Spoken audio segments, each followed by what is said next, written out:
Yo, Mr. Knight, welcome to the stream. Love to have you here, Mr. Knight. What is going on? Give me a second. I gotta do some stuff. Early as usual.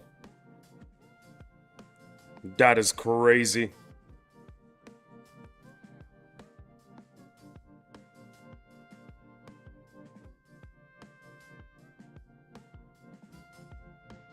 Nice work on the TF2 heavy.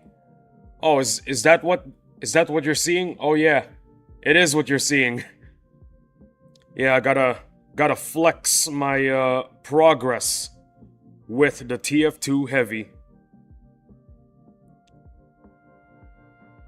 Thank you, Mr. Knight. Real recognizes real.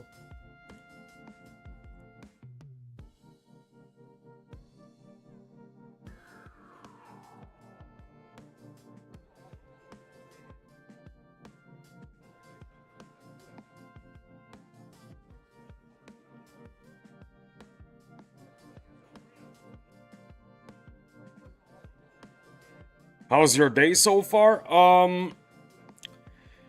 I woke up with a stomach ache. Yeah. I think it was the chicken nuggets I ate last night. I I think I think the guys that made them didn't cook them properly, so I woke up with a stomach ache. But it's all better now. I took my medicine. I decided I'm not gonna let a simple stomach ache stop me from streaming today.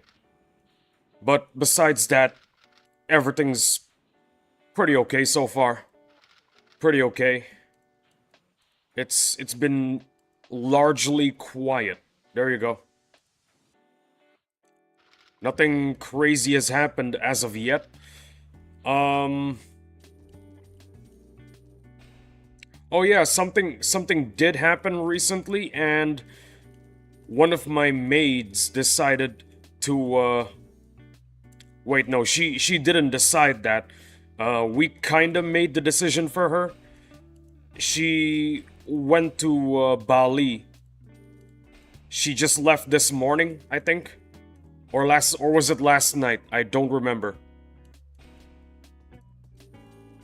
Yeah. It's because she was instructed to help out my brother-in-law and my sister in taking care of their kids. There you go.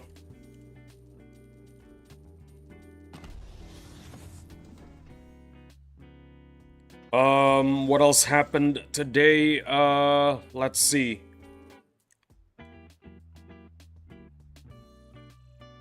Oh yeah, I forgot to promote a unit. That's what happened. Turns out I forgot to promote a unit. A unit, I forgot which one, was finished promoting yesterday, and I totally forgot about that. I hate when that happens. Oh dear. Which one? Which one are you? Which part of which part of what I'm telling you is the one that you hate when it happens? I'm kind of confused.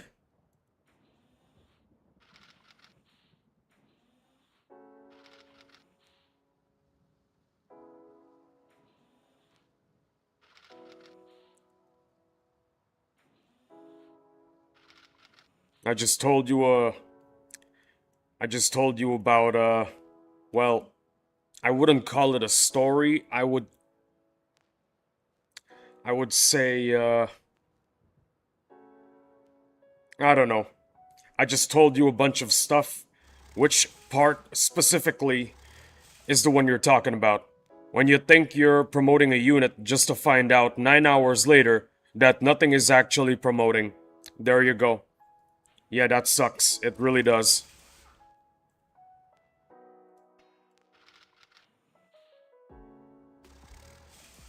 I Well, then again, it really doesn't matter. We have nanopods, Mr. Knight. We have nanopods.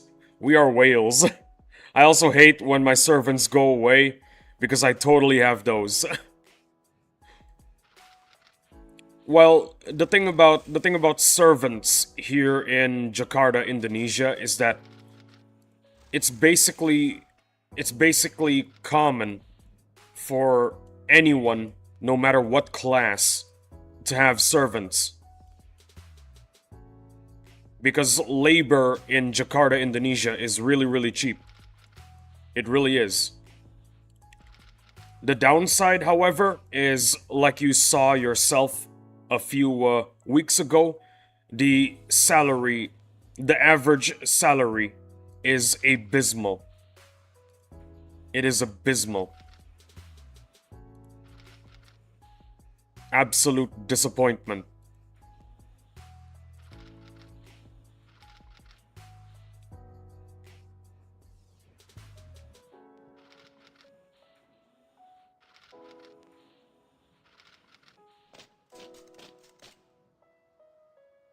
What do we train here?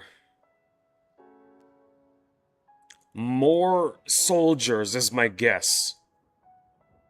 I'd have to be silly rich to have servants full-time. Closest thing I can get is if I hire a house cleaner for the day. Ah, I see, I see.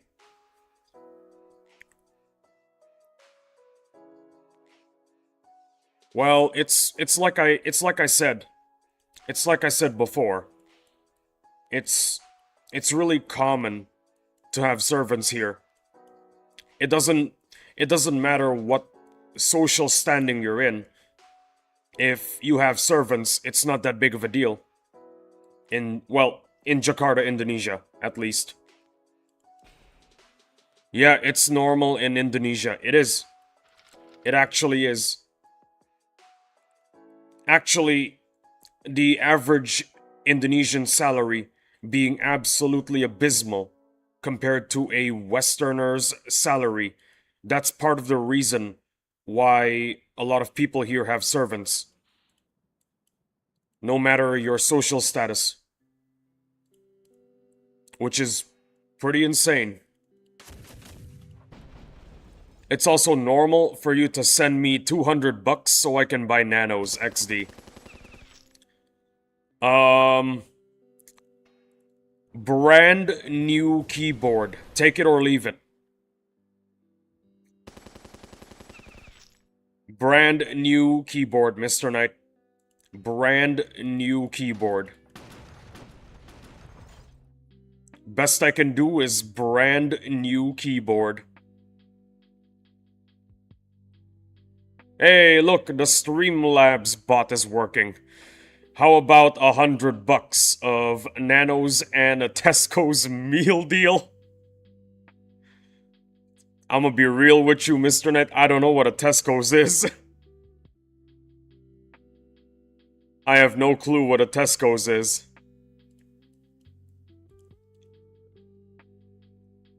But, yeah, no. Best I can do is a brand new keyboard. That's the best I could do. Tesco's is like Walmart, kinda. Ah, gotcha.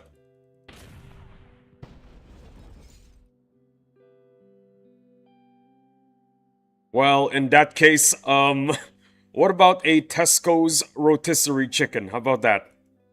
A keyboard and a Tesco's rotisserie chicken. I frickin' love rotisserie chicken. Rotisserie chicken is the best. How about a second-hand keyboard, $30 of nanos, and a crisp high five? Yeah, we can do that. I can have that arranged, yeah.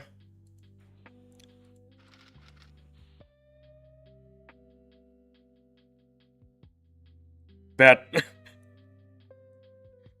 Oh dear.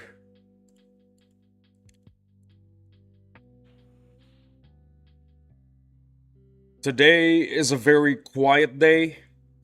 I'm not seeing a lot of the regulars. Low latency is so much better, I know, right? I frickin' love it. I frickin' love rotisserie chicken and ultra low latency.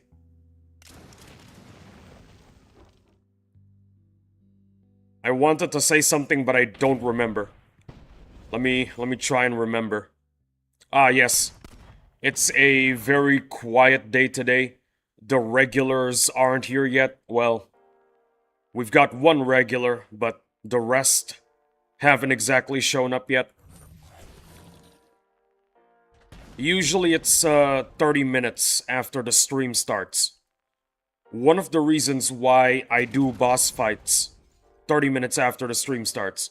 It's a Wednesday, my dudes. Damn right, it's a Wednesday, my dude. I frickin' love Wednesdays too. Wednesdays are awesome.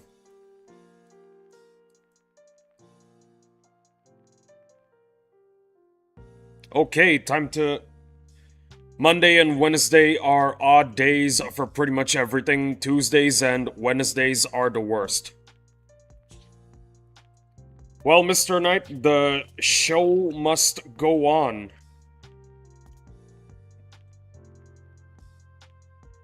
The show must go on, Mr. Knight. The show must go on.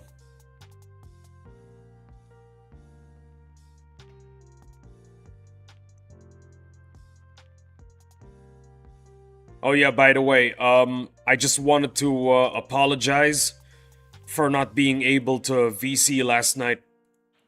I think I have an addiction now. What am I addicted to?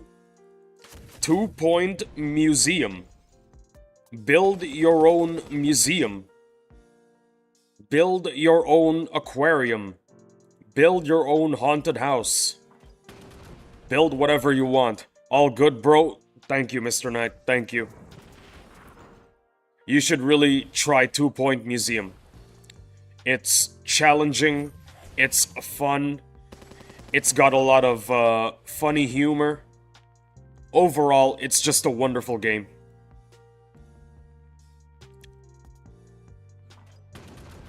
My favorite part about build a statue of me giving a damn. Okay. Okay, Mr. Knight. Okay. Oh dear. Yeah, you know, the stream is getting good when the moderators are starting to bully the content creator. That's how you know things are getting good. But seriously though, it is a very fun game. You get to build and manage your own museum. What I believe is the funnest part is dealing with thieves. Had to say it, the opportunity was there. I'm gonna try be kind this stream. Nah, man, it's okay. It's okay. You don't have to be out of character. You can stay in character, be a bad guy, Mr. Knight. It's perfectly fine. It takes a lot for me to it takes a lot for anybody to genuinely upset me. Like seriously upset me. To the point where you just live rent-free in my head. It's close to impossible. Your hat is stupid.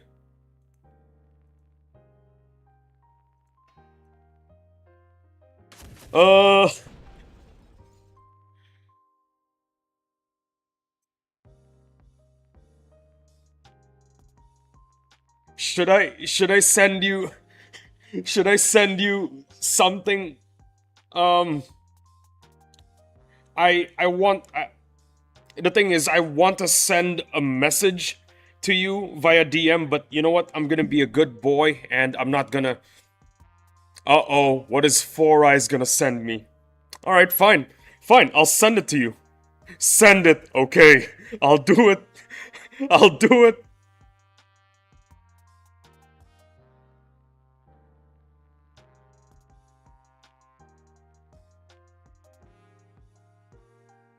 There you go.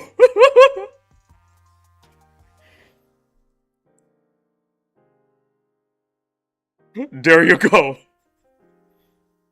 What do you think, Mr. Knight? What do you think?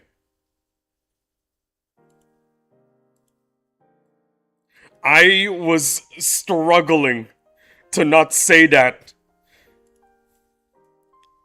2015 called, they want their jokes back. I was struggling not to say it live. Oh, good grief. Good grief. What up, Lee and Mr. Knight? Kakuja, how you doing? Welcome to the stream. Love to have you here. Party Kakuja. What is up, Kakuja? What is up? I'll tell you what's up with Knight and I. We're knocking on wood. Lee, you should have said it live. No, I don't want to do it.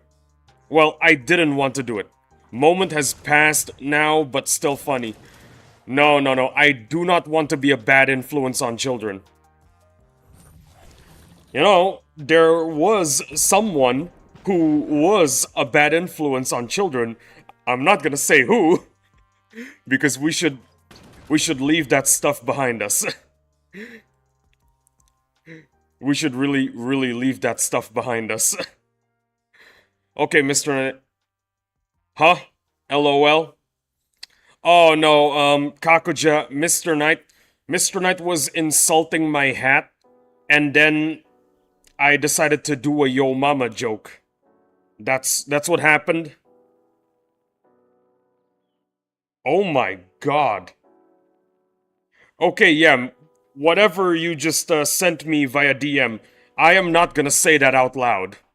I am not gonna say that out loud. Anyways, Mr. Knight, it's time to say goodbye to your encounters. I really appreciate you letting me take them. Really do. Thank you so much. Yeah, please don't. No. But I thought you said I was allowed to take your encounters. What happened? What happened, Mr. Knight? What happened? What happened?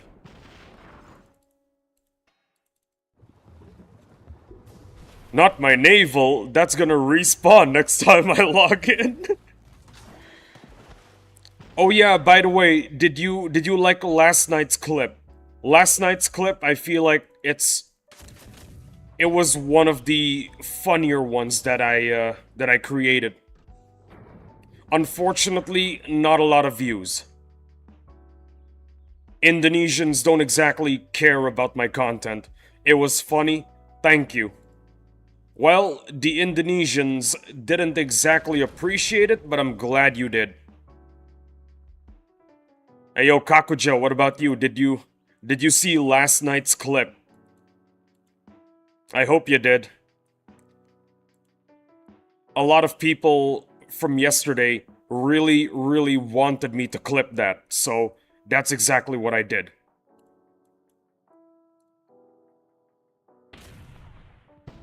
Funny. Like your weird-looking head.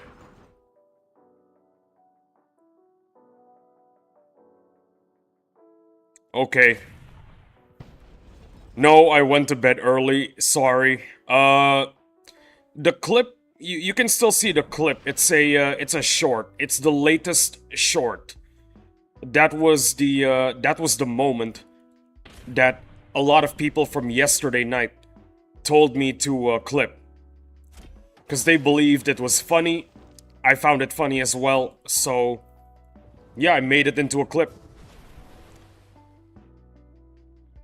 Okay, here's the thing, Mr. Knight, okay? I was born with my funny-looking head, okay? Nothing I could do about it. Nothing I could do about it, okay? I can't wait to get my 50th phalanx tank and then flatline in the hospital. Oh dear. No. I do not plan on going to a retirement home. That's the thing. I plan to stay here forever. Here, where exactly? In front of my PC. I mean, the Wi-Fi in the hospital, it's top tier. It is the best. But I like it here. I really do. By the way, funny thing happened last time. A major blackout happened in Jakarta. Wi-Fi hospital is crazy good. I'm telling you a very crazy story. Well, not really a crazy story. It's more of a mid story, but you'll get a kick out of it. So this happened like maybe 5-6 years ago. A major blackout happened. But I was playing an online game. And this isn't like a regular blackout. This is like a total network blackout. So not only were we experiencing a blackout, every single network was unavailable. So I did some brainstorming. Cyber attack? Very likely that was what happened, and our government just decided to cover it up. So I did some brainstorming, and then I decided, you know what? I know one place where the network is definitely still working. I went to the nearest hospital, started gaming on, like, the best Wi-Fi I ever had in my entire life. And it was awesome. It was just my laptop and I in the lobby of the hospital, just gaming until everything was back to normal. I felt like at that moment in time, I did a 2 million IQ I did a 2 million IQ move. That's what I felt like. I felt like a genius that day. So while the whole country was in chaos, there you were with your laptop playing Flappy Bird. I was playing Sunless Sea. Yeah, for some reason, if Sunless Sea was not connected to the internet, you're not going to be able to store your data properly. L game? Okay, but have you played it though? Have you played it? Have you played it, Mr. Knight? How could you say it's an L game without ever playing it? Everyone knows the best game is Subway Surfers.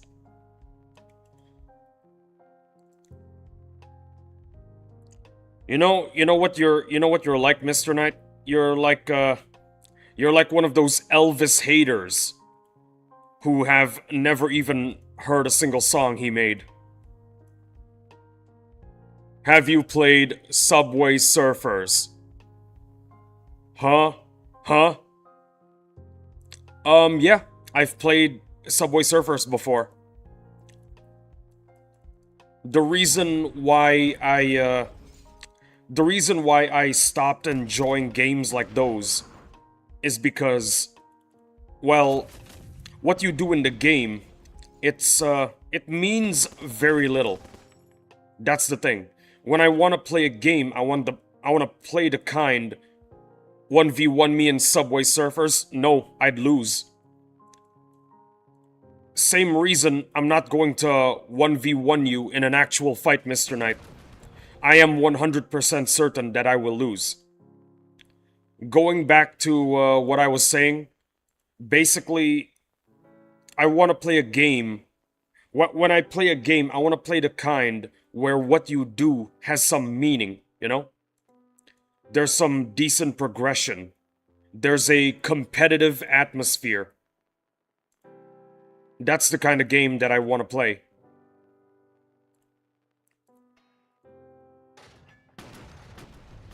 And going back to 1v1 against you, yeah, like I said, I'd lose. I have a 0% chance of winning. So, Tetris?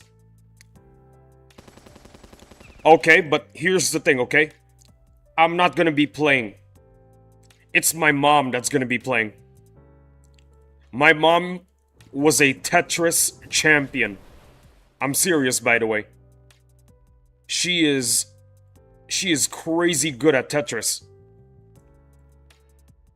She's going to she's going to fight in my stead. There you go.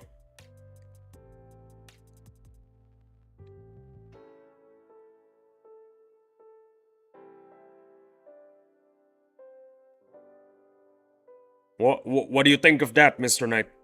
You haven't said anything. Do you like story games? Brother, I was addicted to Harvest Moon. What do you think? Yes, I love story games. Especially the kind of games where there's romance. You want to know why? Because I have zero romance in my life. That is the reason why.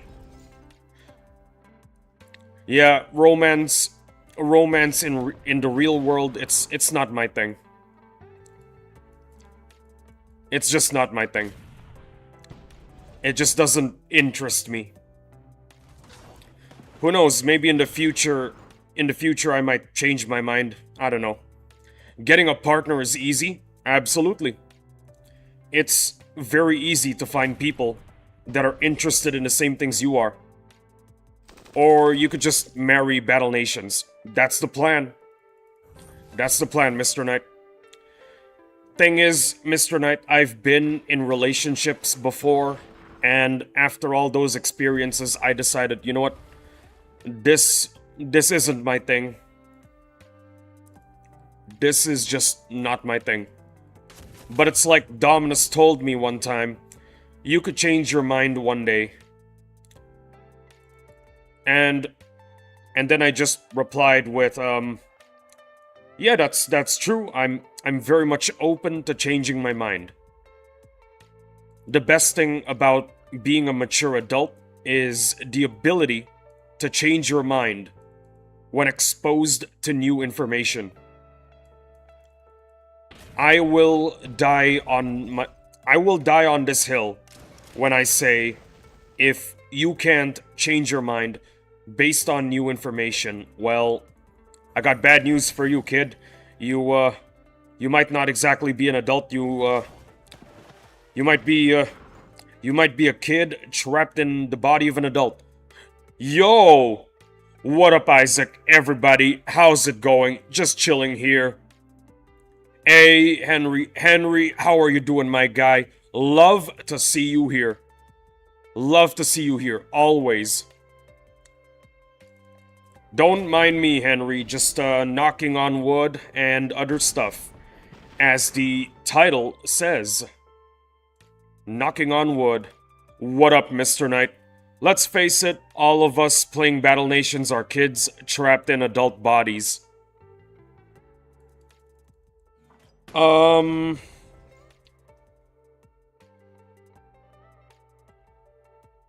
That's actually a good point.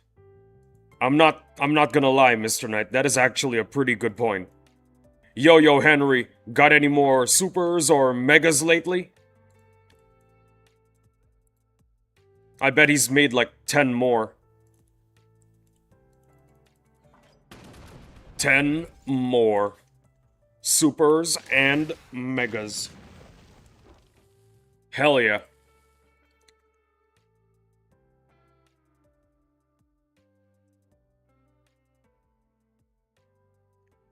Henry, please answer the question. We want to know, Henry.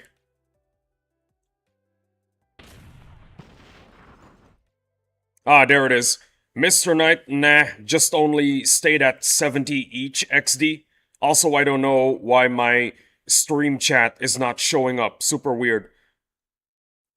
It could be possible, it could be possible that Mr. Knight might be, blocking your messages. Maybe. Or you could just switch to live chat. Currently, you might be looking at the top chat. Try to switch to live chat, not top chat. Sometimes you send message that Sometimes you send messages that don't go through, but I haven't blocked any. It's very likely that the AI just decided that you're not allowed to send that message. Isaac, how's it going? I'll tell you how's it going.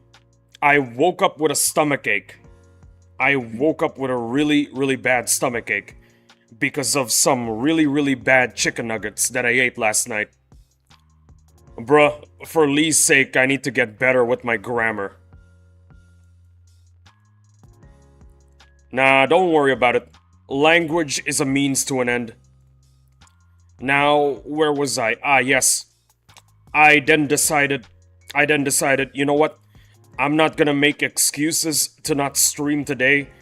I'm gonna stream today, even though even though I'm gonna be super uncomfortable. So I just took some painkillers, and here I am, streaming with a mild stomachache. Mr. Knight, can you tell Isaac to do something about this? I can't see my stream messages on there. Well, Henry, I guess you just need to write more appropriate messages. That's that's my suggestion. You gotta write more appropriate messages. Let me see if it's visible on OBS. It's not. It's not visible on OBS either.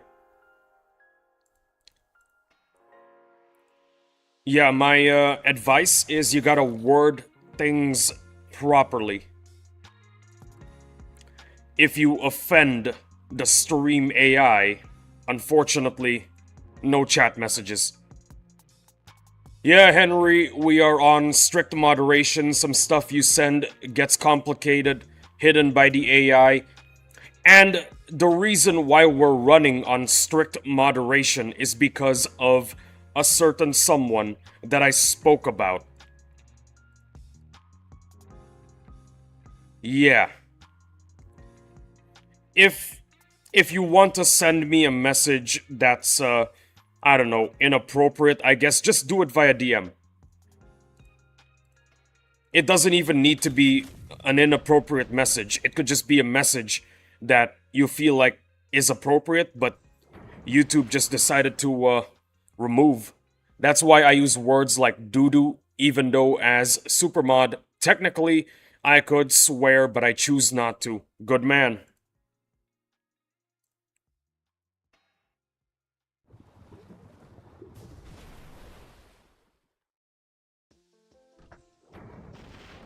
Gus?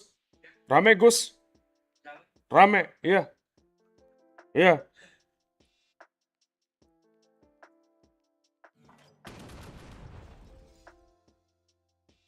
I'm going to check my Discord. I believe you sent me a DM.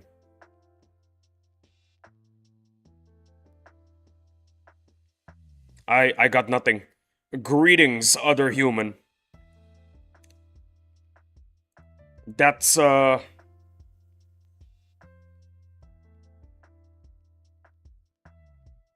on, hold on.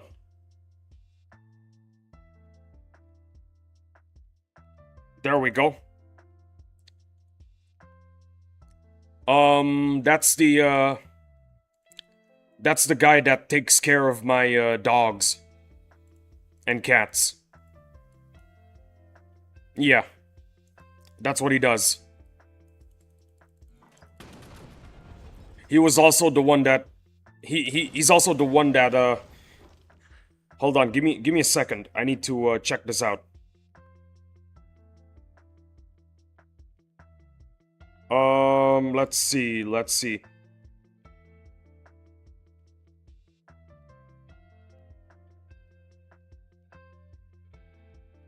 I'm not seeing, I'm not seeing it.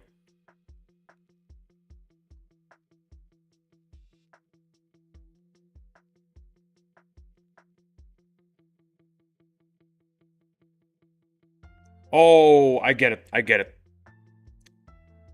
Ah, the animals that go moo and quack. I'm I'm not really sure. I'm not really sure why it's not showing. The best theory that I've got is that if your messages are way too short, it might be considered spam. Is it because the bot thinks I'm spamming? I don't know. Yeah, that's my theory. My theory is that the bot thinks it's spam if the message is way too short. Now it works, LMAO. So my other working theory is that the bot decides that you're not a spammer and then you're no longer shadow banned. There you go. That is my theory. Also, like I said, you need to switch to live chat. Also, what's up everybody? Isaac XD. Switch to live chat.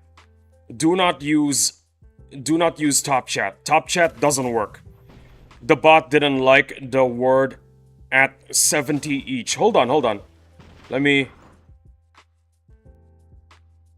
It's right there. Mr. Knight, nah, just only stayed at 70 each XD. Also, I don't know why my stream chat is not showing up. Super weird. It's right there. Unless you're talking about a different chat message. Laughing emoji with the tears.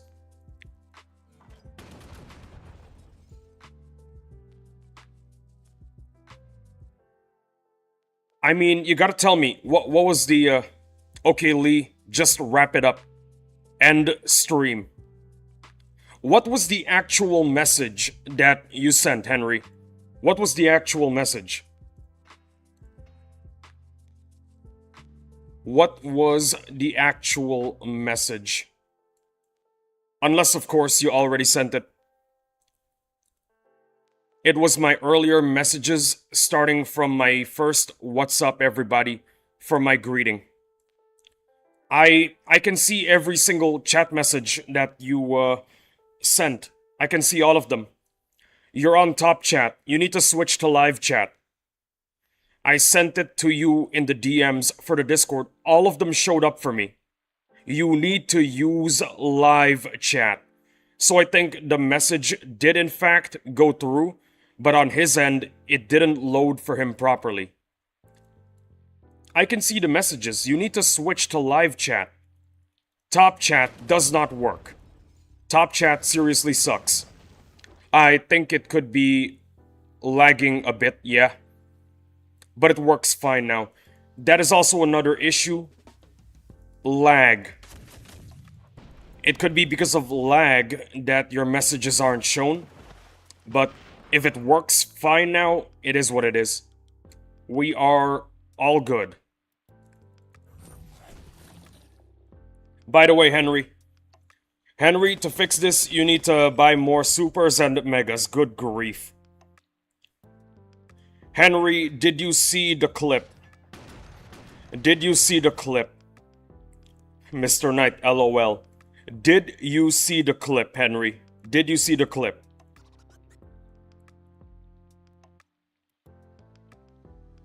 Which one? The latest short. The one that everybody, your new recent shorts, the most recent one. Nah, not yet.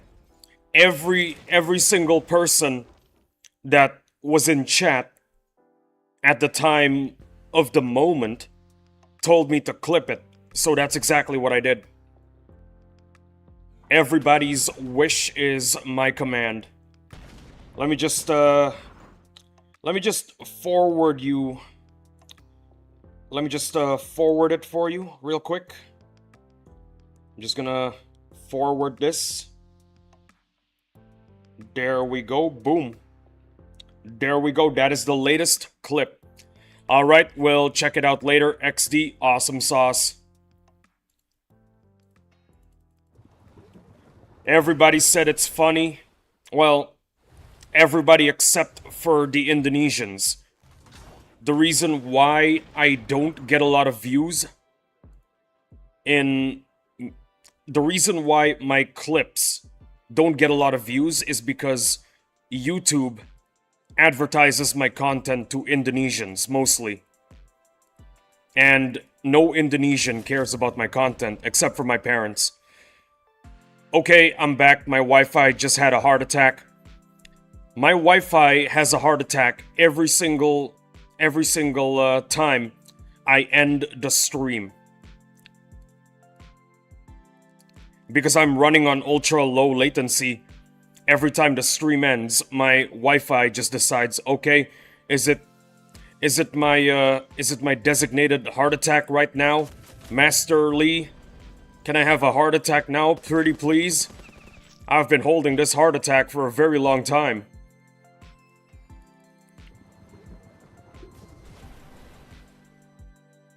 I hope my Wi-Fi stays strong after all of this.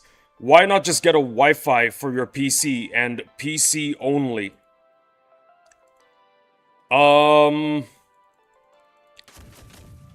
It is.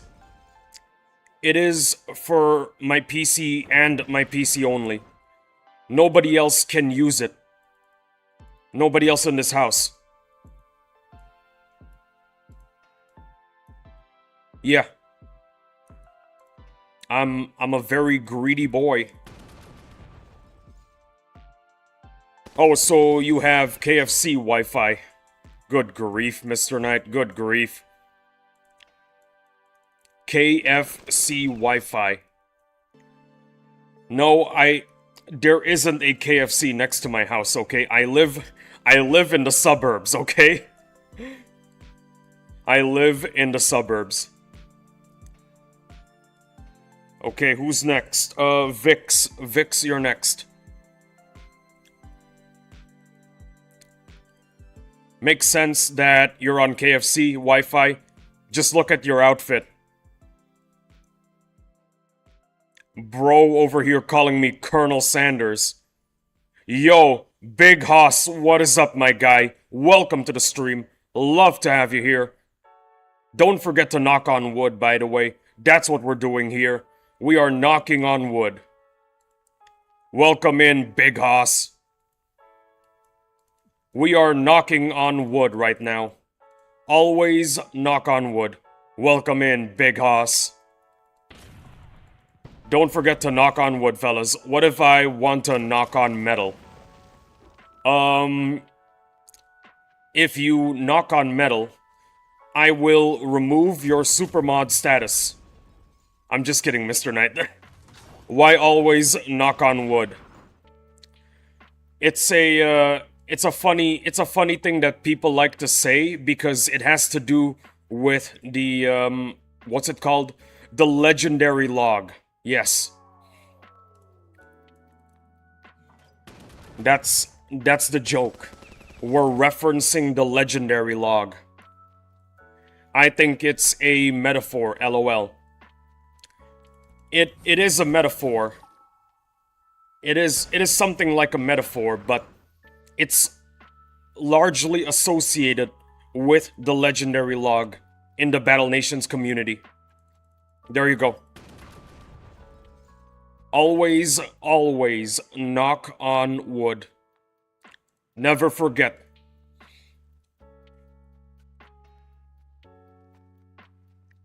Henry, what the hell, man? You said I'm allowed to take your encounters, but there's never any encounters on your base. This guy. Can't believe him.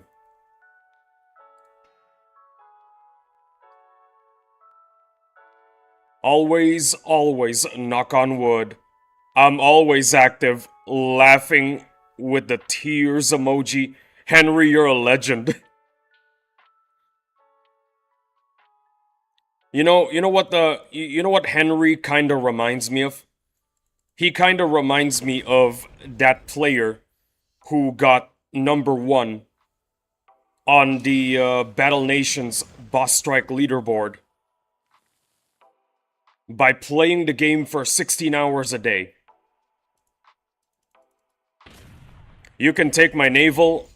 Are you at 100 out of 100 friends list? Unfortunately, yes. Unfortunately, yes. A lot of my friends are active guild members, so I am really, really hesitant when it comes to adding new friends.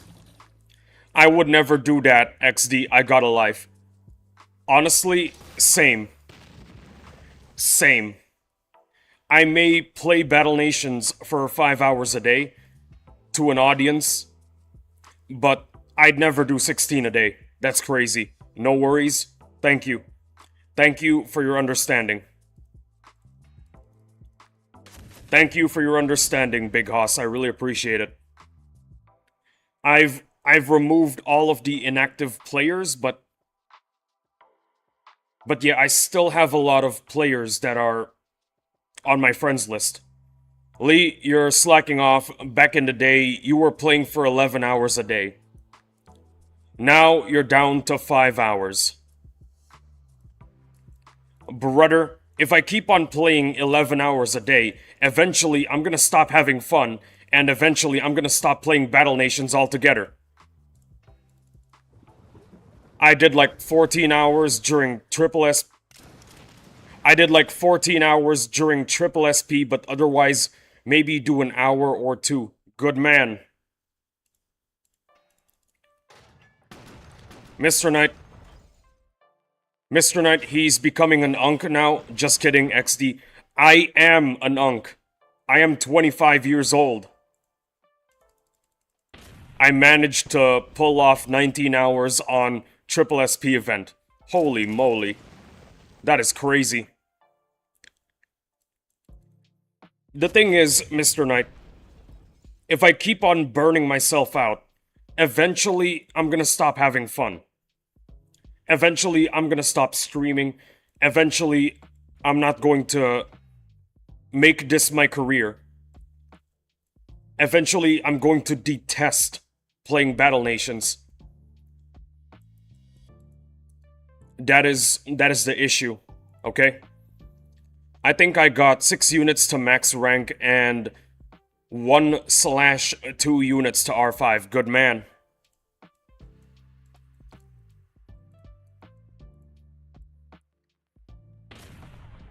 Yeah, it's nice you're slowing it down now. I am too still on my 2-week break here from no grinding units.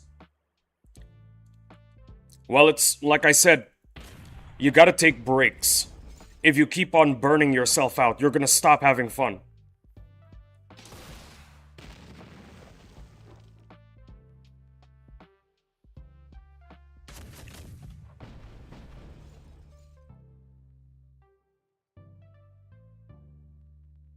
I haven't really touched Battle Nations for a few weeks now.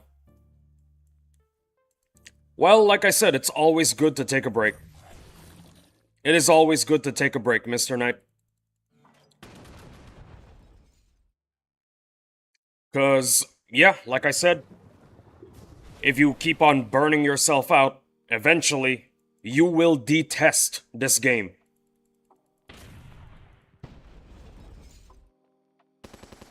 I personally don't want that to ever happen. I want this to be my job. Because I really, really enjoy doing what I do. Entertaining a lot of people. Mr. Knight, I just mostly do upgrade for my buildings and resources and clearing out... Mr. Knight, I just mostly do upgrades for my buildings and resources and clearing out my base encounters, good man.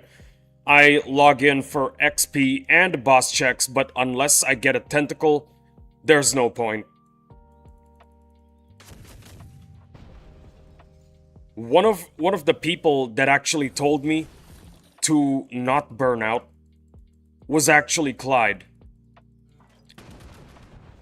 Yeah, Clyde was the first ever person to tell me, bro, you are burning up like a candle. Take it easy, slow it down. Oh yeah, Henry, I also upgrade my houses. Clyde is an absolutely goated human being, by the way. He's actually one of my day ones. It's one of the reasons why I decided to mod him, cause without him, this channel wouldn't be as popular as it is today.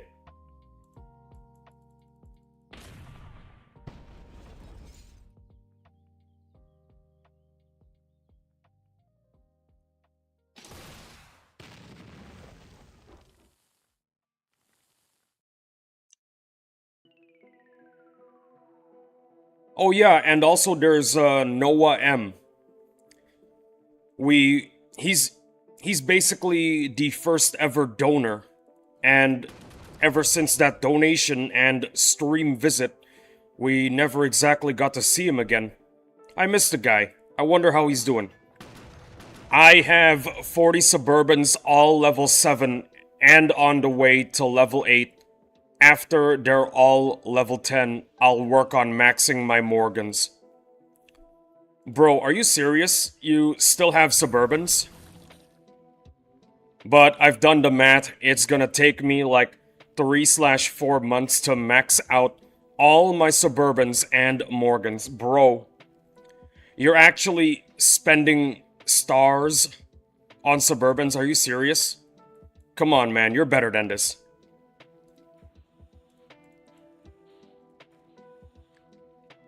You know what? I'm doing this. I'm doing this just because Mr. Knight keeps on bro, I have 50 Morgans. Okay. That's very good. That's excellent. Well, it's time to do some renovations. What else do you spend stars on?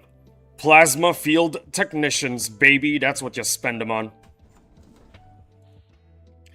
If I get more, my base is gonna look like a council estate. That's the dream, baby. That's the dream.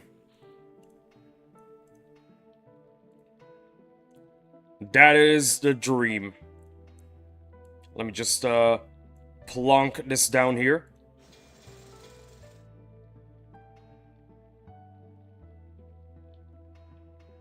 And there we go. Perfection. And we still have available population, so that's awesome.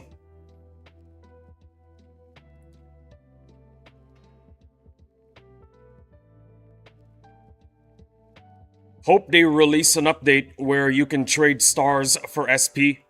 Maybe 10 stars for 5k SP or something. That's a good idea. I'd love to see that in the future. By the way, I wanted to say something, but Big Hoss said something a lot faster, and here is what I'm gonna say, okay? In the future, I plan to make it so that every single house that I got is a Morgan house. That's the plan. Every single house is a Morgan house. Every single man and woman, actually no, every single man, woman, and child is rich in my city. That's how I want it to be. There will never be a single poor person in my outpost. Every man, woman, and child, hell, maybe even the dogs too, are rich.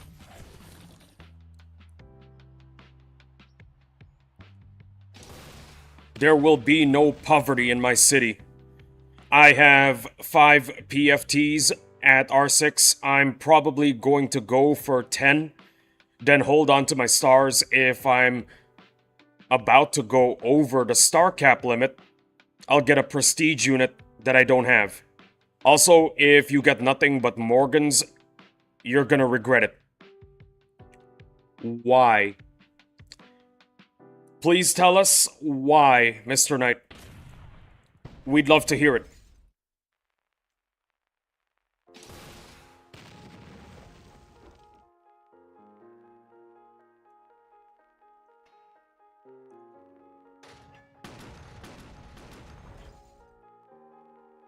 Oh boy, here comes Here comes the math.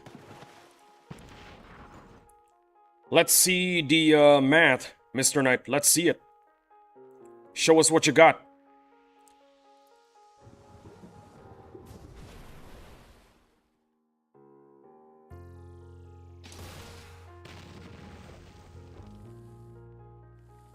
We're still waiting, Mr. Knight. We're still waiting. We're genuinely interested in hearing what you gotta say. Well, I know I am. I know I am for sure, because this is gonna be some pretty good information that everybody needs to know. Alright, here it is. Okay, so with the population cap being 410, you can get 50 Morgans and 40 Suburbans.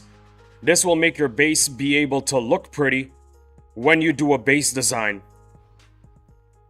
Ah, I see. I get your meaning. But hear me out, okay? Okay, hold on. I don't know what the right numbers are, so I'm just gonna say, if every single house in your base is a Morgan house, you can still win a base design competition. Because when it comes to lore accuracy, you could just say something like, oh, you know, Morgan is the kind of guy who would make it so that everybody lives in a house that he himself designed, so that he can bring it up in every single conversation. So, Perkins, how's it going? Oh yeah, by the way, did you know that every single house on this outpost was designed by me? Did you know that? Did you know that, Perkins? Yes, Lieutenant. You tell me that every day. Plus, if you wake up every day at the same time, you can collect suburban houses 3 times and Morgans 5 times a day, and still get a nice 8 hours sleep. Wonderful voice acting, XD!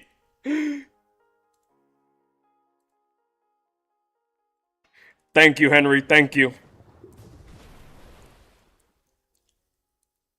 When I was still in school, I was actually one of the thespians. I was one of the thespians in my school.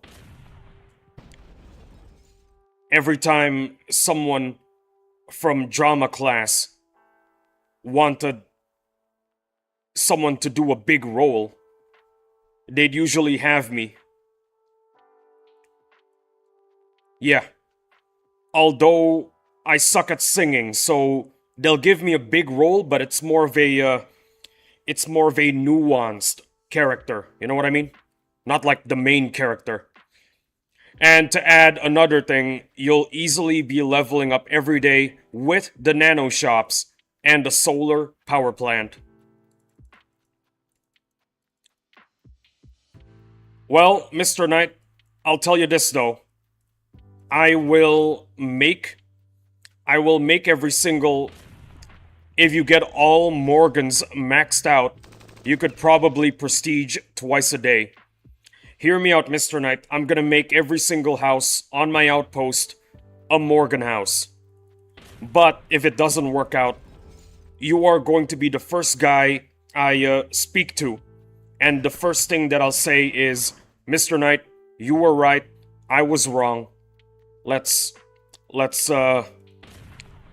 rework my entire base together. There you go. Because I'm telling you, Mr. Knight, I am not afraid to admit that I'm wrong.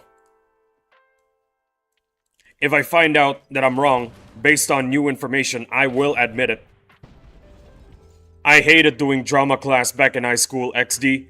I did it from grades 8 to 10 for my junior year, and stopped when we can choose our elective courses once we hit our senior year, grade 11 and 12. I also stopped doing physical education after grade 10 as well. Wait, do you get 10 pop or 5 pop every level? 5. You get 5. 5 pop every level. I'll tell you this though, Henry. I'll tell you this. Every time I am needed, every time a play needs a nuanced character, I'm the first guy they basically call. Yo, Lee, I got a role for the president in the latest Annie play. Can you bring a wheelchair? Yeah. And of course, every time I get selected for a nuanced role, because I really enjoy being a nuanced character, I always tell them, say no more, let's do it.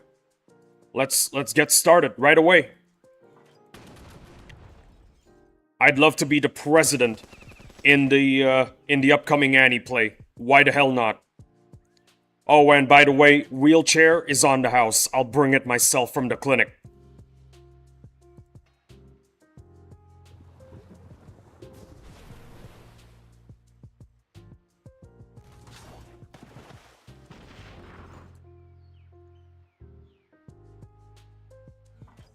Oh, and in case it's not obvious enough, the main reason as to why... I think I've told you guys about this already, like 30 minutes ago. The reason why I do not get a main character role is because I can't sing. Most plays involve singing. And listen to my voice. Listen to my voice, okay? Listen to it. That is not the voice of a singer. That is the voice of a man who smokes 10 packs a day and drinks 20 bottles a day. There you go. There you go.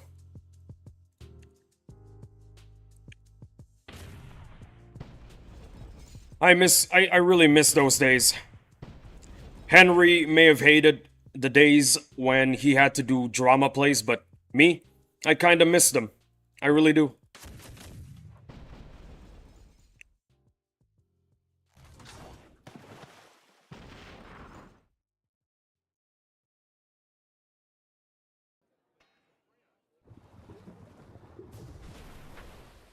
It's been 1 hour. Where the heck is the bot?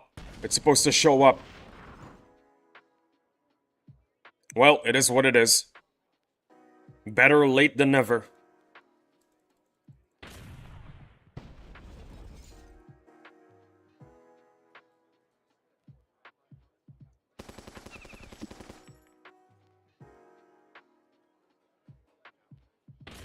On a brighter note, however... Is it brighter or lighter? On a lighter note, though, I'm having my coffee soon. I just need to wait for the clock to hit 9:30. That's 1 hour and 25 minutes from now. Okay, so next level cap will get you 25 pop. I'm probably gonna get my first 2 compounds and then... excuse me there. Let me... Okay, so next level cap will get you 25 pop. I'm probably gonna get my first 2 compounds and then a hut. Yeah, I always prefer taking cooking classes back in high school. For my elective courses, maybe my true calling is to become a chef instead of trying to go to the gaming industry for computer science. Yo, you're trying to be a game dev? That is awesome. I wanted to be a game dev at some point in my life. I wanted to actually be a game dev. And then I realized something that a lot of game dev instructors keep on telling... Okay, here's the thing, okay? What is this? Chefing is so underrated. Bro legit just said cooking in the weirdest way possible. Mr. Knight, Henry, let me tell you something that a lot of game dev teachers like to tell the students, that the first bunch of students that they will receive on the first year of their class. Do you actually enjoy game development? Or do you just enjoy playing video games? Because if you just enjoy video games, get out of my class. This class is not for you. But if you enjoy creating them, coding, coding, uh, coding the games, making the 3D models, if you're into that, welcome to the class. Feel free to stay. I enjoy food. I want to. That is my dream, lol, but I haven't gone to college yet. I just only graduated high school, and that was back in 2016, lol. I enjoy both. I do genuinely want to know how it works. When I tried getting into game development, what I came to realize was that I don't actually enjoy making games. I just enjoy playing them. That's what I realized.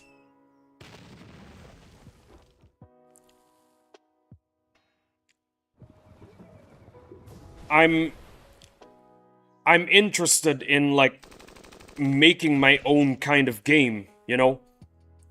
I'm interested in making a video game that is basically in my vision, created in my vision, but it turns out that I feel like finding a game that matches the identity of the game that I want to play is a lot easier. There you go. I'm a game developer? Interesting. Are you being serious, Mr. Knight? It's a game called How Long Can I Push Lee Till He Genuinely Crashes Out. Good grief. Good grief, Mr. Knight. You are a madman. Laughing emoji with the tears. He got tricked, lol.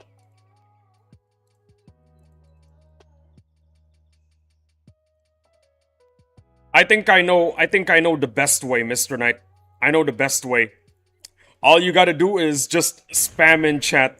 Every day I go to school with my friends. That's all you gotta do. That's all you gotta do. That's what Dominus does, and it genuinely ticks me off. I'm just joking. It doesn't work. You can't tick me off, Mr. Knight. Don't even try. Hey, here's the bot. Finally showed up. Also, Lee, just in case no one told you today, you're looking a lot more left today than right. Or spam speeches. I'm looking more left today than right. I don't know what to make of that. I really don't.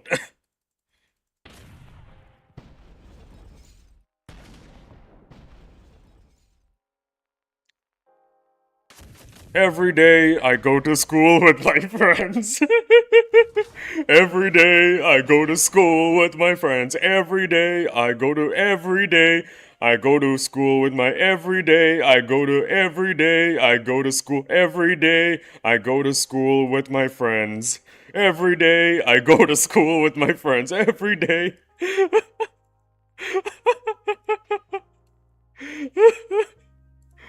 Oh my goodness, what is going on? Wee. Henry with the laughing emoji with the tears.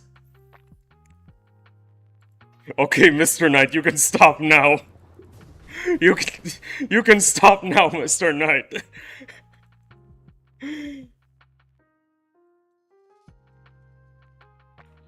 Oh my goodness, you can stop now. I can't see anything except for every day I go to school with my friends. I'm not done yet. Oh no. Oh no, here's some more. Oh no.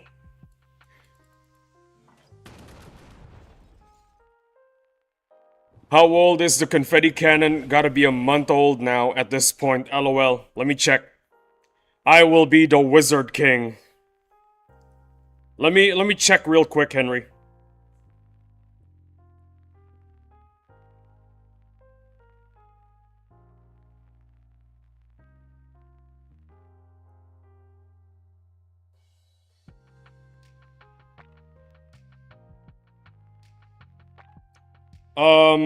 I can't find the date. I can't find the date. Give me a second. The last time I had a drop was May 29. Yeah, the confetti cannons are about a month old now. Okay, I think I'm done. Awesome. Henry, I hope that answers your question. May 29. Damn, over a month now. XD. Every day I go to school with my friends. Henry? Do you want to know the, Mr. Knight, should I tell Henry the reason why, No. Should I explain the inside joke to Henry? Should I actually explain it? Because I can actually DM him the reason for the existence of the inside joke. Or do you want it to be a mystery? Alright, I gotta get ready for work. I'll be lightly lurking. What is it? Spill the tea, LOL. Well, Mr. Knight, up to you, lil bro. Okay. Well, Mr. Knight, if you're planning on leaving, thank you for showing up to the stream.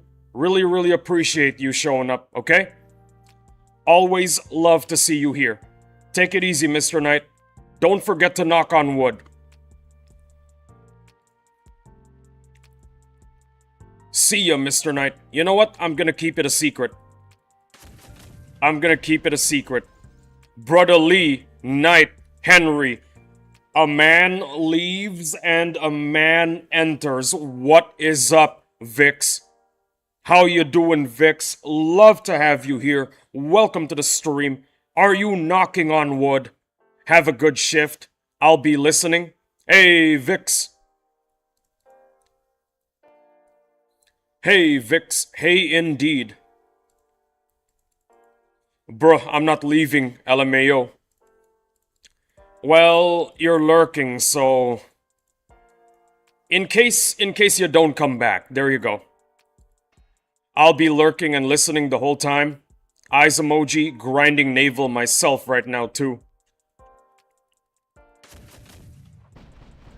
Well, Mr. Knight, just in case you gotta go, okay? Just in case you gotta go. Just in case you gotta go.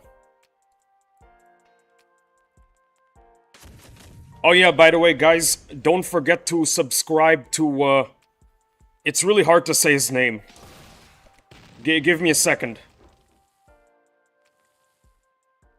Give me a second. I'm gonna make this quick. Disintegrated. There you go. Don't forget to subscribe to Disintegrated.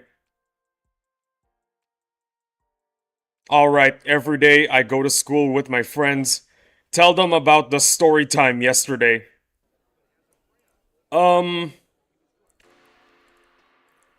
I think Mr. Knight actually heard about the stories. He heard about the stories. So he already knows. But if you want to do a story time again, I am your host. Give me a number between 1 and 25. Go.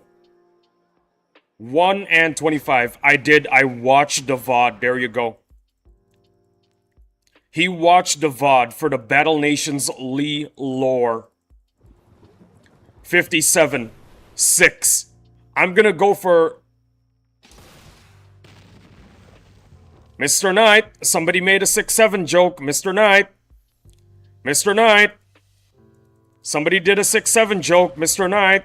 Clean up on aisle 3. Laughing emoji with the tears. Man, the one where he went out drinking with his friends had me rolling. And when he fumbled the love of his life, that was a tough one.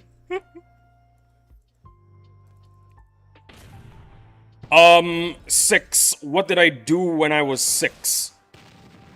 What did I do when I was 6?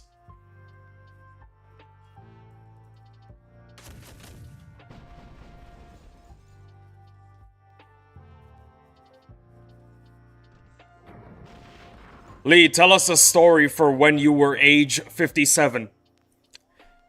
So, yeah, there I was in front of the PC. Yeah, Lee. So, there I was, age 57, playing Battle Nations, live streaming the game to an audience of 50,000. Then it happened. It happened, guys. I got my 50th Phalanx tank. And when I got it, I passed away live. What happened in 2057? 2057, year 2057, it became legal to get married to an AI. So I got married to my Samsung smart fridge. That's what happened in 2057.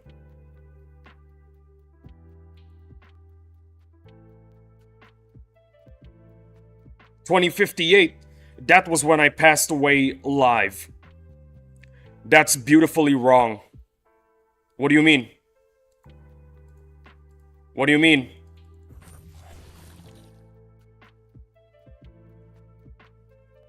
What are you talking about? I was born in 2001 to get married to AI. Yeah. So basically not even 1 year after I got married, I passed away. And the Samsung smart fridge became my widow. Became a widow, not my widow. I don't own it anymore on account of me passing away. Okay, as for, okay, pick a number between 1 and 25. Go. Go and do it. Right now. Vix, you still here? 1 and 25. Come on, go. The honor is yours, Henry. 26.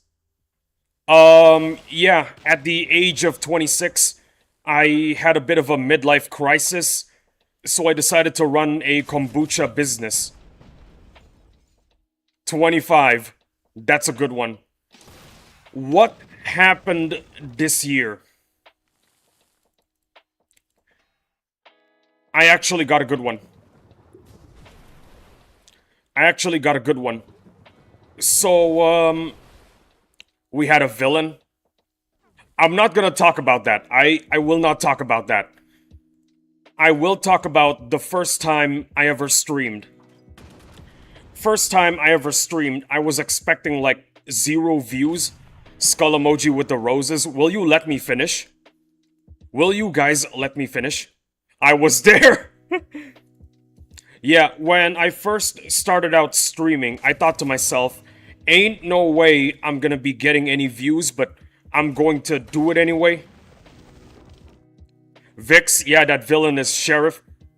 You guys are not letting me finish the damn story. Okay, you know what? I'm gonna tell the Sheriff story instead.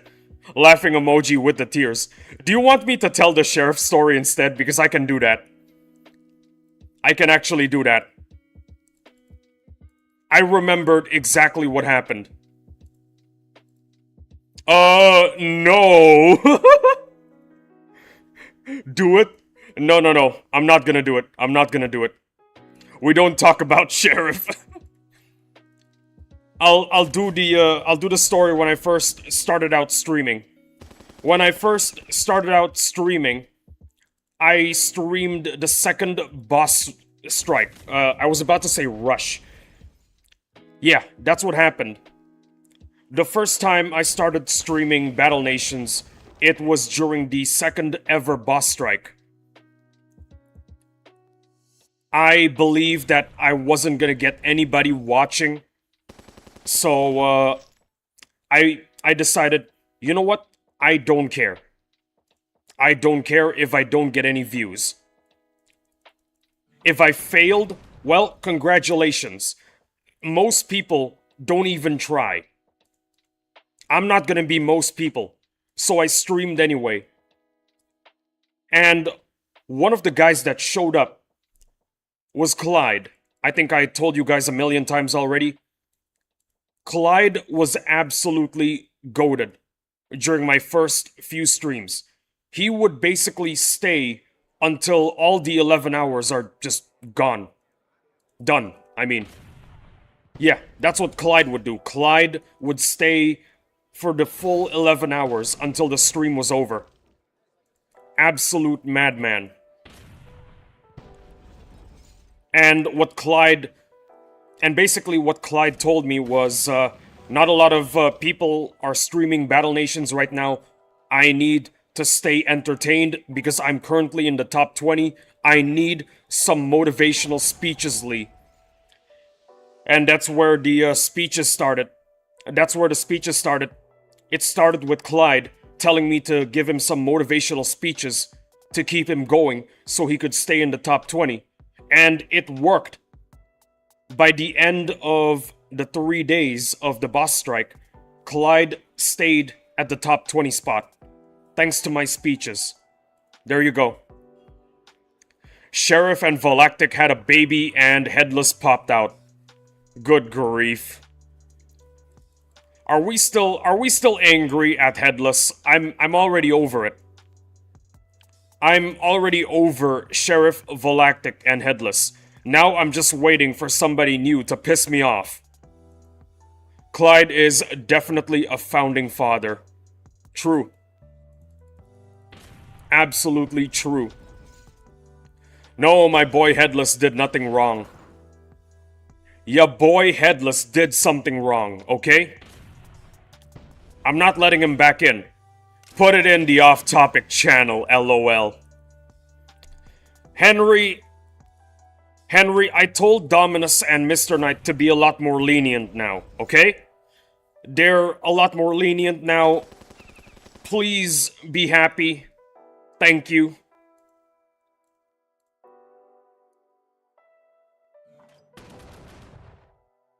Skull emoji with the roses. They're a lot more lenient now, okay? A lot more lenient now. Please be happy, Henry. I know, I was just memeing. You're good, XD. We should let Headless back in. No. And make a new general chat. No.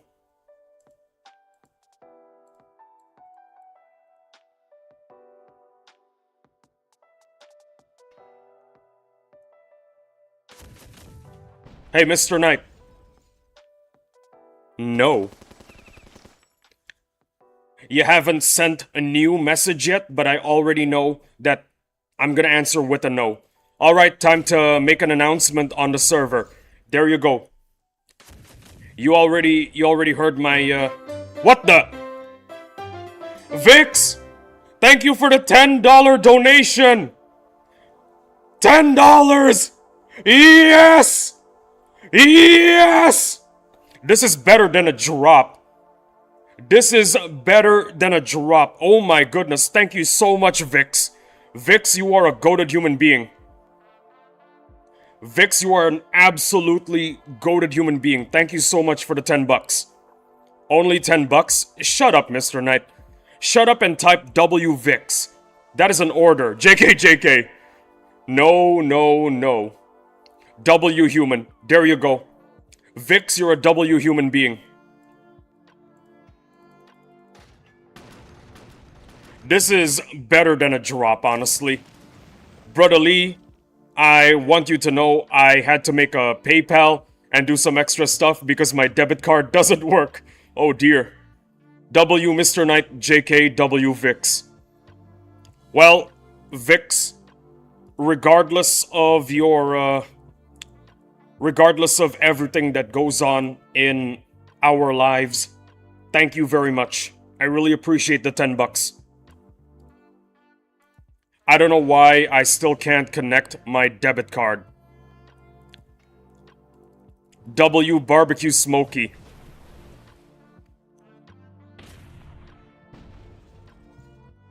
What did you just say? What did you just say, Mr. Knight? Delete that message right now. W everyone. Not everyone. Mr. Knight, delete that message right now. W Headless. Oh no, boys, I broke him. Okay, Henry, Mr. Knight, I'm gonna count to 10, and you guys, W Headless, I'm going to count to 10, and when I'm done counting, those messages better be deleted. W Snackers, you know what? Forget it. I give up. I give up. Forget about what I just said. I give up. How about we send Lee $10 and see who gives up first, Mr. Knight? W. Lee's family, thank you. 10.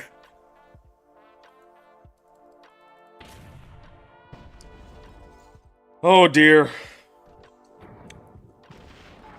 Well, pick a number between 1 and 25. What story do you guys want? Also, thank you for the W. Lee's family. Really means a lot to me. 20. I'm gonna beat Babo donation soon. None. Your stories suck. Okay. Okay, Mr. Knight. Okay. Okay. I'm gonna do 20. I'm gonna do 20. What do we have for 20? Let's see. No. Anyway, tell us a story. What was... Vix, what were you gonna say? You got cut off there. Well, I'm gonna tell my story now. When I was 20, basically, at that age, I started recovering from my OCD by taking lots and lots of OCD medication. And one of the ways that I try to cope, one of the methods that I use to cope with my OCD was by playing lots of video games. Yeah. And one of the video games that I wanted to play was Pokemon Go. So I made a new account, started playing Pokemon Go. The reason why is also because I wanted to make new friends. That's the reason why. We would... Basically, I ended up developing a pretty tight-knit friend group with fellow Pokemon Go players in Jakarta, Indonesia. We would go wherever there was going to be a boss fight in, well, any location. Tell the story about how you fumbled the love of your life after. I will. So basically, in the WhatsApp group chat, we would just tell each other, yo, there's a boss fight happening in the hospital. Everybody go there right now. And we would all just reply in the WhatsApp group chat, say no more, cuh, we're coming ASAP. Yeah, it was really fun while it lasted. Eventually, I did get bored of Pokemon Go because the progression system is extremely slow. Getting levels late game will take centuries. That was the reason why I quit.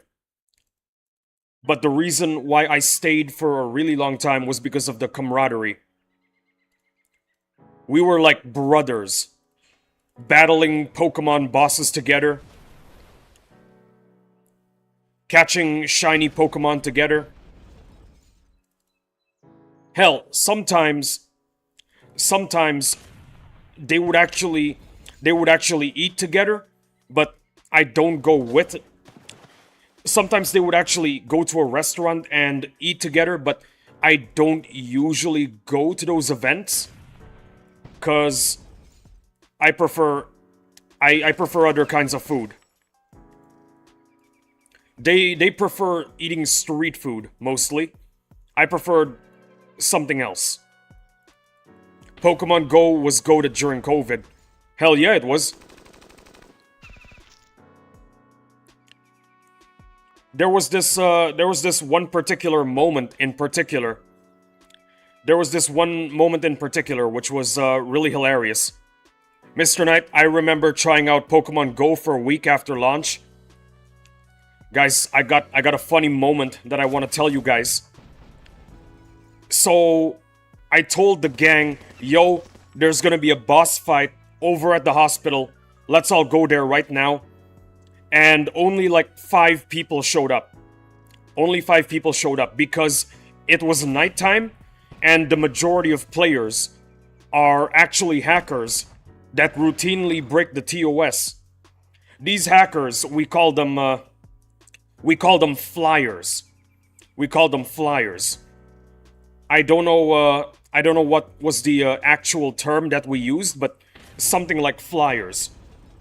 My dad was playing Pokemon Go as well, and when we made it to the hospital, he was confused. Wait a minute. My son, Lee, I thought you said there were 10 people here. I only see 5 others, and I told him, oh no, they're here, they're just flying in the air right now.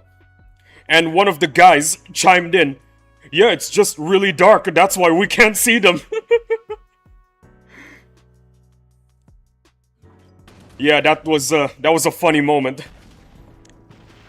I was working all over social during COVID, so I was playing Pokemon Go though.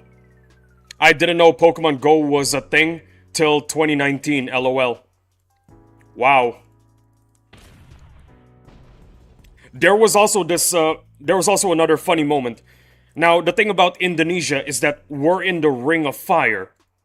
We're in the Ring of Fire, so a lot of volcanic activity. One day, the gang and we were fighting a Rayquaza. Rayquaza? I don't know how to say it. We were fighting a Rayquaza. And while we were busy fighting it, one guy spoke up and said something like, yo guys, I think there's an earthquake. And then everybody, it took a guy telling us that there was an earthquake for us all to get out of our boss fighting trance and realize, yes, there is an earthquake right now. We were at a mall, by the way. Well, outside of a mall. So we didn't really feel anything. The green snake thingy-majiggy. Yep. All of us basically didn't notice that there was an earthquake until one guy mentioned that there was one. That was how entranced we were in fighting the Rayquaza outside of the mall. Good morning, chat. Holy moly. Hey, Dominus. That's crazy. Glad you got out all safely. Dominus, welcome to the stream. Love to have you here. What is up, my guy? What is up? Hey, Dominus. Henry, we were not inside of the mall. We were already outside. We were, like, playing in front of a fountain that was outside of the mall. The reason why we didn't notice that there was an earthquake was because of 2 things. We were not inside of the mall. Things were not shaking as crazily. And we were entranced by the Rayquaza boss fight. We didn't know what was going on. We were hyper-focused on getting a shiny legendary that day. Doing great, thanks for asking. And you, gentlemen? Oh great, glad you clarified it. Um, I had some really, really bad McDonald's chicken nuggets last night, so I woke up with a stomach ache. But then this morning I decided, you know what? I'm not gonna make excuses. I'm gonna stream today. So I took some painkillers and here I am. Doing good, grinding naval right now. Same, same. Oh yeah, Dominus, you're just in time. You're just in time for another fun story. Dominus, I'm good just putting up with Lee. Man, shut up. Putting up with Lee?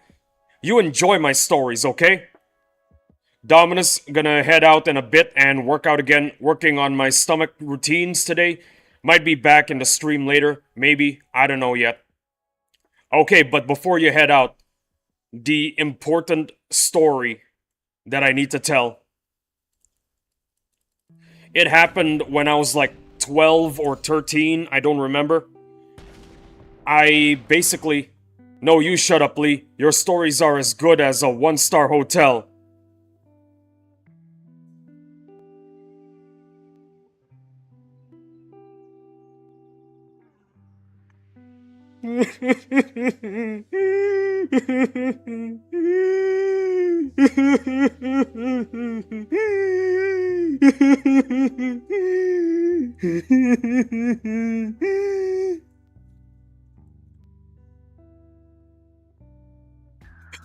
LOL. Cry about it, you donut. Yes. Yes. Mr. Knight, nah, that's not true. One-star hotels are better. Dabs. Calling him a donut is crazy, LMAO.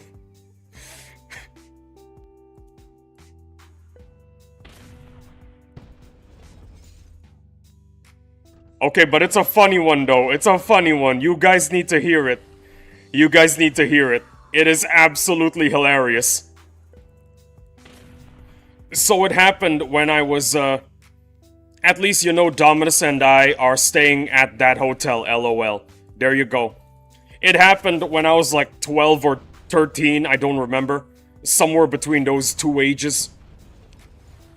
Everybody, basically they know that I really, really enjoy Harvest Moon.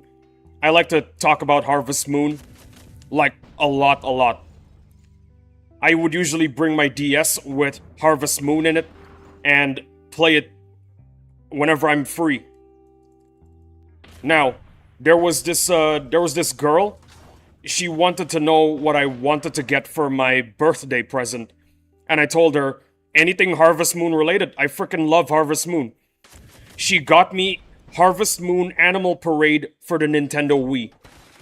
And for about a year, I didn't stop playing that game with my sister. My sister and I really, really enjoyed the game because she was also a big fan of Harvest Moon.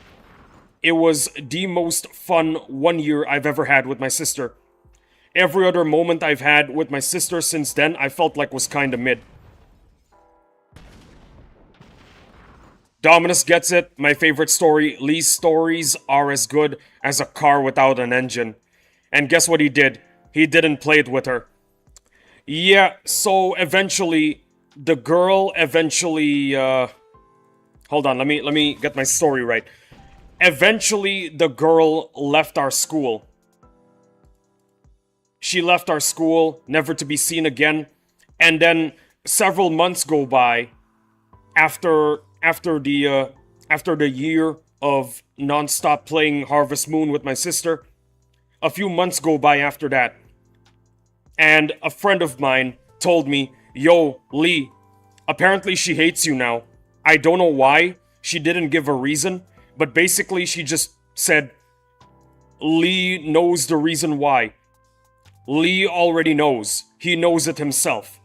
I don't need to tell him what it is. Lee already knows what he did wrong. I never found out until yesterday when Vix told me that she might have actually liked me and I fumbled the bag. Vix basically just said, yo Lee, maybe she just wanted to play that game with you and you fumbled. And I thought to myself, yo, that may have actually been the reason why. And guess what he did? he didn't play it with her, and she now hates him. Imagine a girl asking you what your favorite game is, and she goes and buys it for you. Lamau, Vix was right. I'd marry her. Anyway, Lux is the kind of guy to play snakes and ladders on a chessboard. Replace Lux with Lee, and you get peak poetry. Good grief. This damn community. Absolute,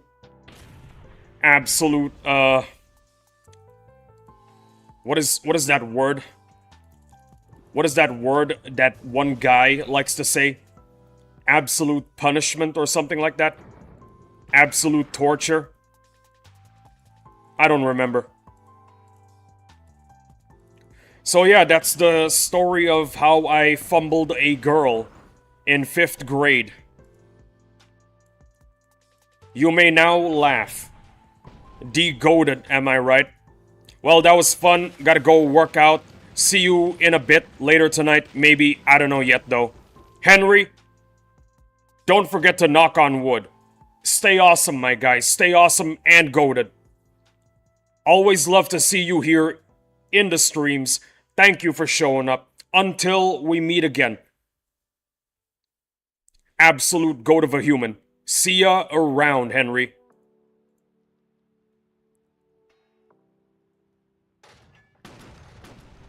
Well, there you go. That's the story of how I fumbled.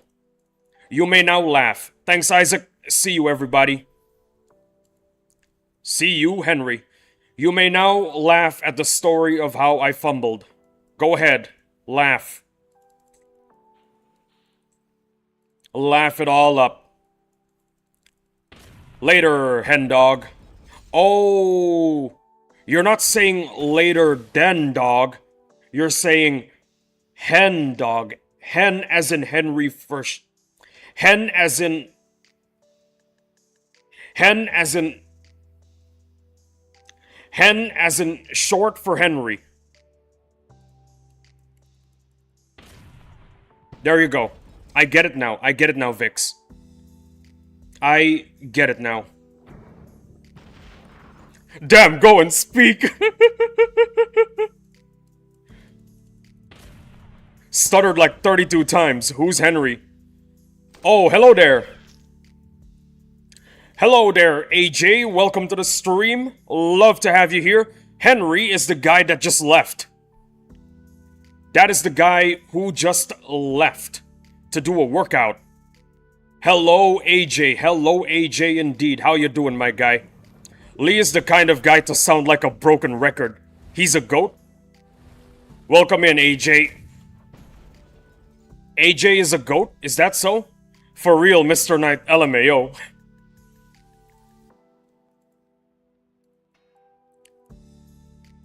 He glitched.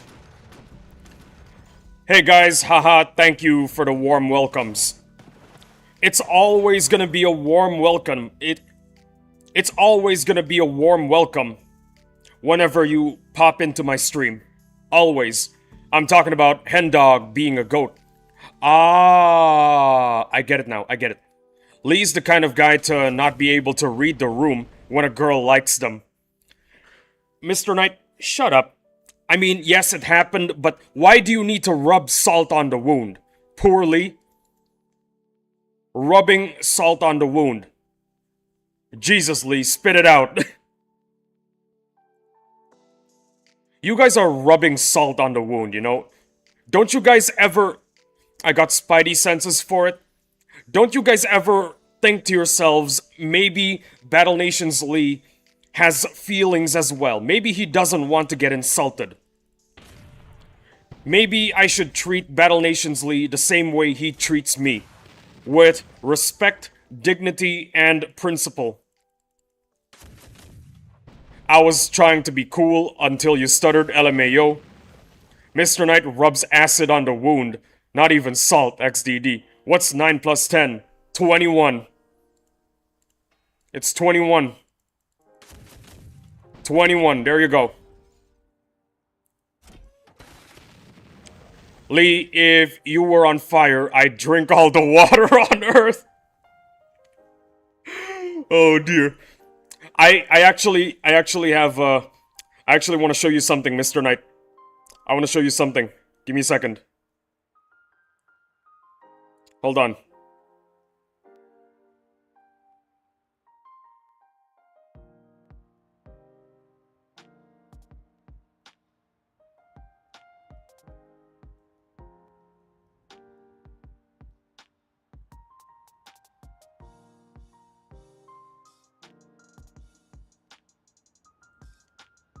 What do you think? What do you think, Mr. Knight? What do you think? What do you think? Tell me. Okay, so I'm in the same age group as everyone, haha. AJ, we're all like mid-20s. I can see Mr. Knight fighting off everyone trying to extinguish Lee LMAO like Kratos. Let's have a look at. That's you. I'm 25. Is everybody here 25? Because I'm 25, and I got like 10 other people that are my regulars that are 25. Lee, what you sent me was accurate. I think Henry is the youngest. I'm 25. We used to have a younger guy in the regulars roster, but he's no longer here for reasons that I will not disclose. I'm 25, Henry is 28, LOL. Lee the kind of guy who to buy Lee the kind of guy to buy a bottle of water, then spill it in the ocean to set them free. Now I'm 27, a little closer to Unk status. I thought he was 2001, LOL. I am 25. I am.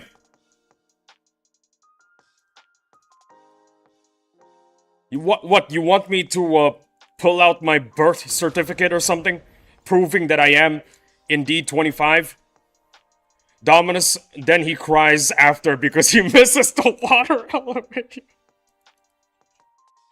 What is wrong with my regulars?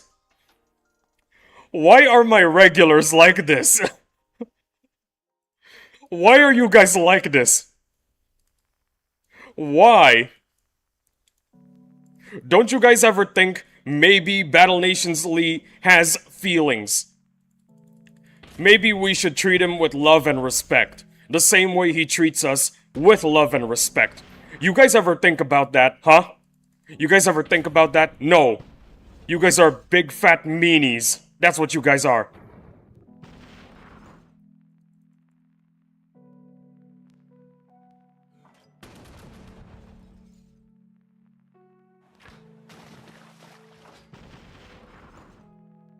Okay, anyway, number between 1 and 25. Go.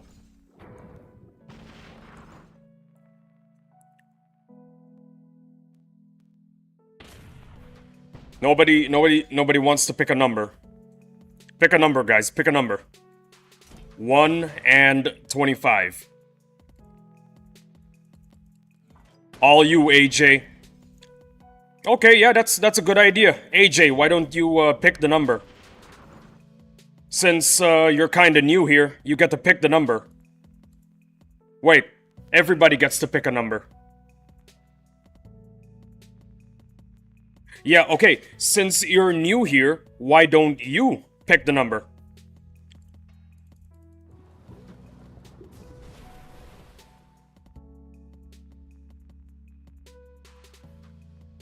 All my boats are gone. Yep, I got nothing left. Oh hey, Reef Bandits are back.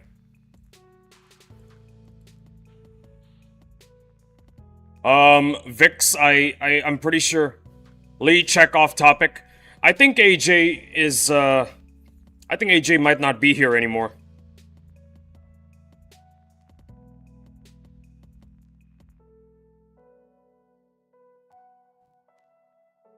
Vix, you pick the number. You pick the number, Vix. Actually, anybody in chat right now, feel free to pick a number. Between 1 and 25.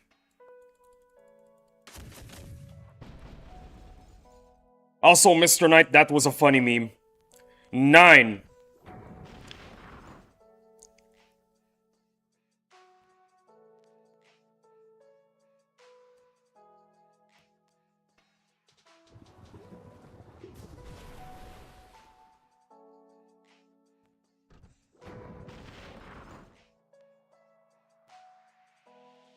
Oh, I know.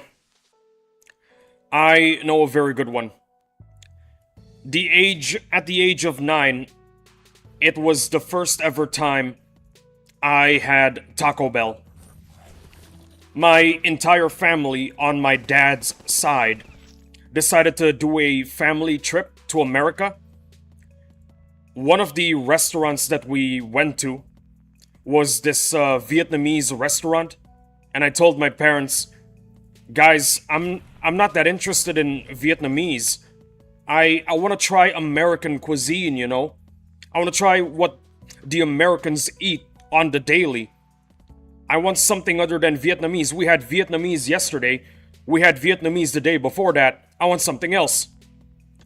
Alright, I'm leaving for work. I'll still be listening and lurking, but might not be able to message. So W stream, and I will see y'all later.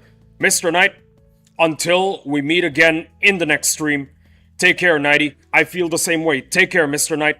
Stay goated, stay awesome, and always knock on wood.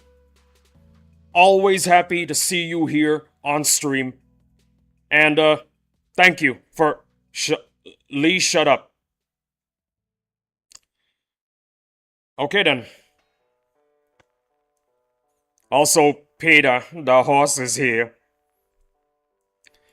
So yeah, my parents then told me, "Hey, there's a Taco Bell just across the street. How about we take you there after we're done eating?" So that's what they did. They took me to the nearest Taco Bell, which was across the street. Peter, the horse, wants Taco Bell. Oh, good grief.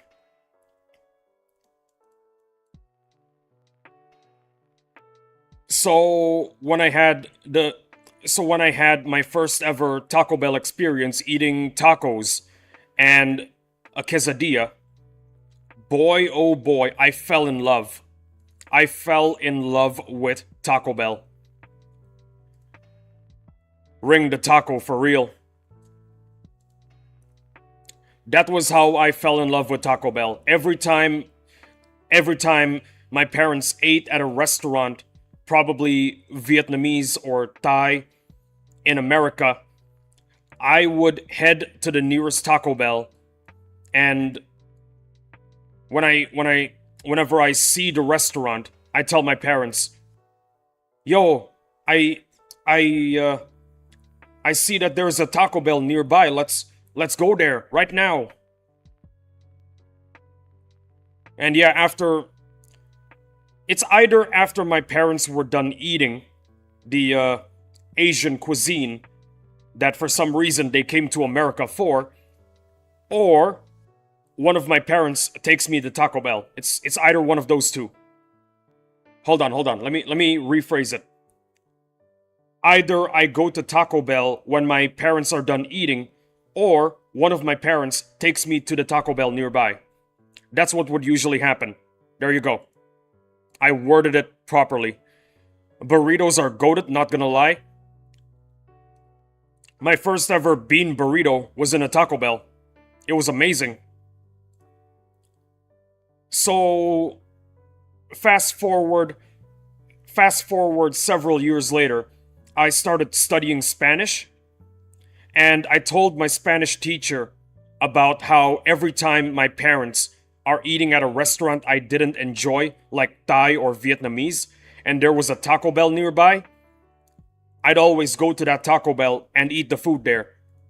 And my Spanish teacher just gives me, like, the most disgusted look I had ever seen him give me. And then he basically questioned me, "Bro, are you serious? You bailed out on Vietnamese and Thai food in favor of Taco Bell." I am a Spanish speaker, okay? I am a Latino, okay? And I would never touch Taco Bell. Why would you do that in favor of Thai and Vietnamese? What is wrong with you, Lee? What the actual hell is wrong with you? And I just told him I enjoy the tacos, I enjoy the burritos, I enjoy the quesadillas as well. And then he just told me, bro, the meat isn't even real. It's not real. It's like a powder that they soak in water, and it just looks like meat. They put some sauce on it, and bada bing bada boom, there's your taco. Your disgusting fake taco. What the hell is wrong with you, Lee? Yeah, there you go.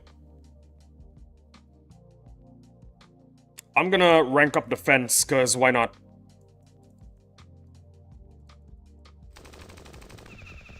There's your story. What do you think? What do you think of the story of how I fell in love with Taco Bell and my Spanish teacher berating me for it? What do you guys think?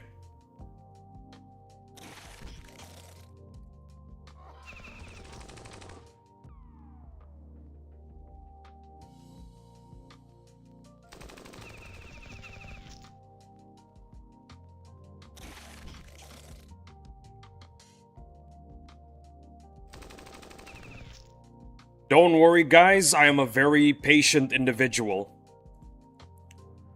I think don't trust Taco Bell, XDD.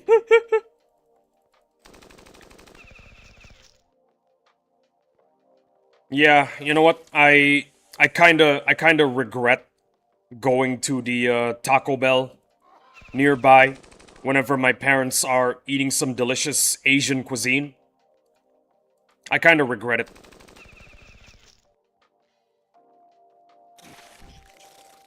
There is a good reason, yeah, why Asian cuisine in Western countries are generally better than where they're local. You know what I'm saying? There is a reason as to why non-local food in the West is usually better than the same food in places where it's local. There was no way you could have known their meat wasn't real meat, true. But let me tell you the reason. Okay, so it's really difficult for me to explain in words, so I'm gonna do it to the best of my ability. There is a reason why Asian food in the West tastes better than Asian food in Asia. There's a reason why. And it's actually a pretty cool reason. So, in the West, the majority of... In the West, there's a lot of foreigners, you see? There's a lot of foreigners. And because of that, they take their food from their place of origin to the West. And because of that, they basically do everything a lot more differently. You know what I'm saying? They do things a lot more differently. It's not exactly the taste, it's more of the idea that makes it taste better.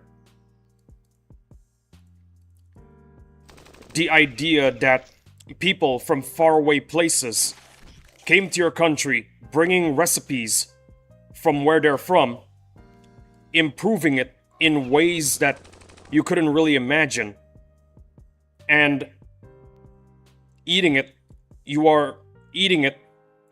are enamored with the idea. They have a strong incentive to make their dishes with heart, so to speak. There you go.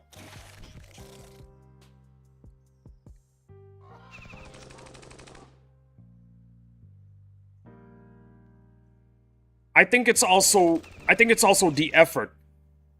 The effort that they put into their food is a lot more compared to it's really difficult to describe. Basically, they put more effort because they want to remember the taste of home, and they want to bring that taste to a Western group, to a Western population. They want to bring that flavor to a Western population. So because of that, they put a lot of more effort. It's also the atmosphere. Like I said, the idea that these people brought these recipes from far, far away, it also gives atmosphere to their restaurants. Basically, their restaurants have like a nostalgic quality to them. It impacts the taste of the food. And like I said, they put in a lot of effort. A lot. More effort than they would if they're serving the same food back home. They really want the taste of home to be distinct and powerful. There you go.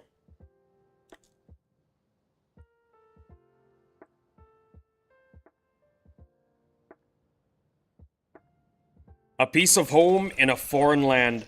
There you go. And regarding what they do differently,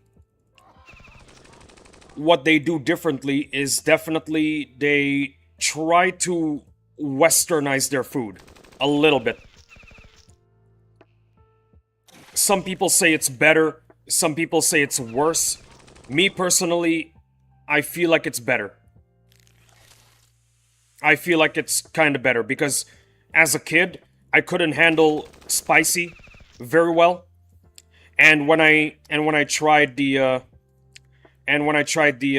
Vietnamese and Thai cuisine, because my parents love spicy and I couldn't handle spicy, I didn't really enjoy it.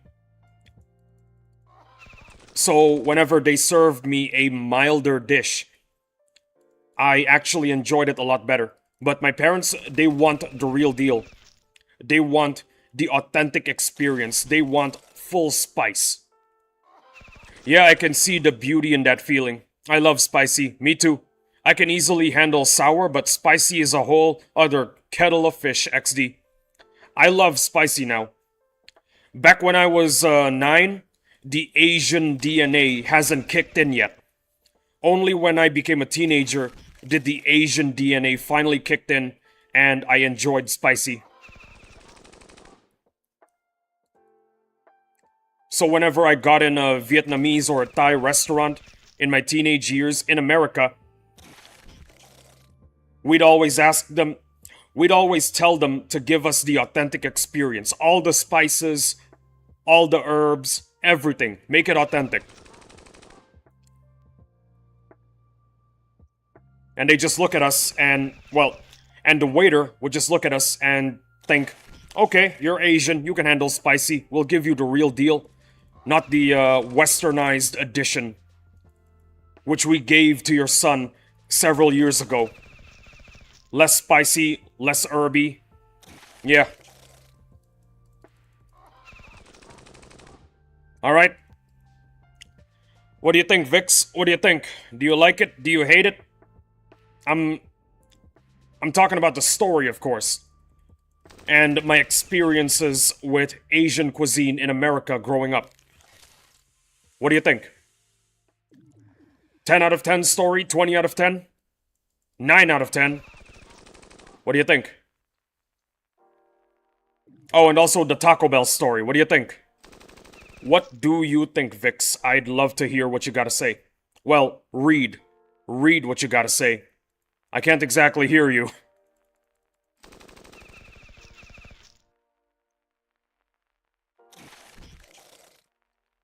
In case you don't know, Dominus, Vix would usually give my story a rating. That was the best story today. Awesome. Love to hear it. Love to read it. Love to read it, Vix. Love to read it. Okay, so, how about you, Dominus? How about you pick a number? Pick a number between 1 and 25. The Taco Bell one was alright.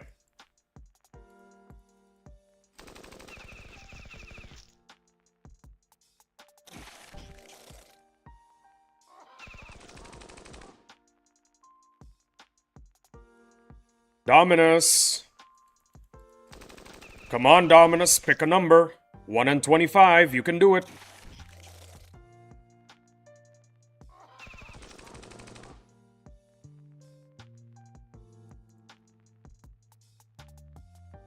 Dominus is thinking of a number right now.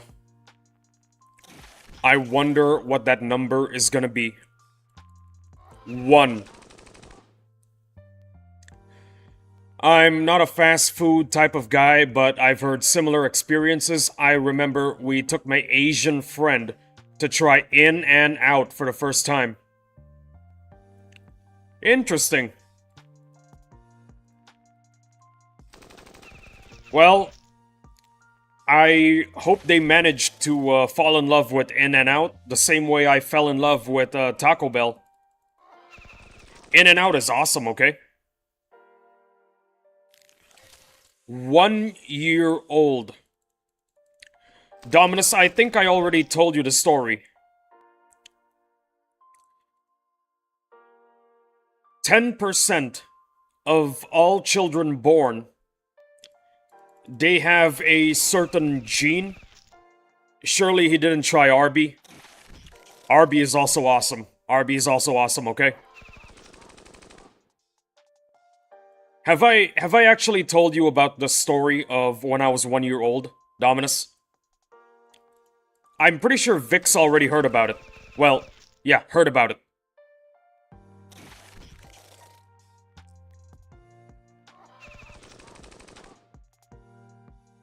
Well, not sure if you've heard about it already, but I'm gonna do it anyway.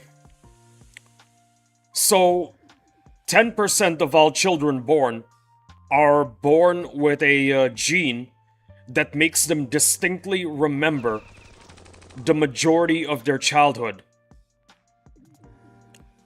Which is pretty insane. Eventually, this super memory, it disappears over time. Because if it's untrained, well, yeah, if it's untrained, it will disappear over time. I know an American YouTuber who really despises Arby's. His reviews of their food is hilarious. Though he's a Yu-Gi-Oh! YouTuber. I see.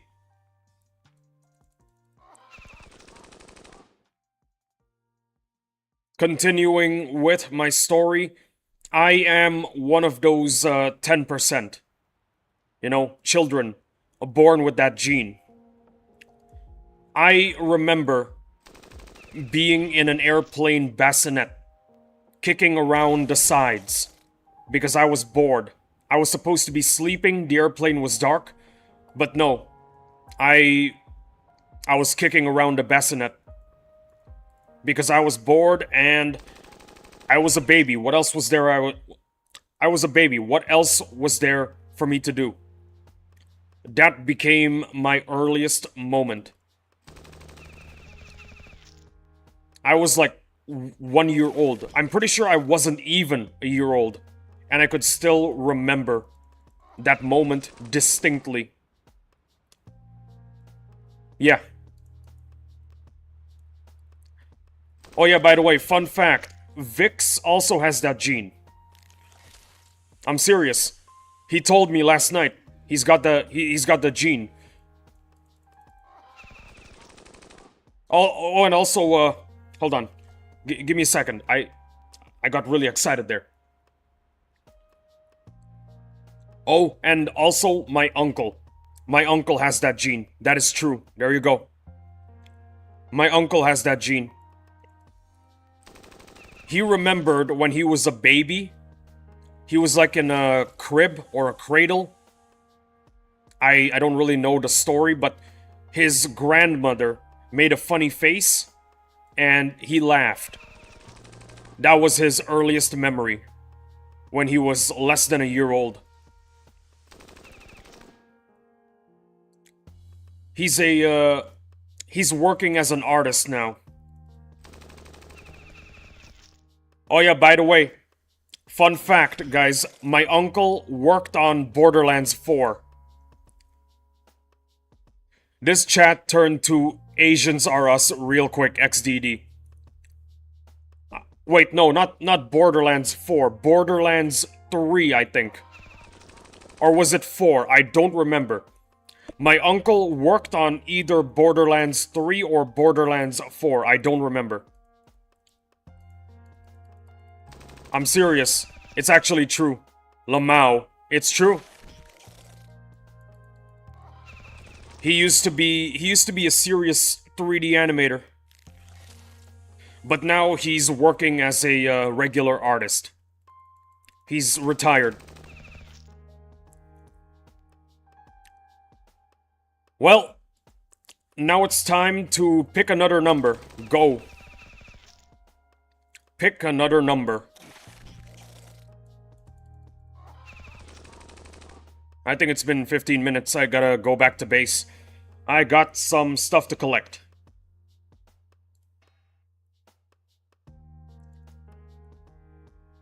Never played Borderlands, so 99. At the age of 99, I was in my coffin when suddenly a bunch of guys started trying to pry my coffin open. Yeah, so it turns out that I was going to be resurrected. They were planning on turning me into a cyborg and essentially resurrecting me. But I popped in the lab as a ghost and I told them, "Hey guys, I don't exactly want to be resurrected. I lived a full life. I was happy. I died doing what I loved. Please let me rest in peace." So the scientists, they decided, okay, let's put him back where he came from. They shoved my corpse back inside my coffin and put me back under the ground. Yeah. Probably Mr. Knight picking up your remains to use them in a gag on Volt in the Attic. Oh dear. Good grief. Mr. Knight lived all the way to his hundreds. That is crazy. Should I make more super tanks, by the way? I feel like I should. Nah, you know what? I'm gonna make more heaviers. I need more.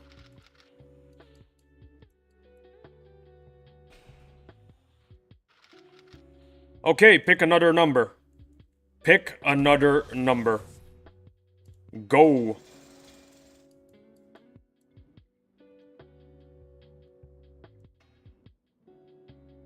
I swear, if you guys type 215, make a brut. Not worth it when there's no boss strike in sight. Gotcha. Oh, make a brute. Gotcha, gotcha. I'll make a brute when the heavier is done cooking, okay? So guys, pick a number. Go. Go and pick a number.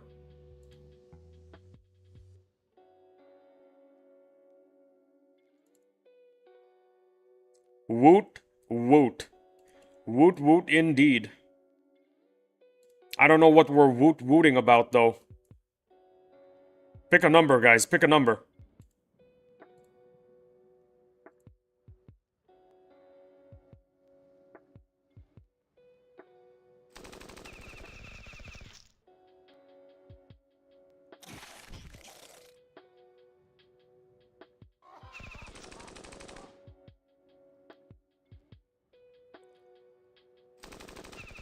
I'm still waiting for that number, guys. I'm still waiting.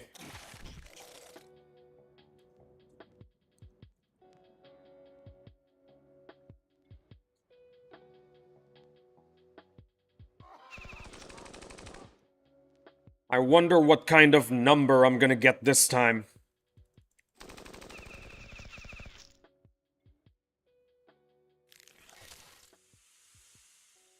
Okay, stream looks good.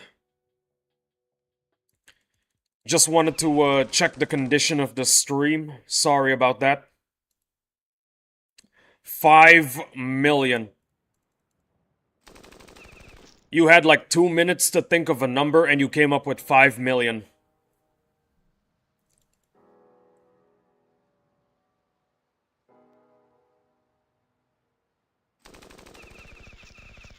So, after 5 million years of living.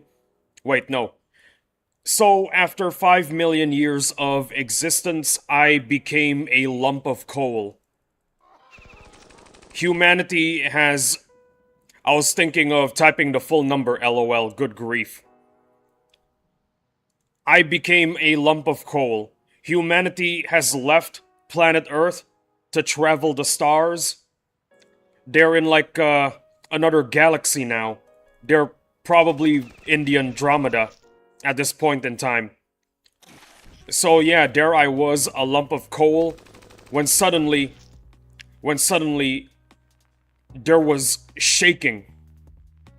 It turns out a bunch of aliens were digging for coal, and they found me as a lump of coal. The two aliens started talking to each other. Glaba gleep glorp, said one of the aliens to the other, and the other alien responded with Zeep zap zorp, bibbity gloop. And then they took me and chucked me into a pile of coal. Yeah, no, they took me and chucked me onto a pile of coal. And they set us all on fire. Because they wanted to do a massive barbecue. There you go. What happened to Zebulon in the story? Is this some plot from an American movie about aliens again? In the story, Zebulon, aka the alien that chucked me into, in the story, Zebulon, who was the alien that chucked me onto a pile of coal, a pile of my friends and family. He ended up getting a job as a referee for the for the Mets. Yeah, the Mets are still around 5 million years later. Actually, no, just millions of years. Yeah, the Mets are still around millions of years later.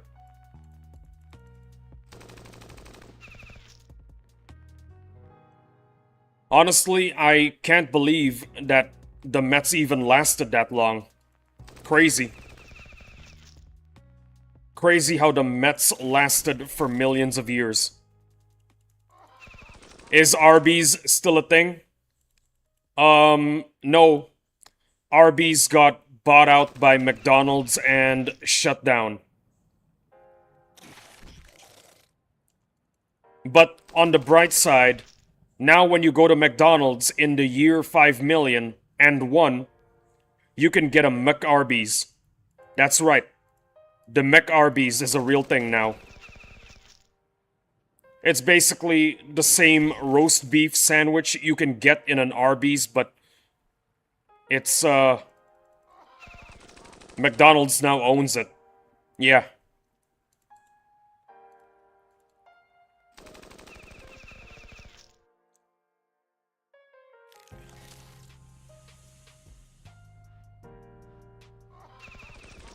Oh shoot, it's almost 9:30. I can have my coffee soon.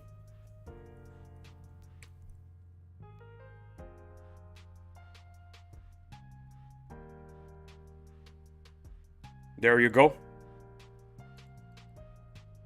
Oh, and by the way, in the year 5,000,001, Taco Bell now has their own army. Apparently so. There you go. And since Taco Bell has their own army, their entire... No, not just an army, they have a whole fleet. Yeah. In the year 5,000,001, Taco Bell has a fleet of ships. And also an army. My descendant, James Isaac, decided to enlist in the Taco Bell army.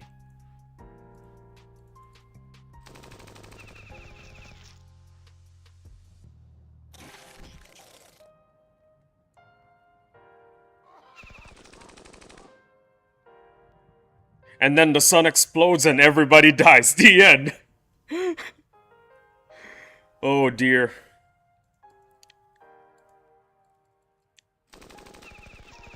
No. You see the sun doesn't explode in our solar system. The aliens that were mining coal, their technology was advanced enough to stop the sun from exploding, and they basically turned it into a Dyson sphere.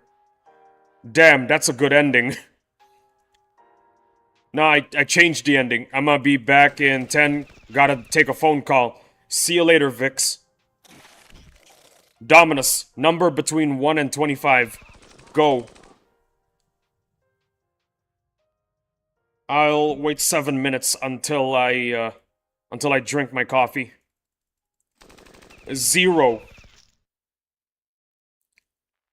I can't do 0. I can't do 0, Dominus. 1 and 25. You gotta do 1 and 25, not 0.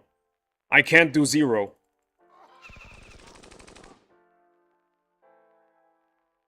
Got him, Lamau.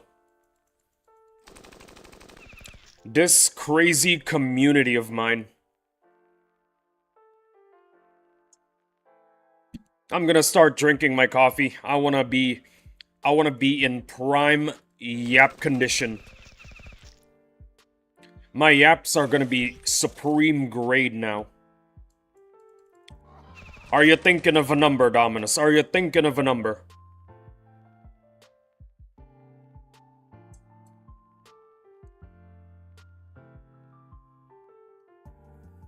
I'm giving you a really long time just to think of a number. Just to let you know, we are running on ultra low latency. You are talking to me live. I mean, like, actual live. Like, real-time live. There you go.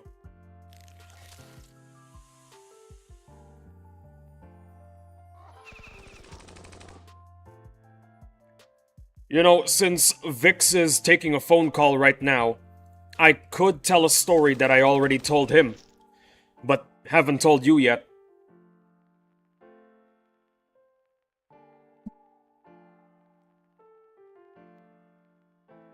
Anomaly spotted. That Pikachu moved. Uh-oh. That's not good.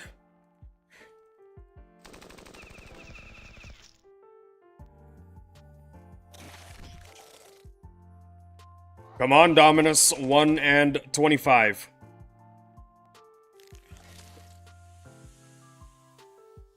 Damn, this coffee is good.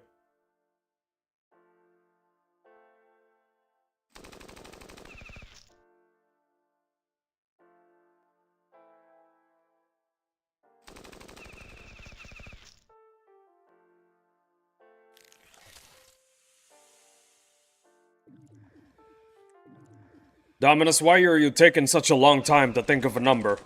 It's between 1 and 25, bro. Come on. You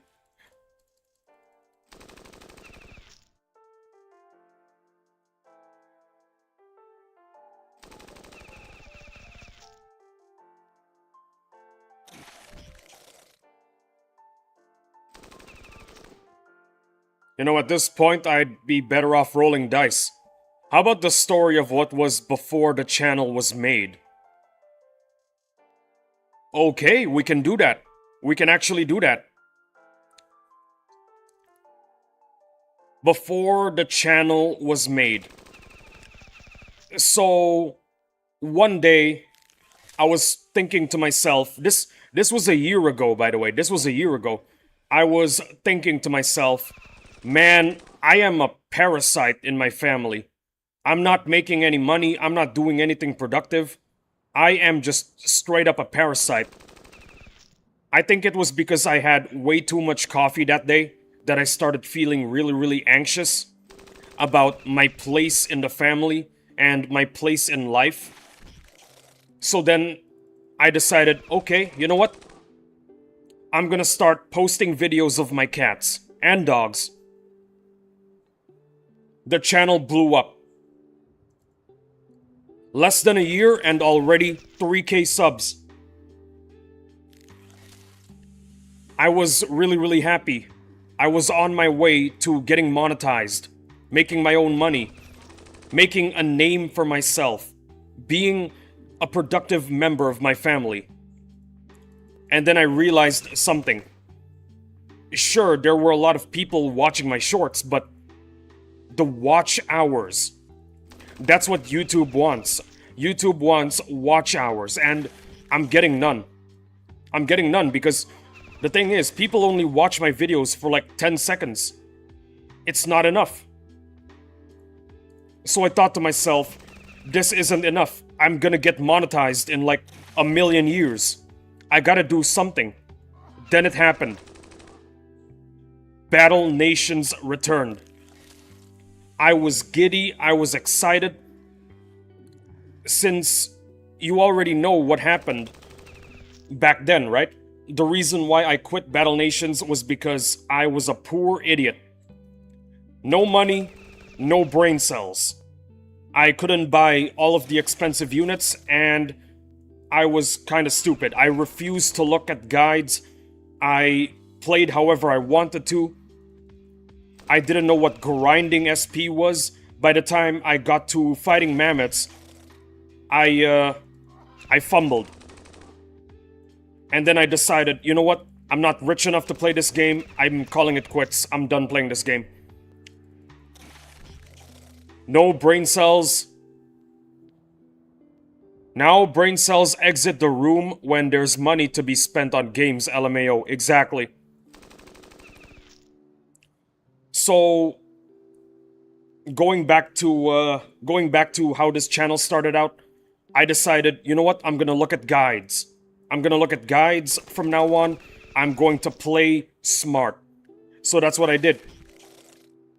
I went through a lot of wonderful, wonderful YouTube channels. I made a name for myself in the Empire and Banap's community. A lot of people ended up knowing me. Every time there was a boss fight, I was there cheering. Every time the stream was about to end, I was there with the W stream. And then I decided, you know what? I want to do this. I feel like people are gonna love my videos. Now, I started out feeling a little bit shy. I was a bit shy when it came to showing people what I looked like. So, you know what I did? I just posted videos without my voice in it. Yeah, not even my voice was heard. Not even my voice was heard. Those were the videos that started out, you know? Defeating the ancient construct with one veteran. How to farm chemical vials. Those kinds of videos. I know I remembered the R6 vet against the AC. There you go. But then I decided, you know what? This is not enough. I'm not making enough money. And it's going to be years until I make money. So I decided, you know what? I'm gonna be a streamer. I'm going to fight my insecurities. I'm going to try to what is it called? Yeah, no, I'm going to fight my insecurities. I'm going to persevere in the face of fear. I'm going to be a streamer. Streamers like Banap and Emperor, they make a lot of money. And the thing is, I might actually find streaming to be fun. So that's how I started out with the streams. I started out streaming the second boss strike. Yeah. And you know the rest. Clyde was my only viewer for a very long time. Noah M made the first ever donation. And yeah. Sometimes to conquer your fears, you must face them. Exactly. You know, at first, I actually wanted to do this for the money. But over time, I started genuinely having fun, talking to my audience. Exaggerating crazy moments. Occasionally LARPing. It became fun. I should know that's kind of why I started playing horror games. Crude example, but it's true, lol. Yeah, eventually I just stopped caring about money. Eventually, the only thing I cared about was talking to my regulars. I stopped thinking about whether or not I was gonna get a donation during this stream. I started thinking about, am I going to talk to my friends this stream? Will they show up? I hope they do. And they did. Time and time again, my friends continued to show up during the streams. You guys, Dominus.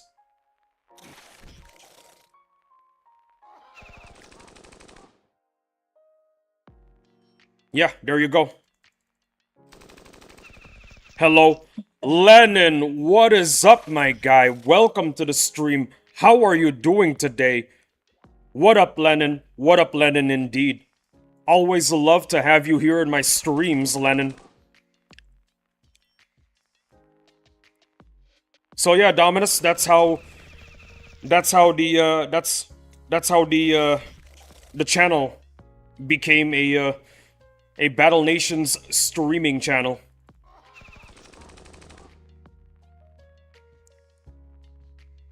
It started out with me trying to impress my parents, and eventually it just ended up with, well, this.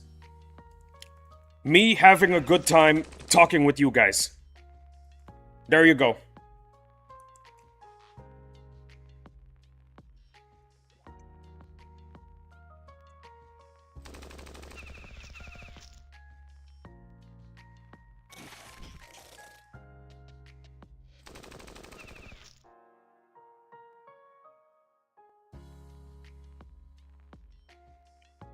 Well, I started playing Stalker Anomaly. Yo, Dominus, do you know about that game?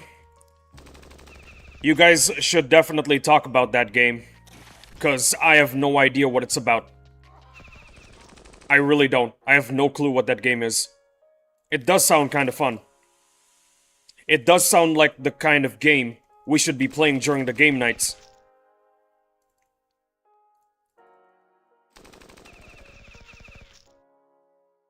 Yo! Look who it is! Konnichiwa, Lee-san. Yo, Boss Babo. Welcome to the stream. Love to have you here, my guy. Love to have you here. What is up? Especially after weeding out certain parasites, this channel has come a long way.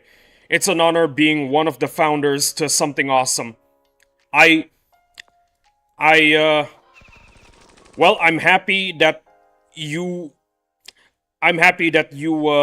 you feel it's a great honor to be like one of the pillars first to be built for the building that is my channel.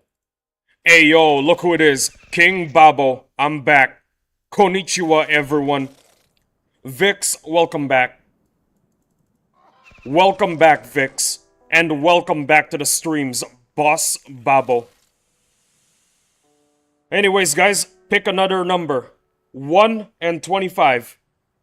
Hope you're all doing great. I'm hoping you're doing great, boss. Now pick a number between 1 and 25. Go.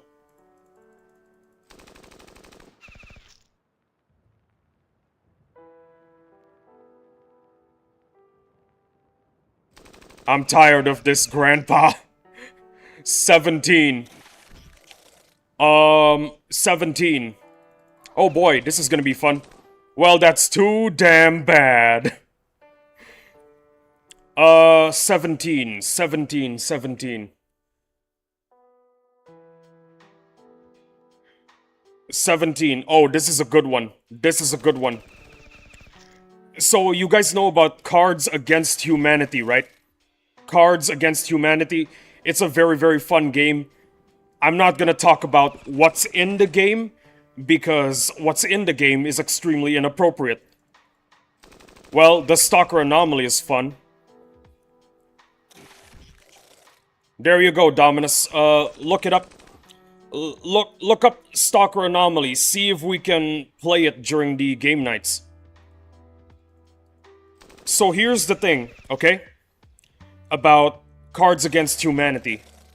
Back then, in my teenage years, my friends and I, we would always play Cards Against Humanity whenever we have an opportunity to do so. So we were busy playing during the lunch break, and then suddenly, our teacher walks in. Now, our teacher, our English teacher, he's an absolutely goated guy. He actually lives in Bali right now. Same island my sister, my brother-in-law, and their kids are living on right now. He's a very chill guy, and when he saw us playing Cards Against Humanity, he just asked us a question that I didn't think a teacher would actually ask. Yo, can I join?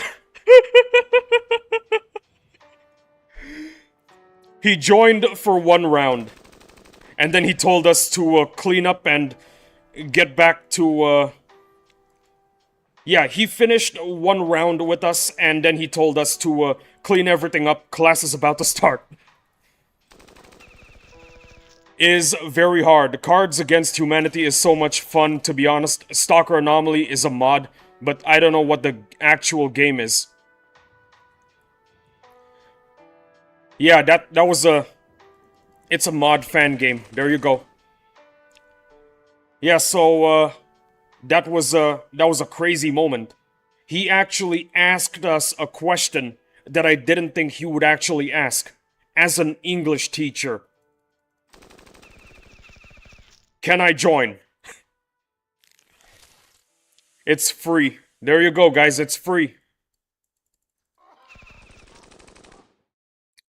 I really miss the guy. He's really awesome. After he decided to leave for Bali, he decided to keep in touch, but it's just not the same. He's one of the cool teachers, you know? One of the teachers that genuinely want you to learn. And not just genuinely want you to learn, they also want you to be feeling okay in their classroom. If you're having trouble in your life, he's always there to help you out. Because he wants you to genuinely succeed. There you go. Oh, and also he gives really, really good grades. He gives really, really good grades, I'm telling you. Anyways, that was a funny moment when I was 17. Any other numbers between 1 and 25? Tell me. What's the number, fellas? What's the number?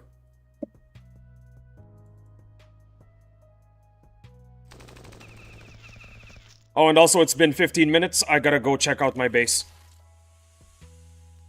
Oh yeah, I do hope you guys are liking the new bot. It's advertising our Discord server now.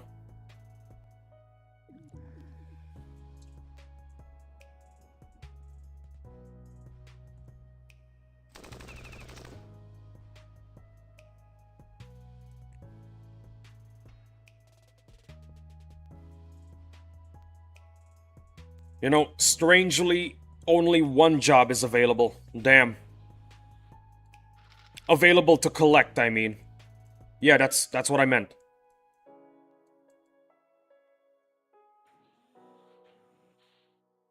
Oh, hey, 2 jobs. Nice.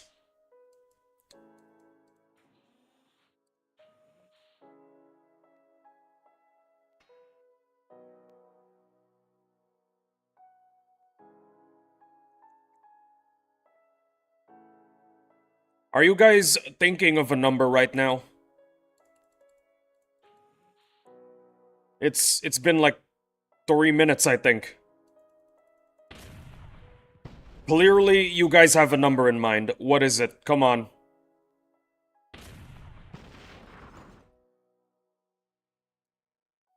If you guys don't think of a number right now, I'm gonna start yapping about the Old Republic.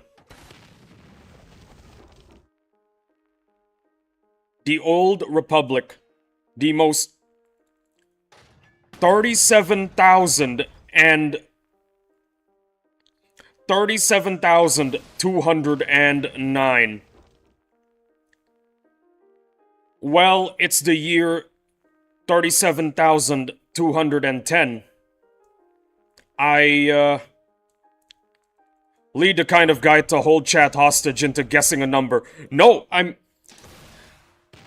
genuinely want to tell you guys awesome moments in my life.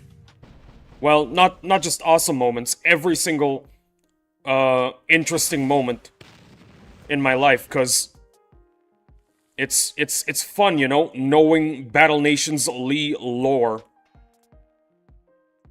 Unless you want me to start yapping about the Old Republic. But in the year 37,210, they transformed me into an AI. My dead body is still on Earth. Humanity has reached the stars. They turned me into an AI to educate people on what life was like back in 2026.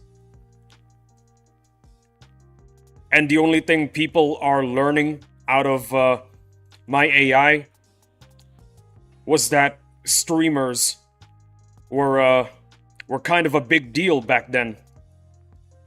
They're not a big deal anymore, cause in the year 37,210, streamers no longer exist. They have been replaced by they have all been replaced by AI. There you go. Well, after investigating, I discovered a mod that makes co-op possible on Stalker Anomaly. Seriously? Okay, that is pretty cool. That is actually pretty cool.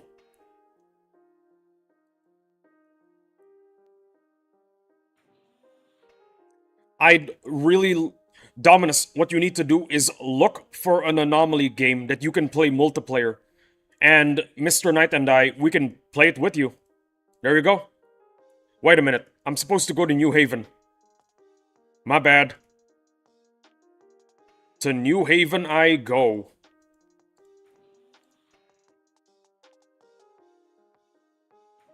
So, are y'all gonna come up with another number, or shall I start yapping about the Old Republic?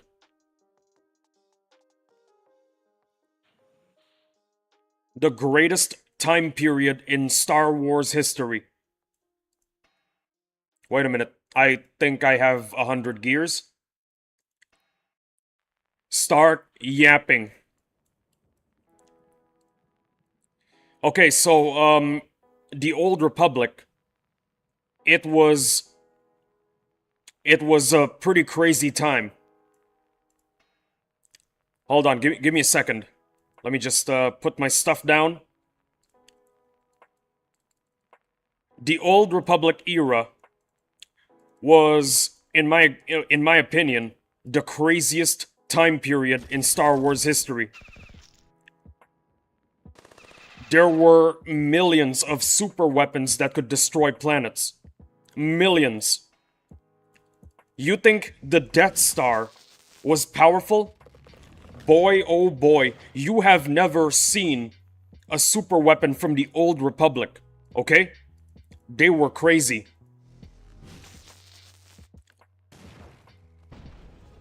What else? What else? Oh yeah. There is a there's basically a what's it called? A thought something. There's basically a discussion. It's still ongoing.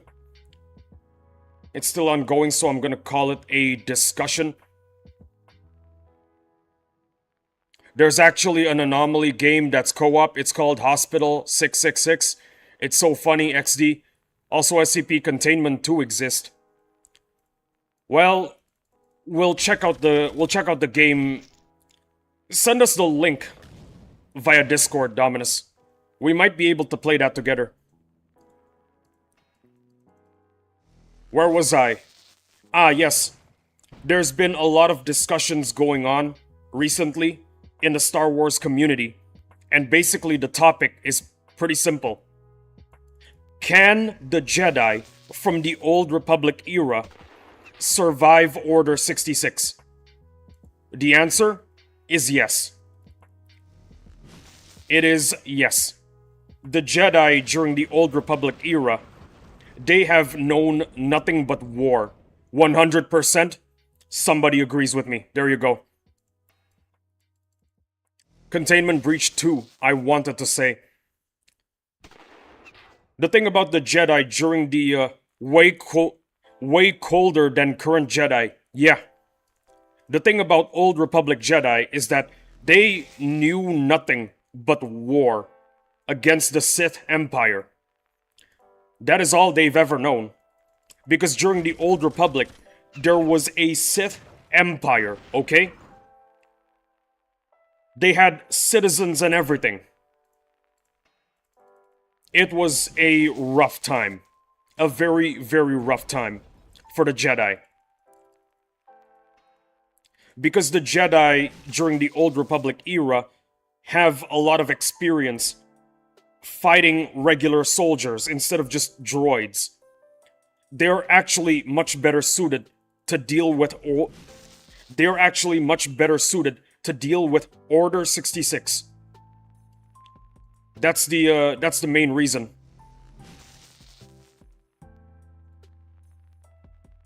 That is the main reason. The only new gen Jedi / Sith that are whooping Old Republic are Count Dooku, Yoda, after Order 66, Obi-Wan, Mace Windu. There's also one more, Kit Fisto. No, two more, Kit Fisto and Plo Koon. Absolutely go to Jedi. Yeah. Fun fact, by the way, Plo is like the third best duelist in the Order, behind Mace Windu, and Mace Windu is behind Yoda. Plo was the only guy to ever defeat Yoda in a lightsaber duel. But it was like a friendly sparring match.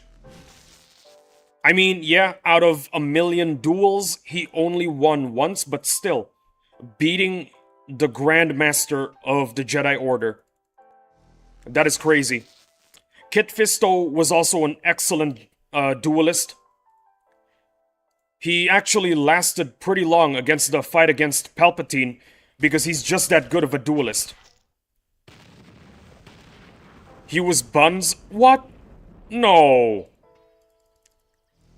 No. The thing is, Kit Fisto lost to Palpatine not because he's a bad duelist, but because Palpatine was just him, okay? He actually did good against Grievous. Yeah, there you go.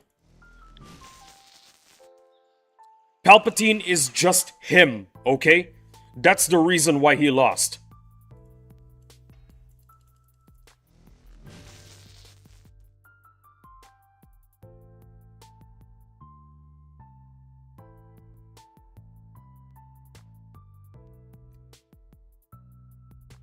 Palpatine would smoke Darth Revan. Are we talking about canon or legends? Because Legends Palpatine absolutely dog walks Revan. If we're talking about canon, I'm not exactly sure. Because Revan went canon?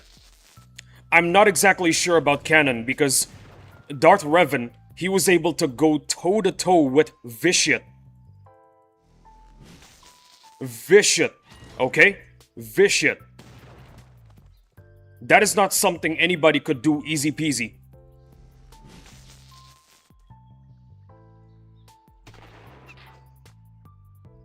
And also, we need to understand which version of Darth Revan. Are we talking about Jedi Revan or Sith Revan? Because I could see Sith Revan absolutely losing to Palpatine. But Jedi Revan is a different story, okay? Jedi Revan is really, really powerful.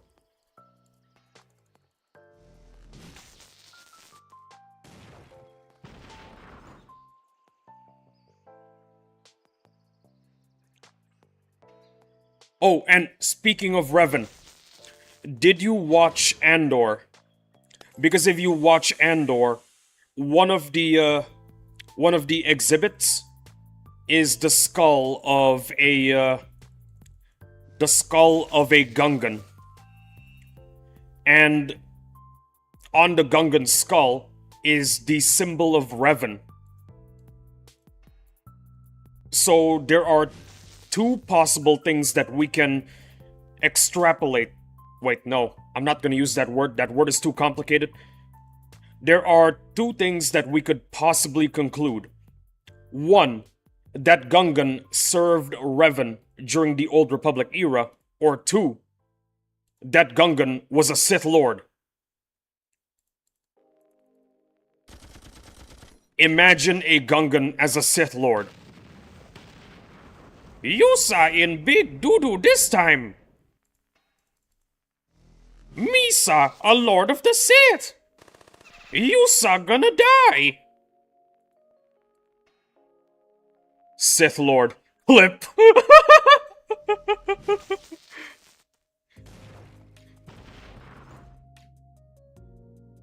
Oh dear.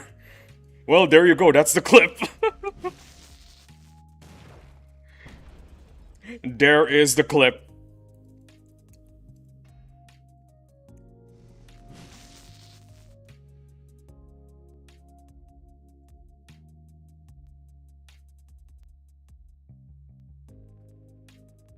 Do you actually want that to be the clip? I feel like I should have another fun moment.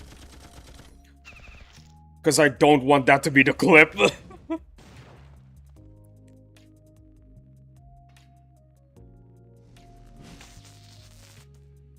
What else do we got? What else do we got?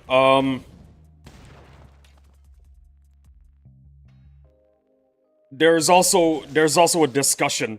Who would win? Oh, 1 second. There's also another popular discussion going around the community. Who would win in a fight?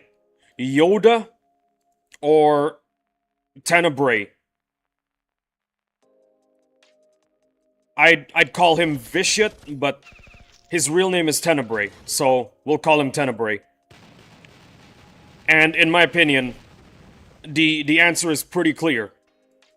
We got a guy who's able to drain all life from a planet,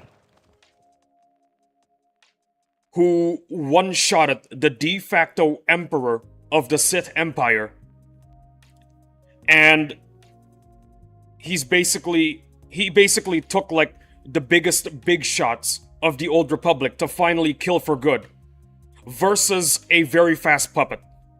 Yoda, he ain't draining Yoda's life. What's your opinion about the Metro Saga? The question is for everyone. Metro Saga. When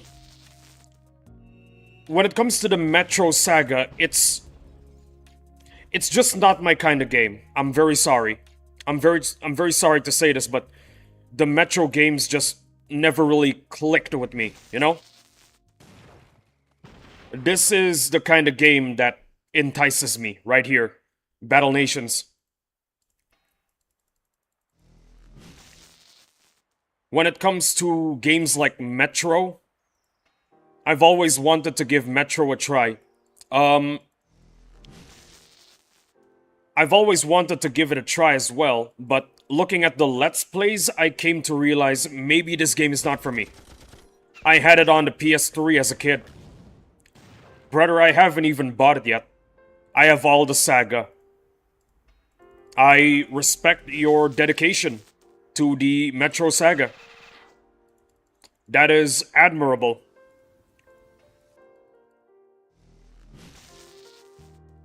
Ow. I was just picking my dry skin when suddenly I don't know what happened. Sorry about that. I'm waiting to play Metro Exodus.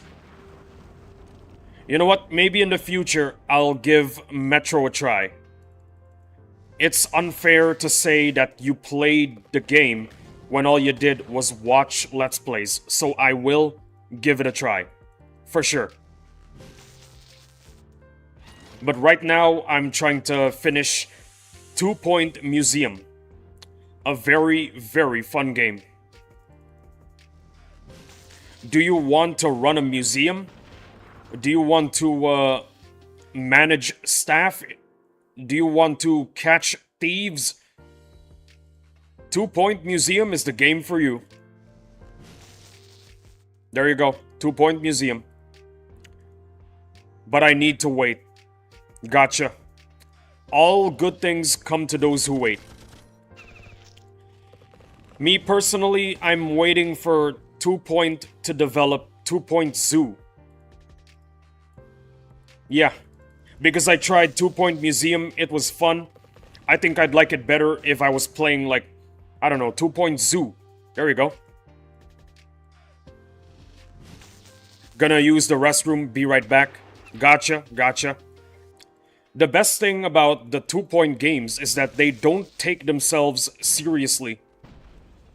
Nothing in the game is serious. It's all just silly shenanigans. There you go. That's what I really like about the game. It's extremely lax. Nothing too serious. I do have to mention that it gets kind of difficult the more you play.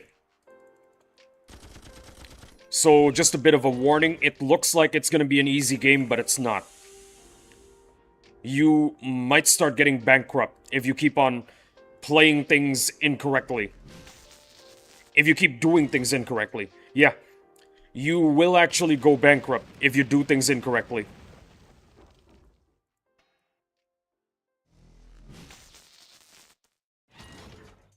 Coffee's done. Nothing left in the cup or mug. I don't know what that is. Let me just, there we go. Perfect.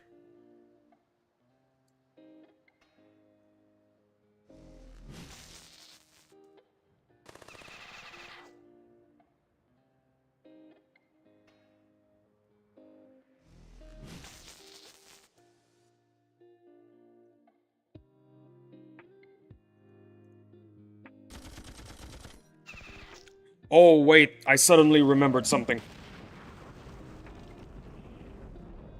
I almost forgot about this.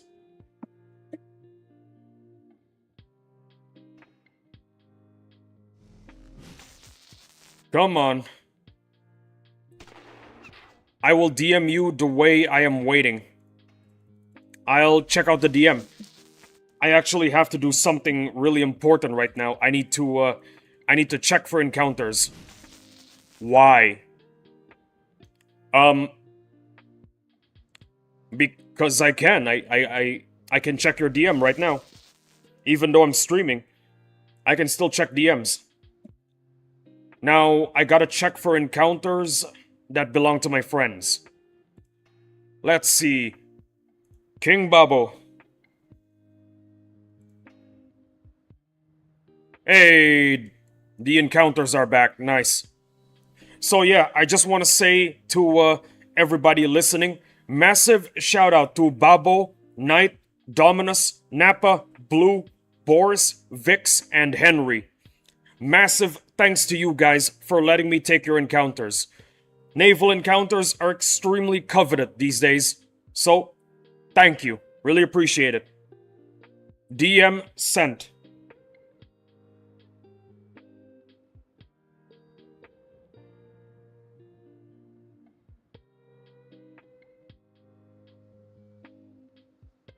Interesting.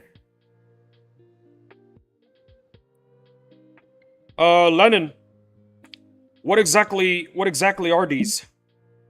What exactly was I looking at? Are you trying to make an app or something?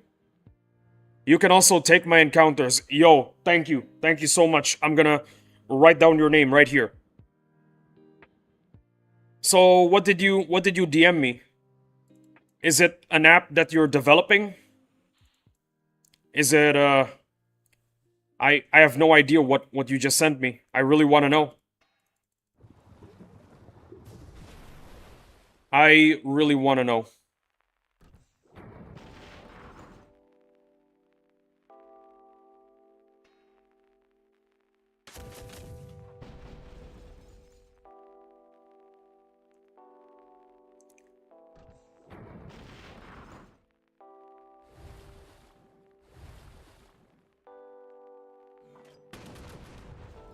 I think I need to go to the loo as well.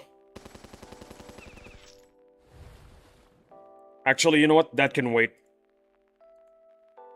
Metro 2033, 100% achievements, and Last Light, 76 achievements completed.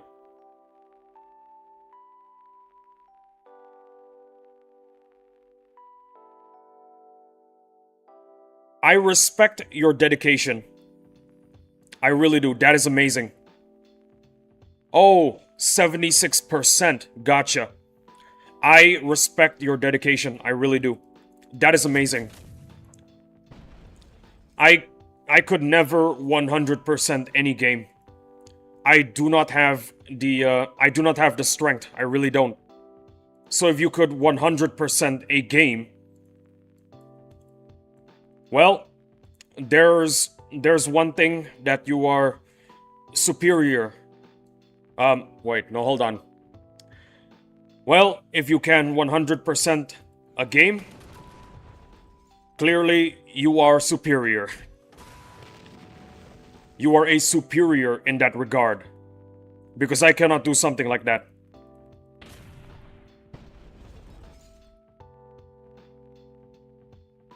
Metro 2033 was my first 100%. I'm gonna be real with you. When I say I can't 100% a game, I mean it.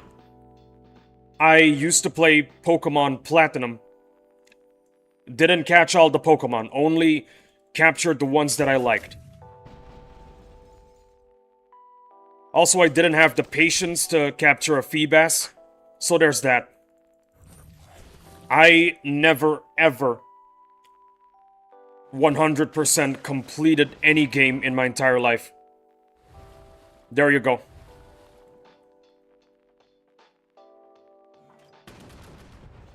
If you can 100% any game, well, you are my superior. That's a fact right there.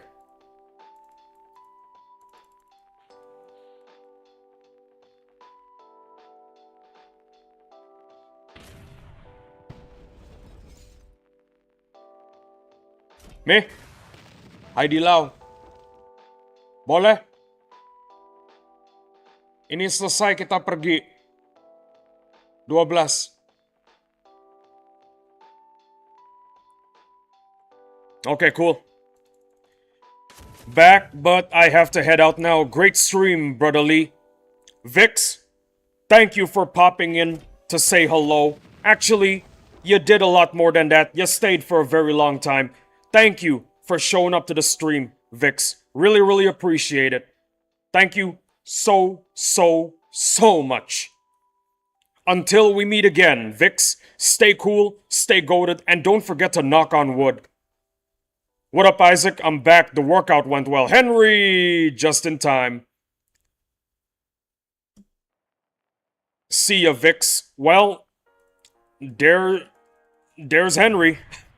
Welcome back to the stream, Henry. Always love to see you here, my guy. Always love to see you here. Good night, everyone. Good night, Vix. Have a wonderful, wonderful sleep. Take it easy, my guy.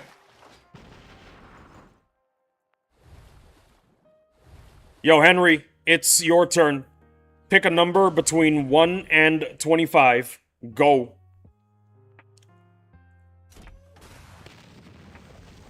Do it, Henry. Do it. Also, I'm really glad that the workout went well. Always, always exercise. Very important. Okay, 19.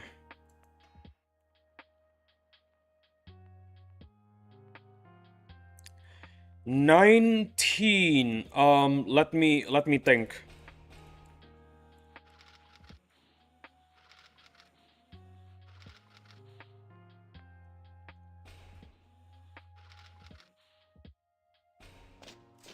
This happens all the stream? Yeah, pretty much either I yap about stuff that, either I yap about random stuff or I tell people the story of my life.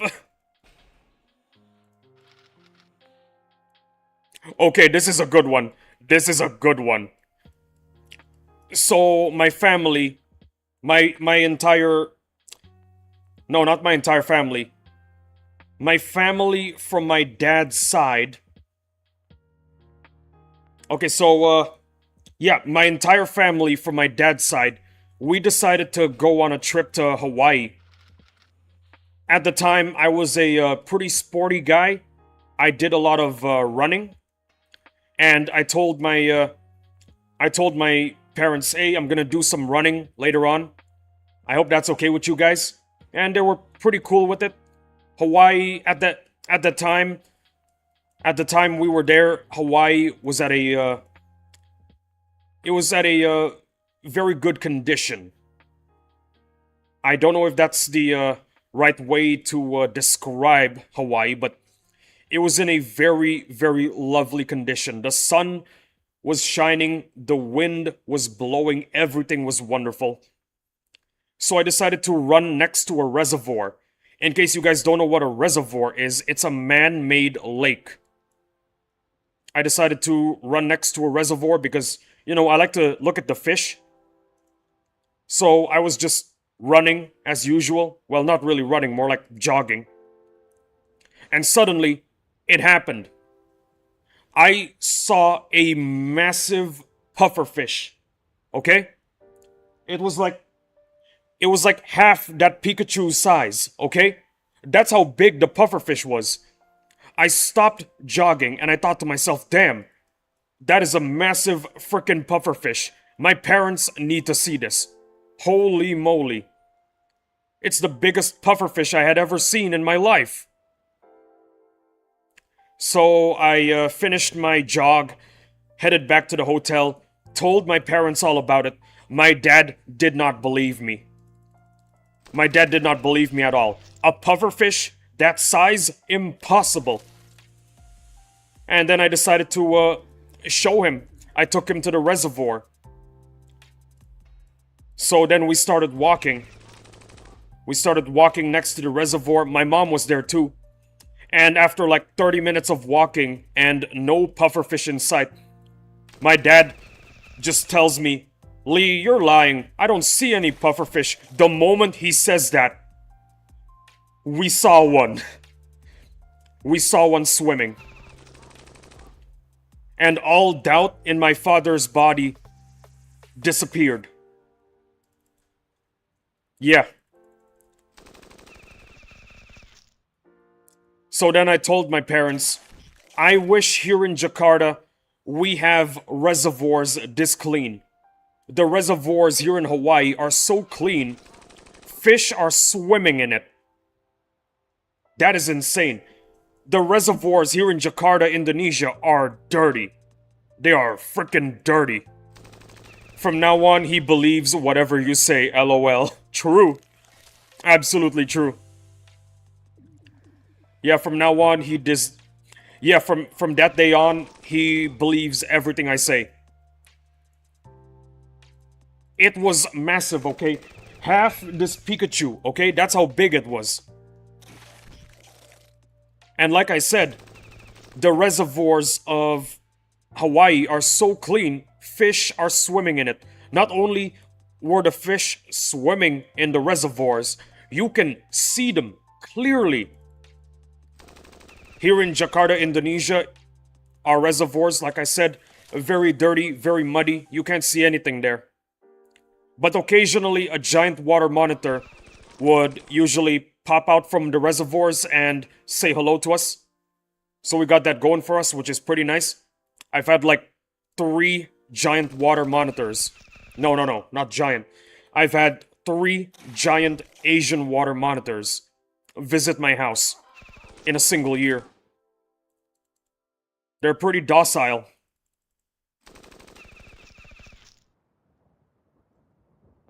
What's the next number, fellas? What's the next number?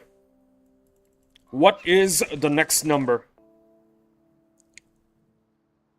I am speaking really, really fast. That's the coffee right there. Well, I haven't saw a fish on over a year because the river haven't any fish. And 5. 5.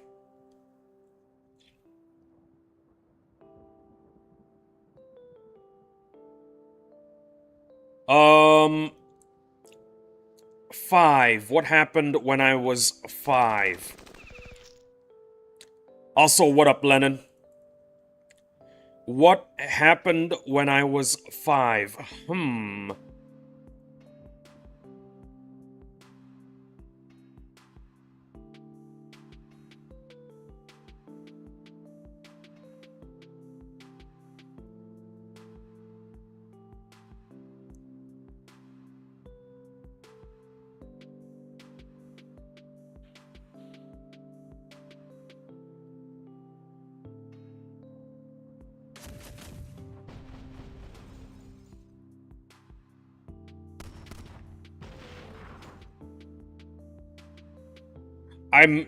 I'm thinking really, really hard right now.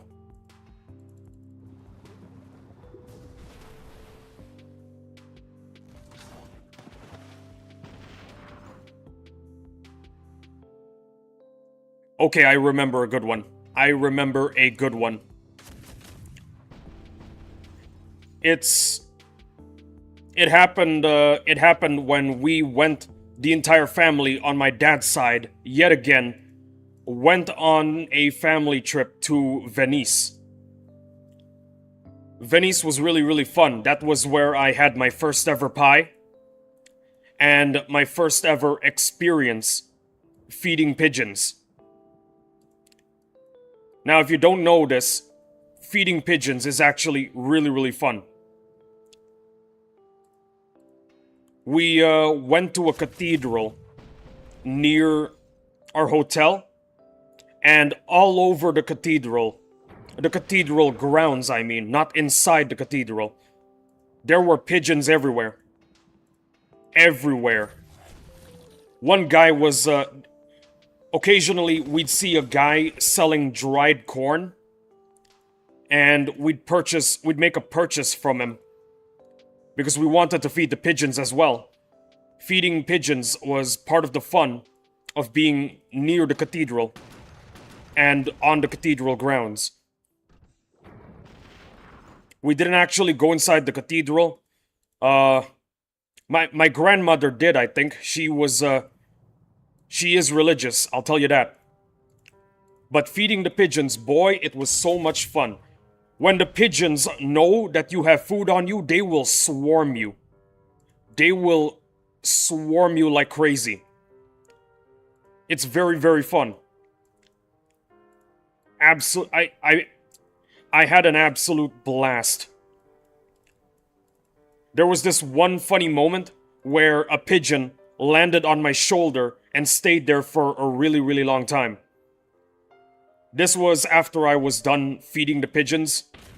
As I was walking to where my parents wanted to go, wanted to bring us, our family, you know.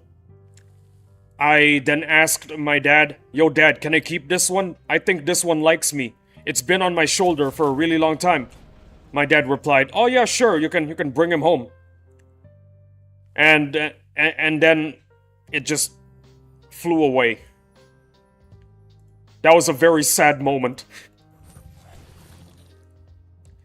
My friend that I made during my trip to Venice was never seen again. Unfortunate, I know. Hello, Henry. I think I already read that one.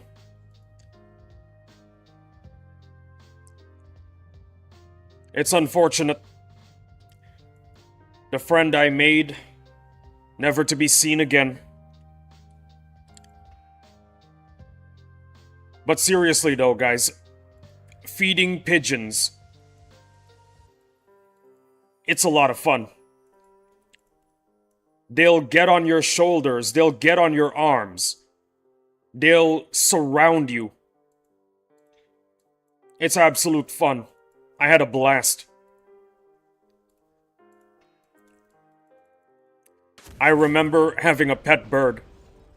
Me too. I had an African grey. Then I realized that an African grey is incompatible with my line of work, so I returned her to her breeder. I miss her. Her name is Merlin. I realized she wasn't happy in my house, so had to return her. I think when it comes to my line of work, cats are the best pet. Because they are extremely low maintenance. But it died during the COVID. Because of COVID, or I didn't hear about COVID affecting birds.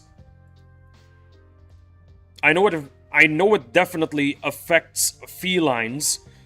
I don't know. Well, you have my condolences. I am very sorry for your loss. Losing a pet it's not easy. It is not easy. It is not easy to lose a pet.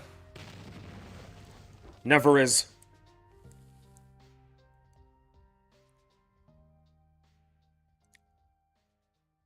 Well, if you want more stories, guys, give me a number.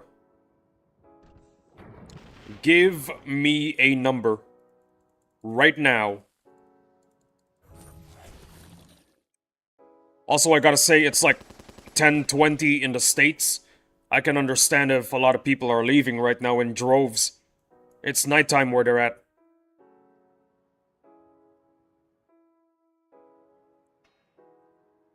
Well, I had a lot of chickens as pets when I was a child. I see. Chickens make really, really good pets. If a chicken really, really knows you and develops a relationship with you, it can be a loyal pet. It's 8:20 p.m. Pacific Standard Time here in Canada.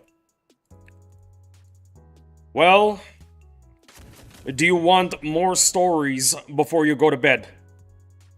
Pick a number. 1 and 25. 920 on CR.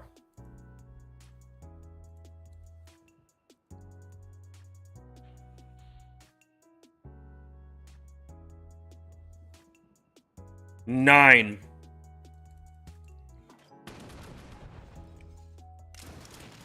Nine. 99999.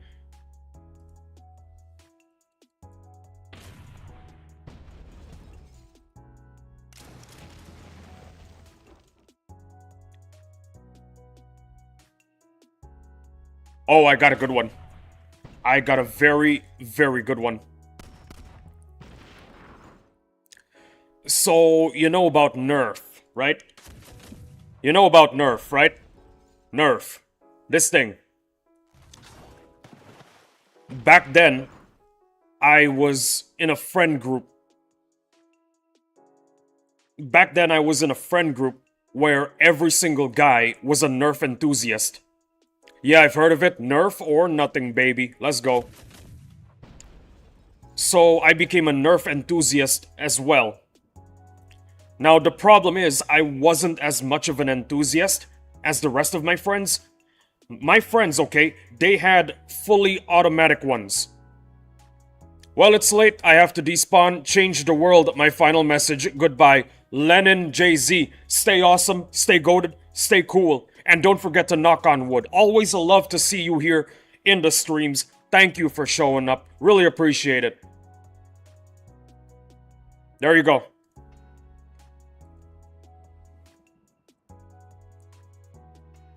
Henry, you gotta say goodbye. You gotta say goodbye, Henry.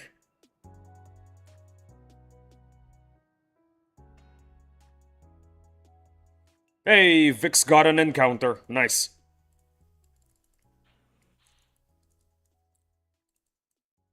Alright, see you, Lennon. XD.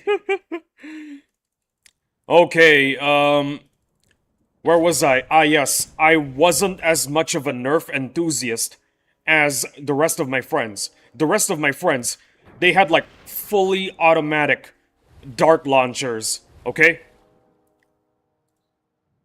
That's how crazy their guns were. And when we had to do a Nerf battle, we well, we couldn't really compete with the majority of the other guys. You know what I'm saying? Okay, here, let me explain. A portion of my friends were Nerf enthusiasts. Another portion were Nerf enthusiasts as well, but not as much. And usually, this group, which I'm included in, we can't compete. We really can't. So one day, during a Nerf battle, we decided to do something really, really stupid. We basically inquired the friend of ours that owns the place that we're doing our Nerf war at.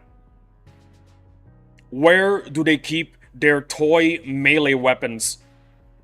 Oh yeah, just in my room. It's in a big chest. We pulled out the melee weapons, and when we saw one of our opponents, we did the craziest thing. We ambushed him with melee weapons, started beating him up, and we ended up taking him hostage. That is what we did. We took him hostage after beating up... we took him hostage after beating him up with melee weapons. Plastic swords, plastic bats, you name it. It was hilarious. Absolutely hilarious.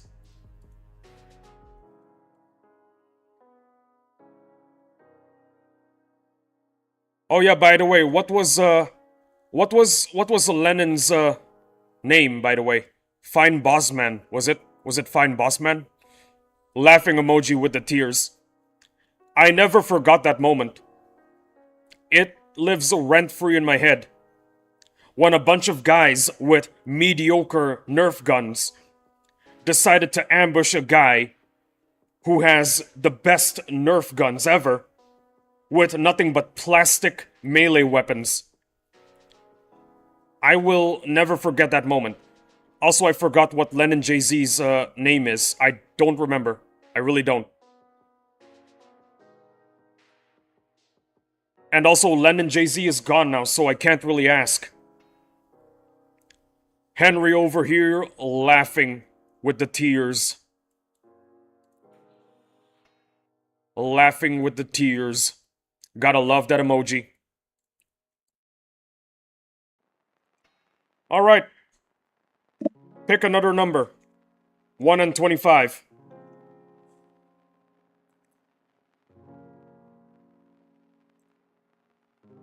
Also, Isaac, I'm feeling lots of constant stress. It's hard to calm down.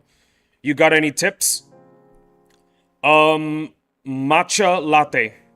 Drink some matcha latte. Matcha latte always calms me down. It's the best. If the stress persists, I suggest seeing a doctor. I really do. But if you're feeling stressed out, drink a matcha latte. Alright? Gotcha. Matcha lattes always calm me down. They taste really good.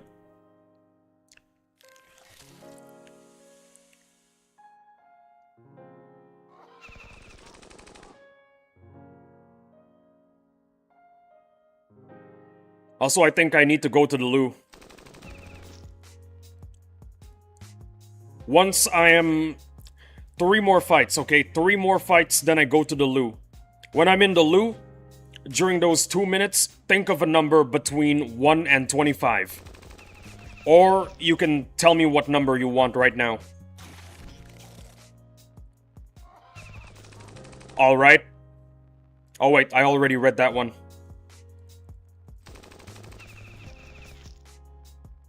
What's the number, Henry? What's the number?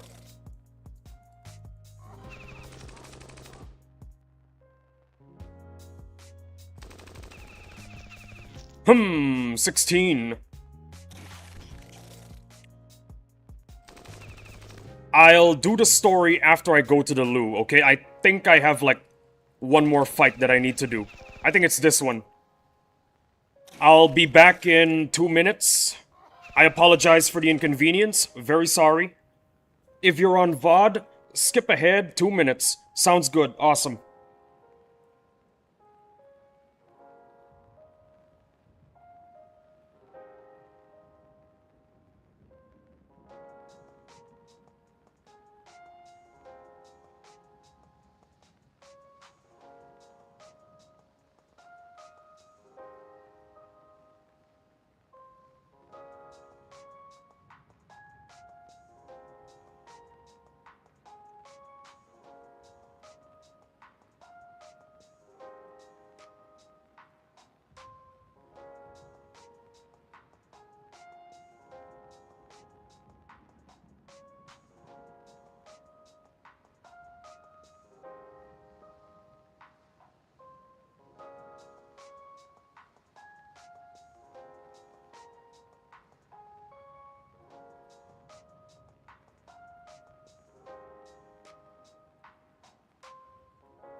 Oh boy. Oh boy, here I am. Here I am, guys. Sorry for the inconvenience. I am back. I have returned. So, 16. This is a story that I got from my English teacher. It's not something that happened to me. By the way, this English teacher is not the same one that I spoke about previously. This is a different guy. This English teacher of mine, he's a Texan, okay? He's this massive 6-foot tall Texan. Actually, he's probably over 6 feet.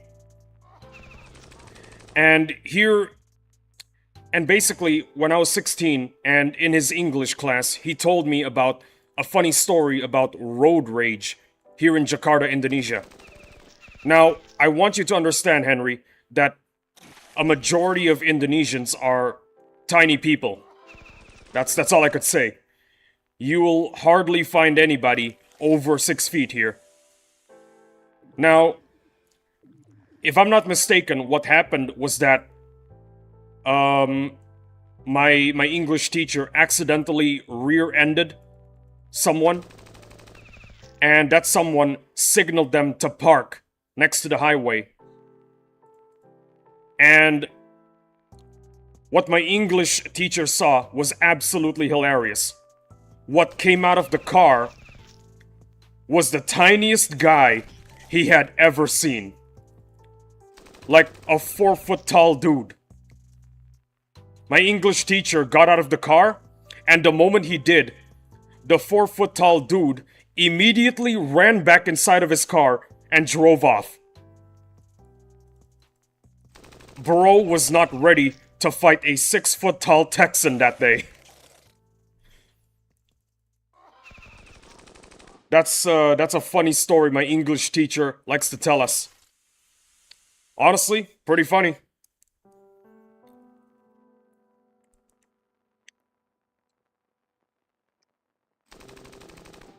Oh yeah, speaking of Texas, Benap is a Texan, no?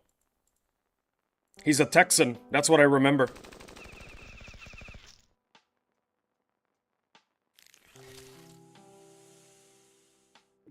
Three hours and 30 minutes. Gotta see if I've got anything in base, but I'll do it later. Yeah, he is. Awesome. I got it right. He recently moved to another state in Texas, I think. Ah, I see. I see. Gotcha. If you like these stories, tell me another number. Tell me another number, Henry. Tell me another number.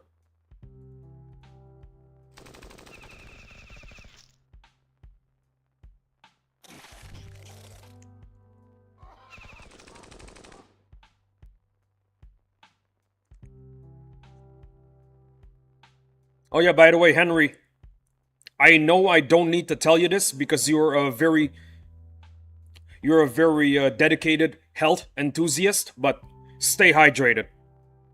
Always stay hydrated. If you're feeling unhappy, you're probably dehydrated. If you're feeling anything bad, anything negative, you're probably dehydrated and you need to drink water.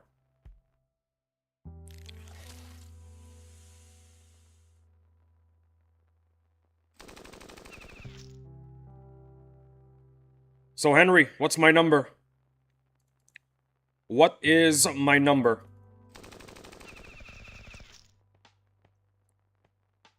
That can help out with my stress too. There you go. Yeah, maybe use matcha latte as like a last resort. Drink some water. Drink some water, Henry. Drink some water.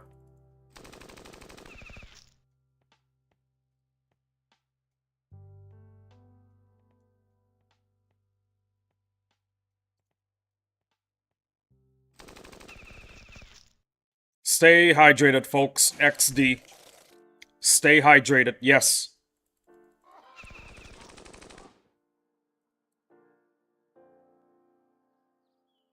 Hey! Important Battle Nations gaming tip. Stay hydrated. There you go. Now everybody watching on VOD knows to stay hydrated.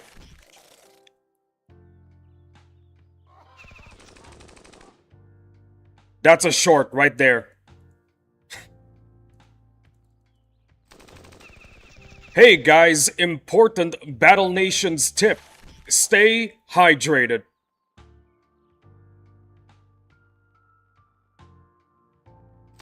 That's it.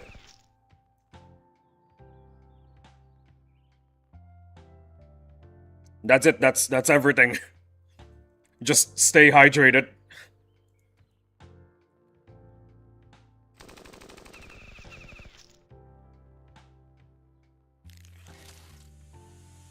Pick a number, Henry. Pick a number. Come on. I know you love my stories, okay? As much as Vix and Dominus and Mr. Knight. Tell me a number.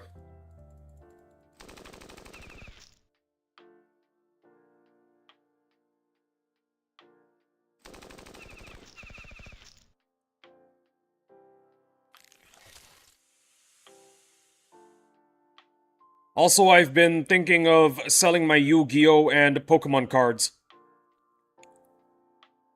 You know anything about them in the market? Like, for getting into it the first time.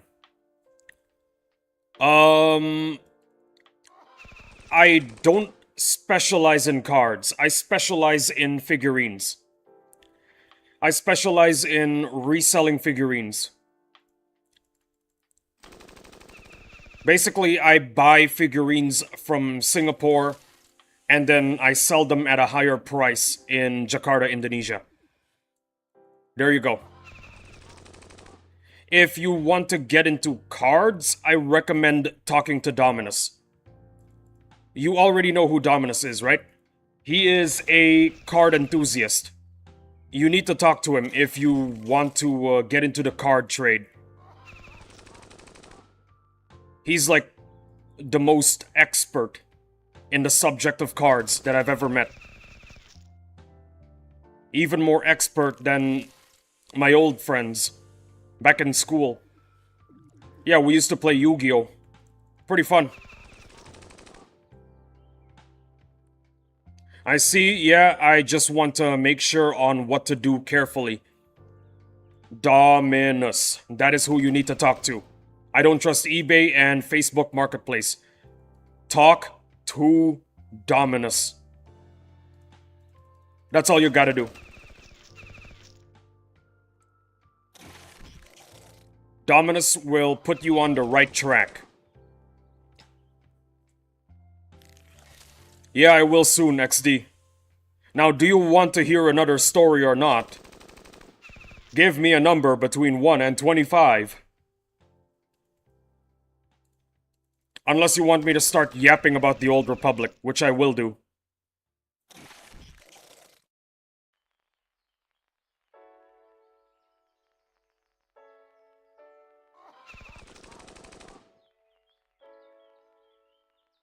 How about 7? I think we already did 7, no? Oh wait, we did 9. 7. 7, 7, 7.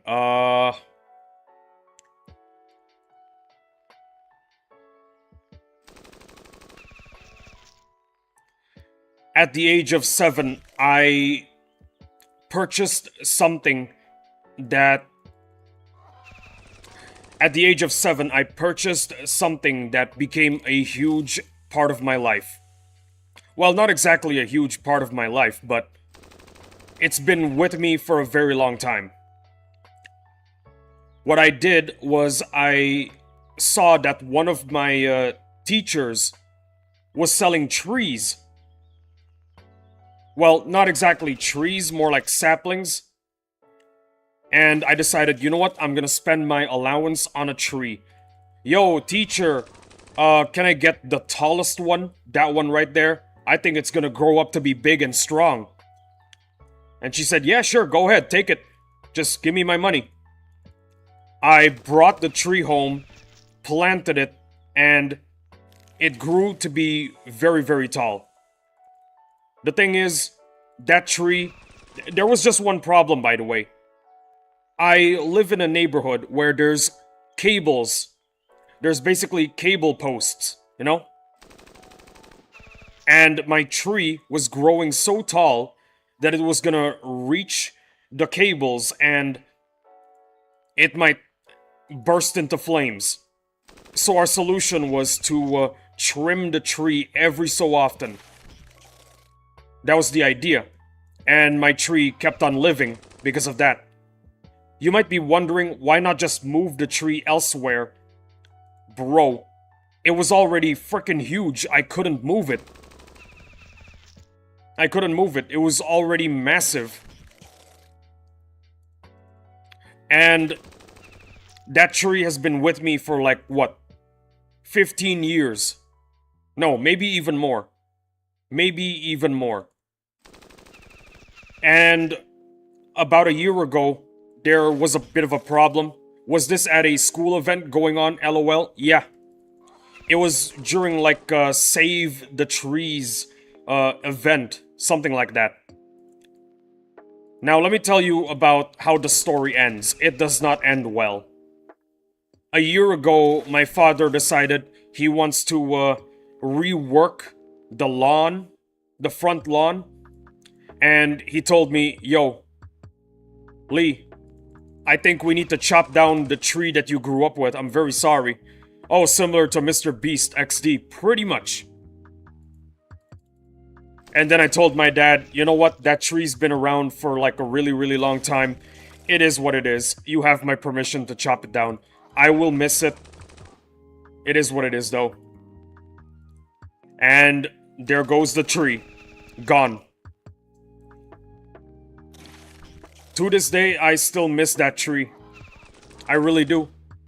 That tree was a big part of my childhood. The majority of my childhood. Actually, no, not the majority. During my childhood, I'd often visit my tree to see how it's growing. And when I noticed that it's growing nice and strong, I'd be very happy.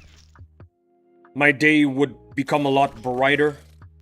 Yeah, I'm gonna seriously miss that tree.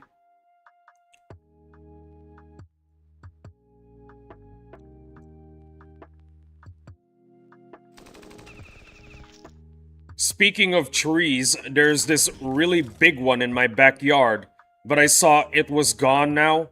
Maybe the government took it down or something, or the homeowners in my house took it down. Or I remember it was there before a long time ago. You know, speaking of homeowners associations, here in Jakarta, Indonesia, we don't have one. We do not have a homeowners association. You can do whatever you want and nobody can fight you about it. Like, there was this one time I owned a pet pig. And the neighbors, they just can't do anything about our pig living in the front lawn. 'Cause no homeowners association. Nobody to complain to. We could have a pet pig and nobody can do anything about it. So you can find an abandoned house, as you can live in it and renovate it to make it your own, XD. And you can live in it. Ah, I see. So you can find an abandoned house, and you can live in it and renovate it to make it your own, XD? No, that's illegal. That's illegal. You wanna know why? Because there's no such thing as an abandoned house here in Jakarta. If you see a house that looks like it's abandoned, there's an owner for it. There is an owner for it. Squatter rights do not exactly exist here. But yeah, no homeowners association.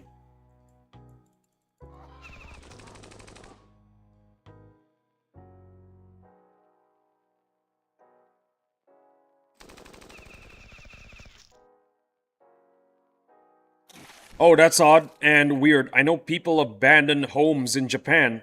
I've heard stories on that. Interesting. Well, the thing about Japan, Indonesia, and America is that we're talking about three different countries. So different laws, different rules, different ideas of what is right and what is wrong.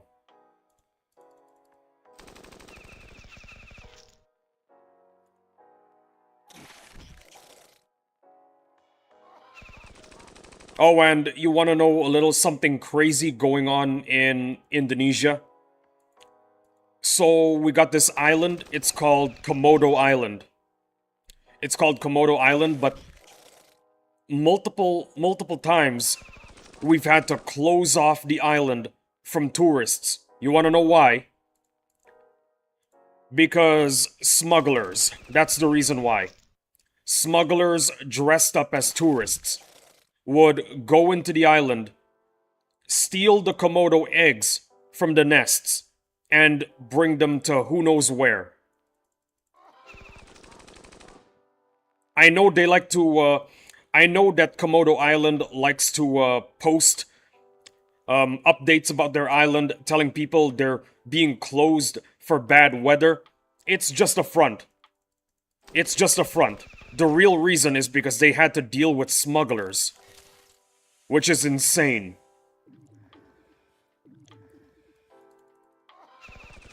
They want to steal exotic animals and sell them. Shaking my head, I've heard about this too. The thing is, this issue has been around since the day Komodo Island was open for tourism. It's been going on since the beginning. That's what's crazy. And what's really unfortunate is that it's negatively impacting the Komodo population. Komodo dragons are technically endangered because they only live on one island. So, say 100 Komodos, 100 Komodo eggs going missing, that is a massive blow to the population. It is a massive blow. I'm not gonna lie. I'm not gonna sugarcoat it, okay?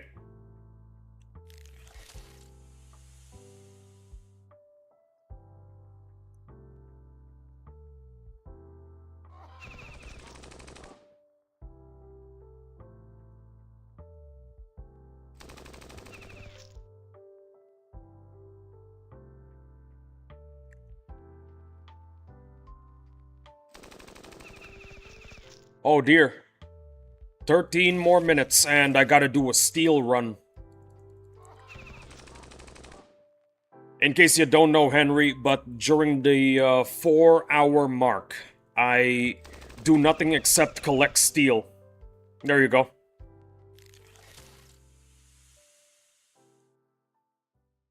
I'll do other stuff, of course, when I'm all out of energy.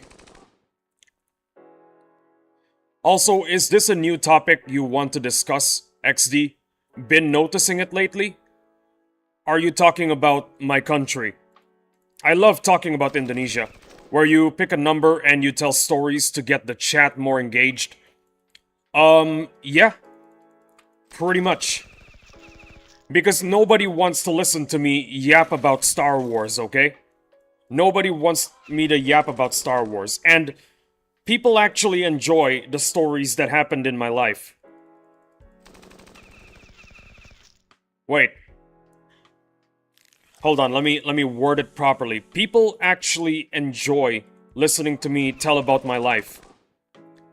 'Cause my life has been a very, very interesting one. And I'd always love to share it with other people. I've had an amazing life so far. Why not share it with a lot of people? I mean, I know comedians do that. That's pretty cool. You can be a... That's pretty cool. You could just be chatting. Oh, that's pretty cool. You can be a just chatting and Battle Nations gamer streamer XD. Agreed.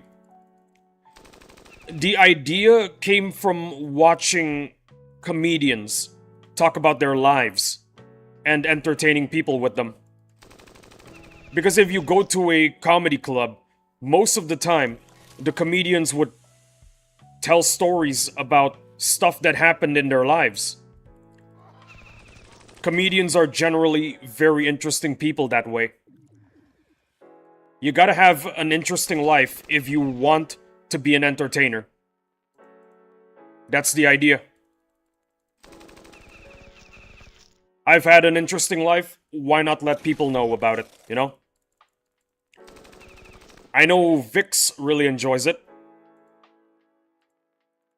The stories, I mean. Them. Them, not it. I know Vix really enjoys them. the stories that happened in my life. I wanted to go to a comedy show before it was Uncle Roger, but he canceled it before he could get to my city in Canada. Shaking my head, he said it was work visa issues. It was supposed to be my first show too. I've been to a comedy show once, and let me tell you, it's not that entertaining. It's not that entertaining unless the guy is like a really famous one. Well, not exactly super famous, like worldwide famous. Local famous is also pretty good. The one that I was watching, I'm not sure he was the best. I don't know, maybe I just have a different sense of humor. Oh yeah, and by the way, it happened in Canada. That's right. It happened in Canada. Yeah, comedy can also be subjective. It's a hit or miss for the content provided. True. Not everyone is going to like your show. That's just how it is. Not everyone is going to like the content I provide, and I live with it. You know, people can have their preferences. Me personally, I'm more of a. I prefer Conan's comedy acts. You know Conan? Yeah, I prefer his comedy acts. His skits. That's what makes me laugh.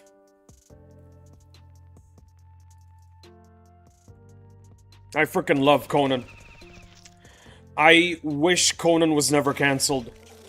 But, like all good things, Conan's show did not last. I mean, they had a pretty good run, not gonna lie. But they ended on good terms, so I'm happy with that idea. On the late night talk show host guy? Oh, the late night talk show host guy. Yeah, I heard he worked with K-pop stars before, LOL. Conan is absolutely hilarious. The reason why Conan is really, really funny is because he's not afraid to make himself look like an idiot. He's one of my inspirations, actually. He's one of the reasons why I don't take it too seriously when people start roasting me in chat. You gotta be able to make fun of yourself if you want to be a good comedian or entertainer. That's just what I think. It's Conan O'Brien, right, that guy. Yeah. There's also one thing he inspired me to be, and that is be wholesome. You gotta be wholesome. So I do my best to be as wholesome as Conan O'Brien.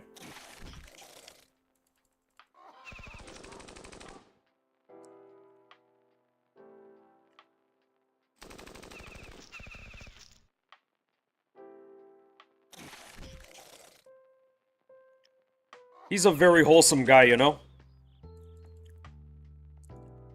I mean, look at the way the guy treats his staff and audience. Absolutely wholesome. That's true. If you continue to be wholesome, good things will come your way. Well, I try to be wholesome and I try to be wholesome and I do remember two bad things that came my way. Those two bad things, just saying, they have names. They have names. And yes, they are people. But in spite of the bad that I experience, in spite of despite the fact. Let me try again. Despite the fact that there were some bad things that came my way,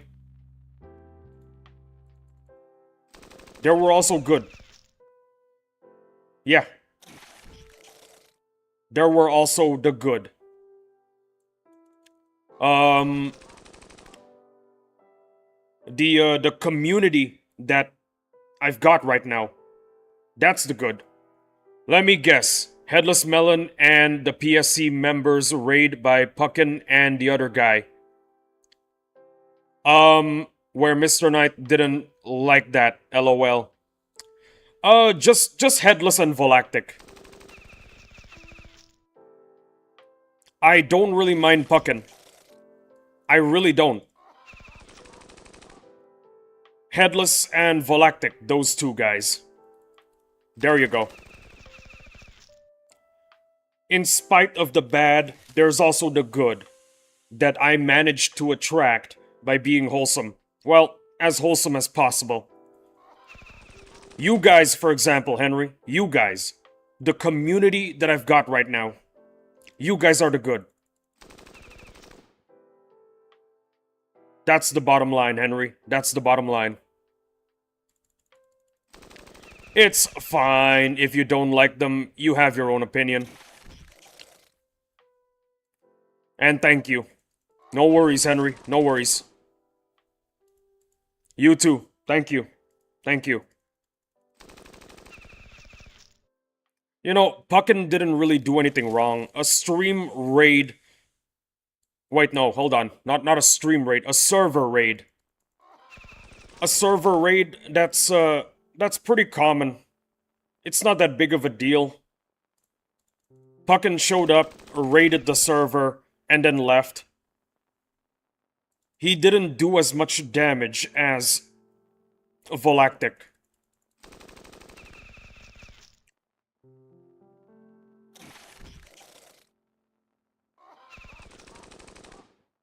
And regarding Headless Melon, he didn't do as much damage either. We were able to squash his antics before they got too bad.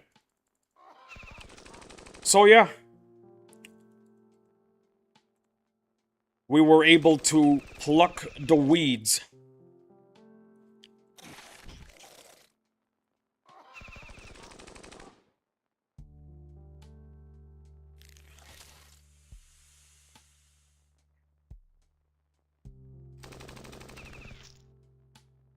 I gotta go check my base.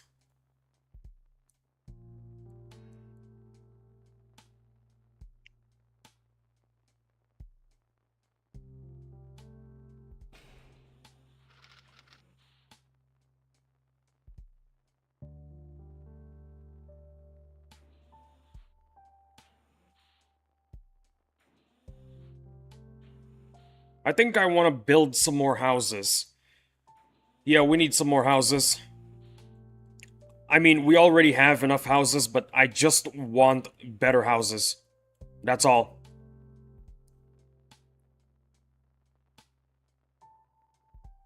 Okay, let's get rid of these. We don't need these.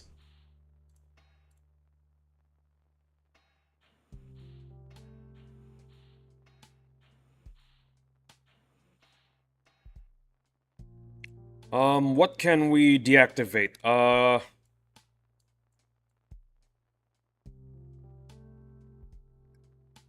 We can shut down coal, actually. One coal mine. Bro, you already have Morgans. What else do you need? Mansions? JK. I basically want to make it so that my entire base is nothing but Morgan houses. That's the dream. That's the dream, baby! And I think I want to expand in this direction. I think that's a good idea. Yeah, that's a good idea.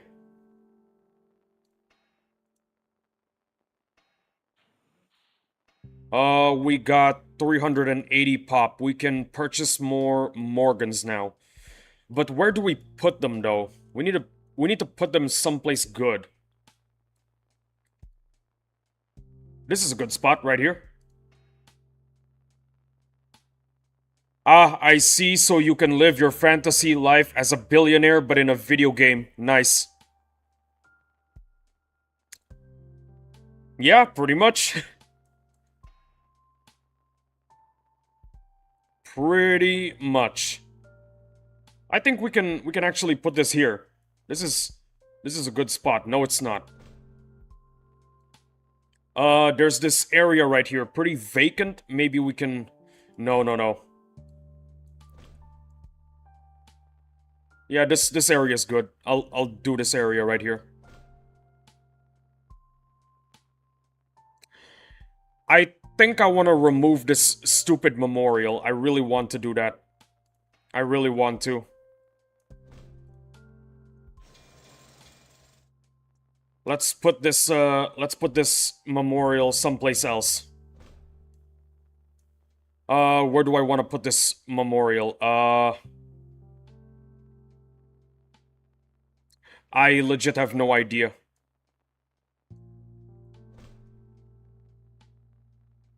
I'm actually considering just removing this because it's got no purpose.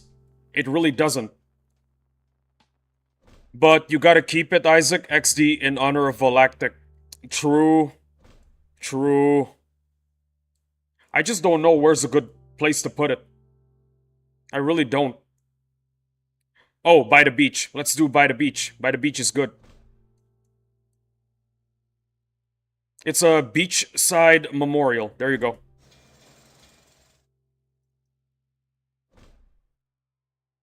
No, no, no. That sucks. I do not like this. I'm keeping it where it is. I'm actually gonna keep it where it is. Oh dear. Yeah, I'm gonna keep it where it is.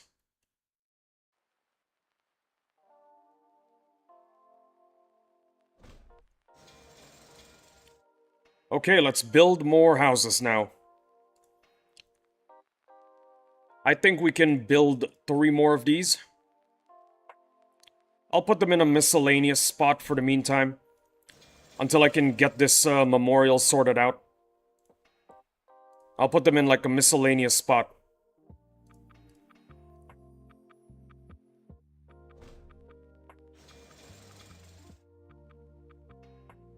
Hey, what's this? Yo, gang, wish me luck. Gonna try R6 Pelicans versus Dreadnought today in 3 hours. Agent Boris, how you doing? Welcome to the stream, my guy. Welcome to the stream. Love to have you here. You're doing the Pelican strat. That is awesome. Good luck. Good luck, Agent Boris. Hey, Agent Boris. Hey, indeed. How you doing, Agent Boris? How you doing? And Agent Boris is waving at us. I'll do something about this dumb memorial later. In the meantime, I'm just gonna sell the decorations, because I don't need them right now.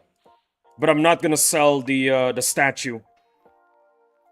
Good luck with the BNAP strat, Boris. Good luck indeed. Godspeed, Boris. Godspeed.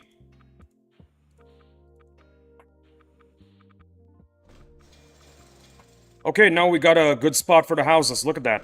Beautiful. Beautiful. And Agent Boris giving me his heart. Thank you, Boris. I appreciate it. I appreciate the appreciation.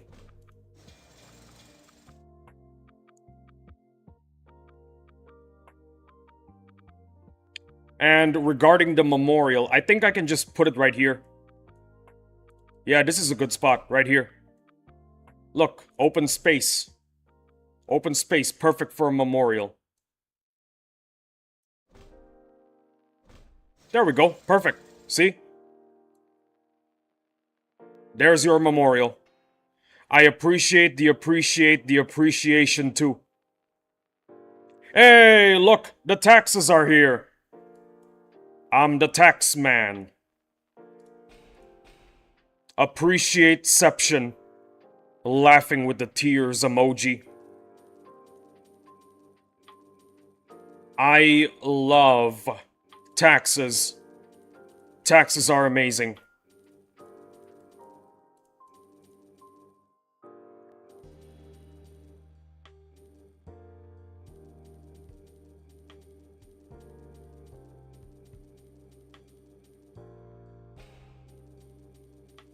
Look at this. Look at all that beautiful XP. It's enough to make a grown man cry.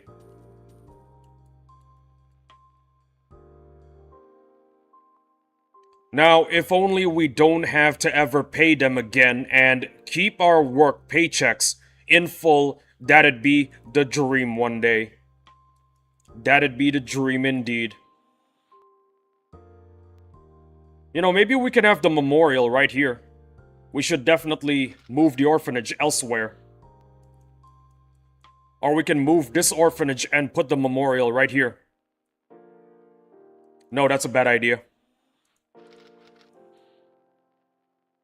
Maybe once I can get this expansion done, we can put the memorial right here. See? There's like some space right here. If only we could expand even more. I kinda regret expanding in this direction. What was I thinking?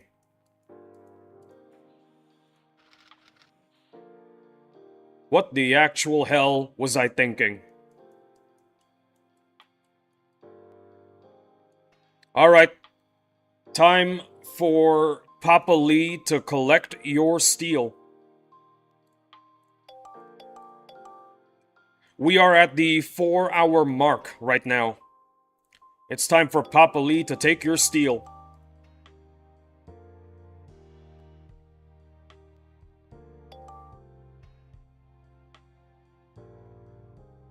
I'm stealing your steel. Wait a minute. I'm not actually stealing their steel. I'm assisting. And I'm getting paid for the assist. There you go. It's not stealing, guys. It's not stealing. I wonder and been curious about this XD ever since the Headless Melon and Puckin incident. Did you talk to Banap about it? Because they're also PSC members as well. Regarding Puckin, we didn't say anything because Puckin didn't do anything wrong. Puckin didn't do anything wrong. He really didn't. But regarding Headless,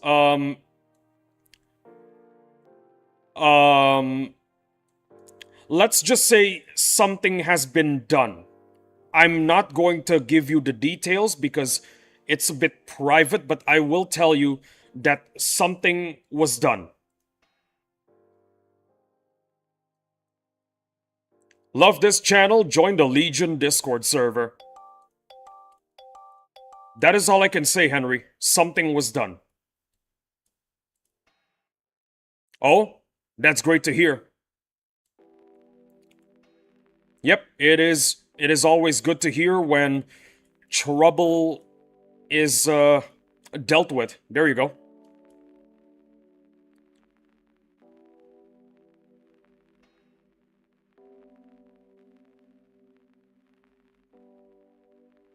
Oh, and by the way, since he's probably not watching, I can talk about this subject. But did you know about what happened after Volactic got banned from the server and the stream? After he asked for forgiveness and Dominus, Knight, and I decided against bringing him back into our community. Do you know what happened? Nah, what happened? He went to Emperor's streams and started slandering me. I'm serious. That is what actually happened.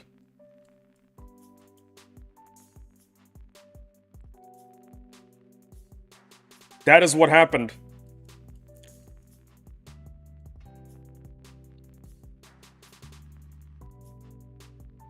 Oh my goodness, skull emoji with the face palm. Now the thing is... Bruh. Now the thing is, Emperor and I had a meeting a while back, and basically I warned him, yo, Emperor, I have this troublemaker named Volactic. He's been in your streams lately. He was banned on mine recently. And I believe he's gonna start going to your streams and causing trouble. Yeah, that's basically what I told Emperor. I just banned a troublemaker. He really hates my guts. Next thing that he's gonna do is definitely go to your streams and start causing trouble and slandering me. And he said, yeah, okay, I'll keep an eye out on him. The next time Emperor streamed, Vix and Mr. Knight, they were monitoring the stream for Volactic. And I was right. Volactic started slandering me, started causing a lot of trouble. And so I DM'd Emperor, told him, yeah, Volactic's causing trouble in your streams now, slandering me. And Emperor just replied with, already? That was fast. Didn't he tell us one time he has a disability or something? Or he has a condition that causes this behavior? I will tell you via DM. I will tell you via DM.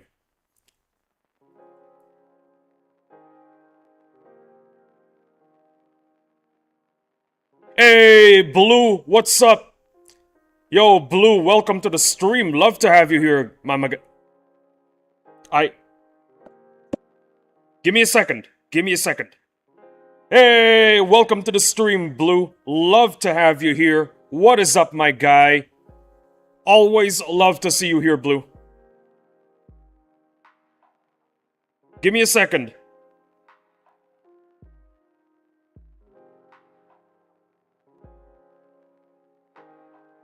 There you go. I remember that's what happened during his trip. I think he forgot to take his meds for it, and that's what caused this to all happen, I assume, for Volactic. Yeah, I DM'd you the reason. I'm not allowed to talk about that kind of topic live. I really don't want to. But that's basically what was going on.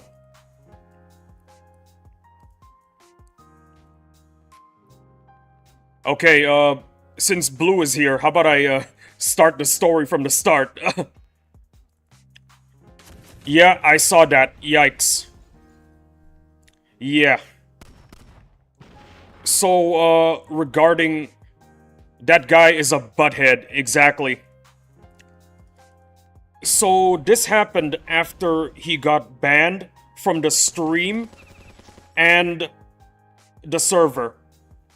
He basically begged Mr. Knight for forgiveness, and when Dominus Knight and I decided he should not be forgiven, we basically cut all contact with him. So, next time I had a meeting with Emperor, I told him, yo, Emperor, I just banned a troublemaker. Did I accidentally take Shadow Knight's encounter? I accidentally did. Shadow Knight, I'm very sorry. I'm very sorry for taking your encounter. I made an oopsie daisy. Is that what I've been doing? Have I been stealing encounters? No, I haven't. I only stole one encounter. Uh-oh, Isaac. Bad. Stealing encounters now, like Banap. Accidentally, in quotations. Nothing much. Also, what up, Blue?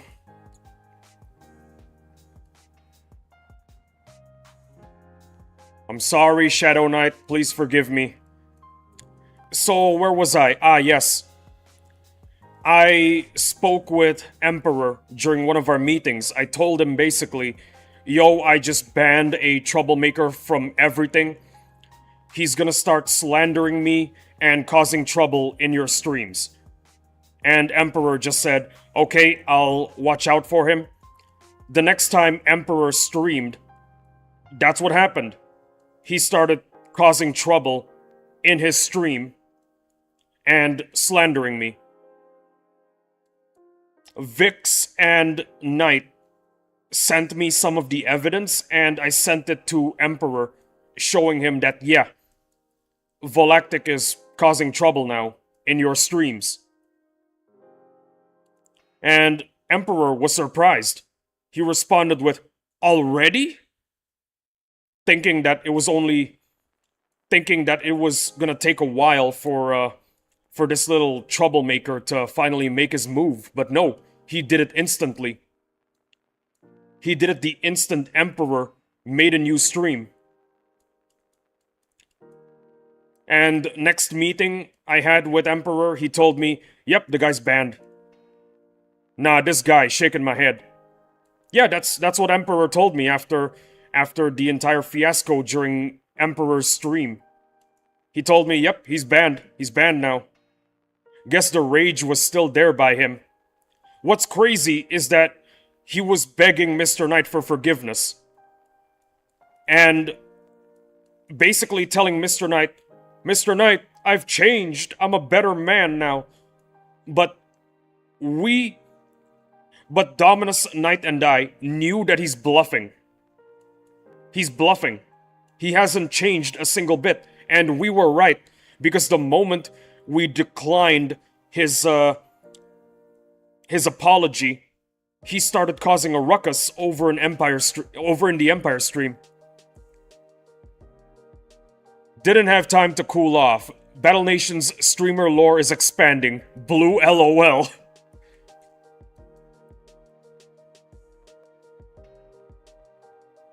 I'm gonna DM Shadow Knight right now because I took their encounter.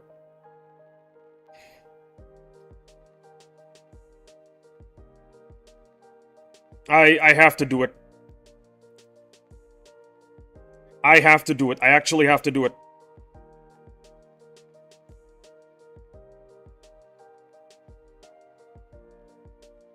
You know, you make it big when there is drama, LMAO. I remember a quote from a TV show. "You haven't made it big if nobody's putting a curse on you yet." There you go.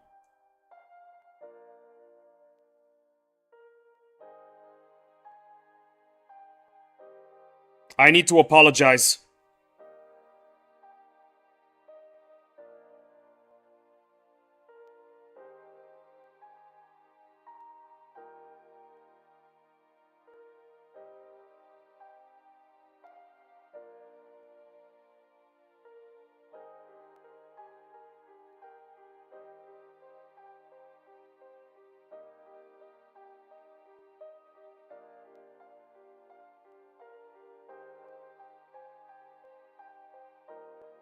Boom, done. I wanna look for the actual quote. I wanna look for the actual quote. Ah, here it is. Here it is, here it is. "You have not truly made it until someone has put a curse on you." There you go. It's from Bob Loves Abishola. I think that was the name of the show. I don't remember. But yeah, Blue, you're absolutely right. You know you made it... Ugh. English. You know you made it big when there is drama. LMAO. Absolutely true.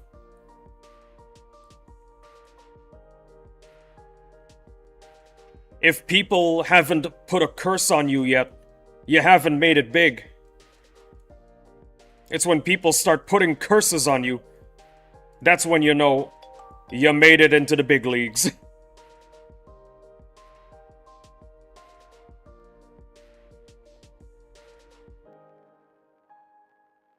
Oh yeah, by the way, I apologized to Shadow Knight already.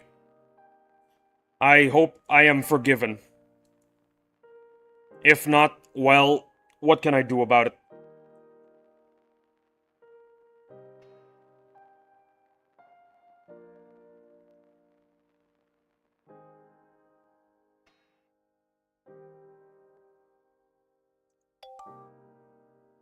No, you're not, JK. I'm not. I'm not there yet. I haven't made it big yet, Henry. I haven't made it big yet. I'm not there yet, okay? I'm not there yet.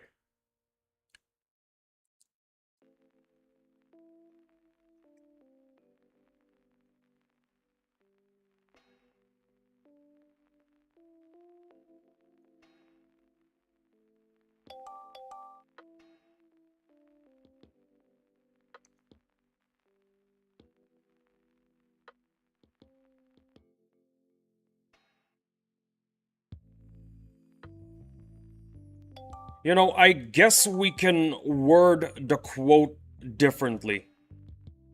You know you're starting to make it when people start putting curses on you. There you go. I redid the quote. It sounds a lot better now. Because then you acknowledge the progress, you know? The journey. Not just the end game.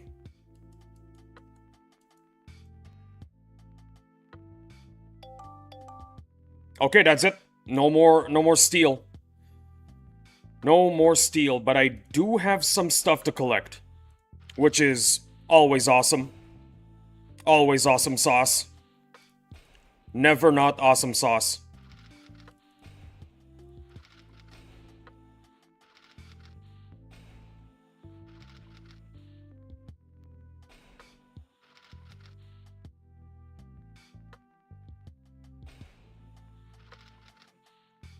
What else to do? Right. By the way, guys, I'm planning on doing the Pelican strat one day. I know Agent Boris is doing it in 3 hours, but for me, it's gonna be sometime in the future. Yeah. I'm gonna try to do the Pelican strat. Do it next Dreadnought fight. Brother, my Pelicans are not even max rank yet. We need to wait a little bit more. You know, this is a good spot for the orphanage. I'll put it right here. It's a very cute spot. Actually, you know what? Let's put you right here. There we go. A little bit of an orphanage district right here. What minimum rank does the Pelican need? I want to see you fail 2 times again. This guy. Blue, I think Banap got his to R6 for his video. Yeah, you gotta get it to R6. You gotta get it to R6. R6 is the bare minimum. You know what? No, I don't like this. I do not like this at all. The memorial can be right here. Wait, hold on. I got an idea. This fits perfectly right here. There we go, perfect. The memorial is back, boys. Crying emoji. Whoa, stream crash. Fine for me. Really laggy now, I don't know why. It says that it's excellent. The stream quality is excellent. I think it's on your end. Because Blue doesn't seem to be having problems. You see, folks, this is why the 7-second delay is important. I have to keep reloading. Maybe it's my internet. I think it is. Because I'm not being notified that the stream quality is dropping. It's perfectly fine. It might be your end.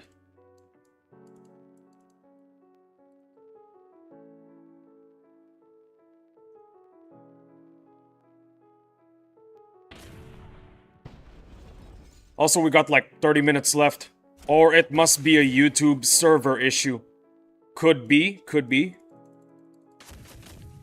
But it seems to be perfectly fine for everyone, I think. Well, I don't know. I'm not that big of a tech guy. I'm not that big of a tech guy, really. so I have no clue.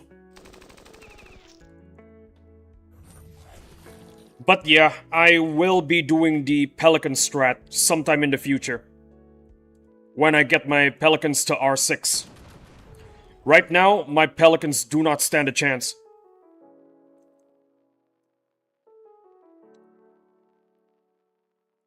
Oh yeah, by the way, Blue, would you like a fun Battle Nations tip? Here it is. Fun Battle Nations tip. Stay hydrated. That's it.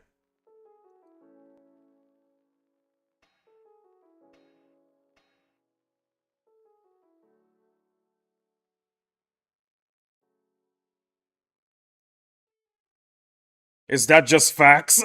Yep, it is just facts.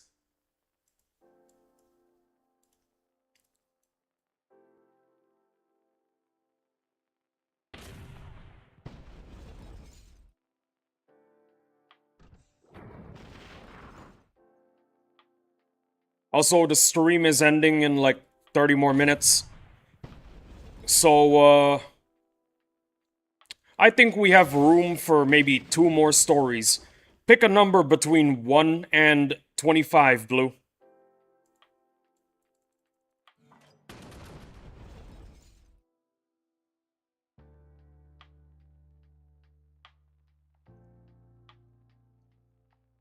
$14. Oh boy. 14. What happened? Also, I think my constant stress has died down. Maybe talking with you guys help. Also, I think my constant stress has died down. Maybe talking with you guys helps. Thanks, Isaac. No worries, Henry. I'm always here for you. I'm always here for you, brother. Like, more in real life interaction helps, gets rid of stress. Glad to hear it. But are you ready for another story? That is the question. 14. What happened? What happened when I was 14? Give me some time to think, guys. Give me some time to think.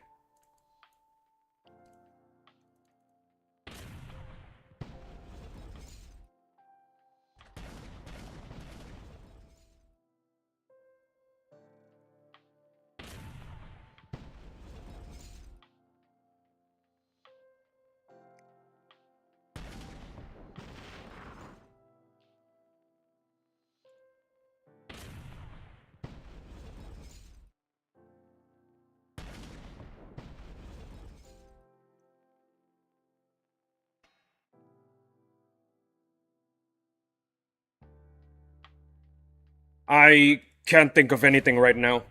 I'm thinking really, really hard. Checks the time, lol, been over 9,000 years later, still hasn't thought of any XD. Give me some time, bro. Give me some time.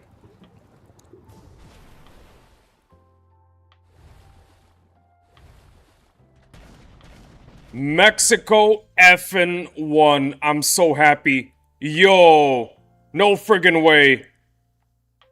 Well, Babo, I'm happy you're happy. What up, Babo?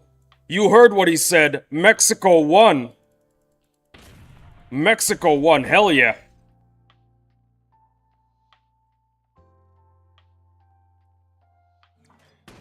$14, $14. What happened? What happened? What happened?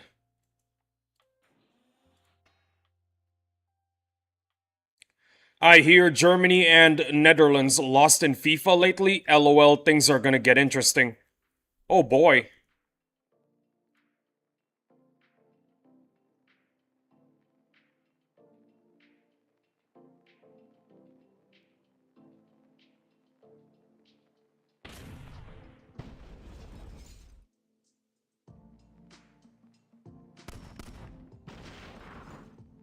Yeah, they were out very early rounds. I see.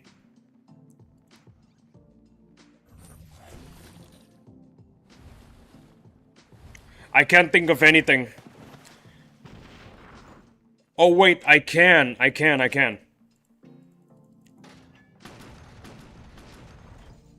Germany's loss was such BS. Well, I'm not exactly the number one football fan, so well, what am I supposed to say? Go Indonesia. There you go. That's what I'm gonna say. Go Indonesia. Okay, 14. So this happened in this happened in my art class actually. The grade was about to be over. Well, our grade. Our grade was about to be over. We're about to move to the next grade.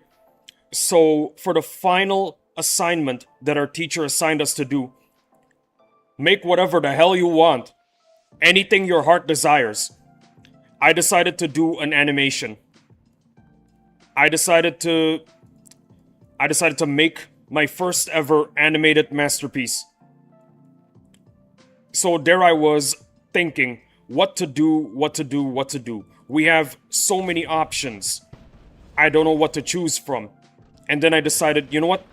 I'm gonna make something related to marine life because of how much I frickin' love marine biology. And basically, it was an animated compilation of stuff that happens in the ocean. Just fish swimming in a coral reef. You know, that kind of stuff. Jellyfish vibing. And I wanted to make like something that really, really hooks people. In the future, after this project, in the future, I made the animation with the whale jumping out of the water. I think I told that story before. But this was basically the beginnings, you know? So what I made was a whale getting attacked, a sperm whale actually, a sperm whale getting attacked by a colossal squid. That was going to be the highlight of my animation. And when I showed the full animation to my friends, they were super impressed. Holy moly, Lee. You actually made something this awesome. But I felt like I could have done better. And in the future, one of the reasons why my whale jumping out of the water animation got a lot better criticism, way better, was because of a criticism that an old close friend of mine gave me when he first saw the animation. When he first saw it, immediately the first thing he thought was, bro, what the hell are these colors? Everything is so oversaturated. This is hurting my eyes. The whale getting attacked by a squid, that was good, but everything else is absolute trash. The hell is wrong with you, Lee? And honestly, that criticism was the reason why the last animation I ever made did so well. Well, received a lot of praise, more than the first one I ever made. Because the first one, people just said, okay, yeah, that's pretty cool, Lee, that's pretty cool, wonderful. But the last one that I made, people were clapping at the end of the animation. At the end of the video, I mean. So yeah, sometimes you need a harsh critic to move you forward in life. There you go, guys. There you go. What do you think?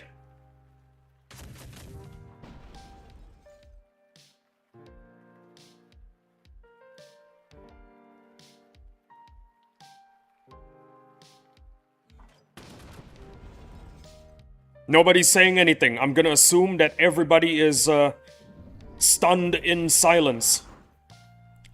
That's how much you guys love the stories. Hey, thumbs up by Blue. Nice.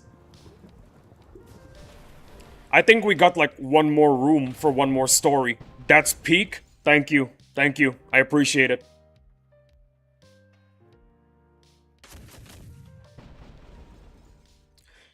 Thumbs up by Henry. Awesome.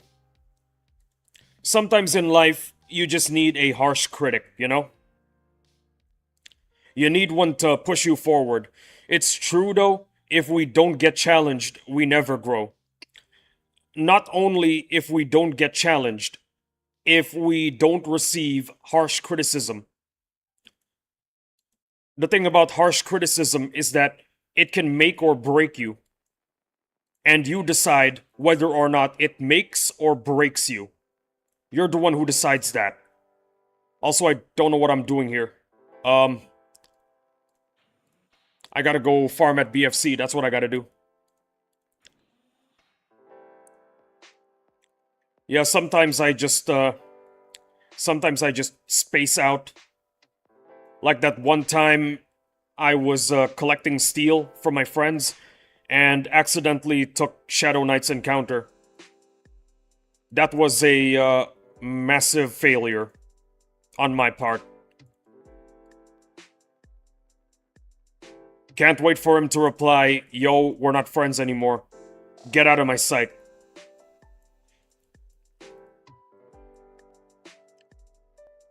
Well, Babo, you picked one number before. You can pick another one. We got room for one more story. We got room for one more story, Babo.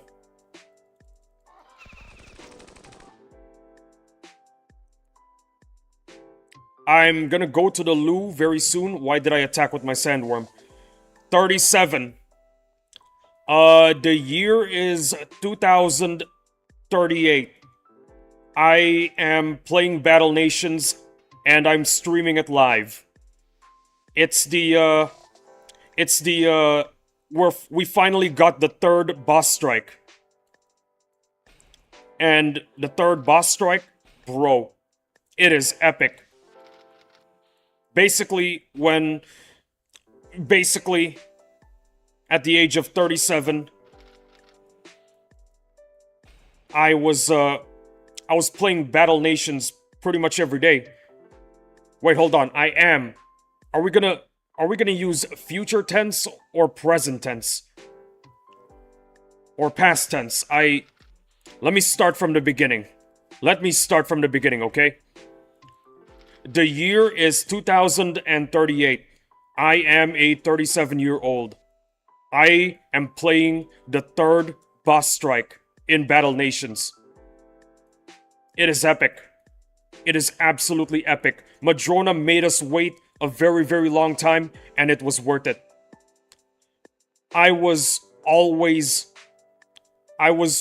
back was basically positioned forward the entire time I was playing Battle Nations during the boss strike.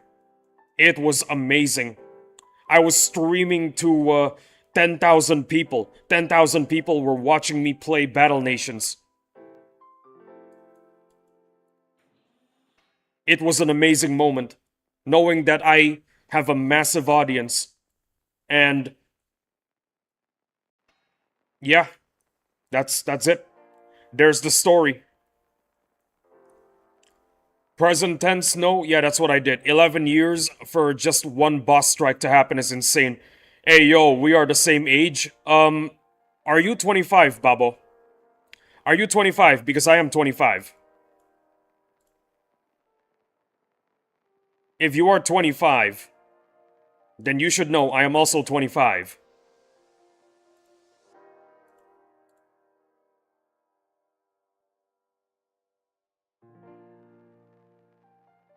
Yeah, this is good. Okay. I achieved... Yes, I'm a 2001 dude. Awesome. I feel like every single person playing Battle Nations right now is a 25-year-old.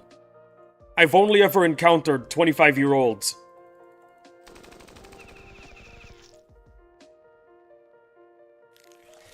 Also, I need to use the loo, by the way. Just a disclaimer. 3 fights after this one, I'm gonna go to the loo. 3 fights after this one, guys. 3 fights after this one. I'm 28 for me. Awesome. We are all rapidly approaching Unk status, guys. Rapidly approaching Unk status.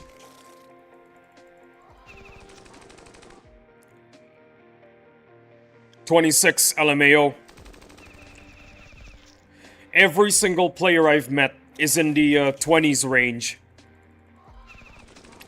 Okay, this is the final battle. After that, I need to go to the loo. I'll be gone for 2 minutes.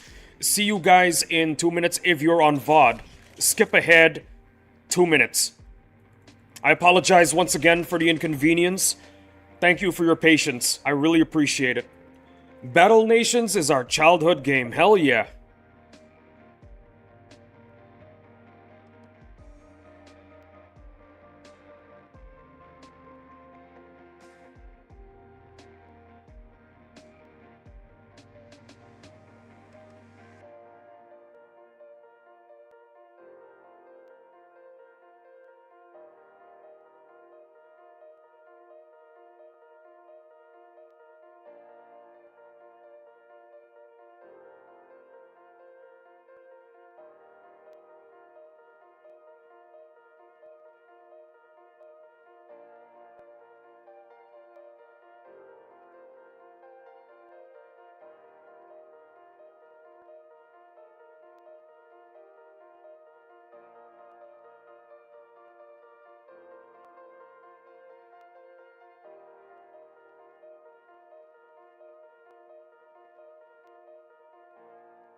Sorry about that.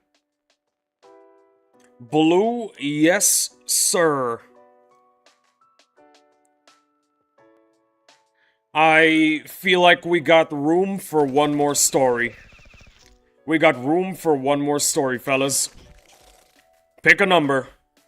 Between 1 and 25. Go. What do you guys want? 16? 18? 24? 3?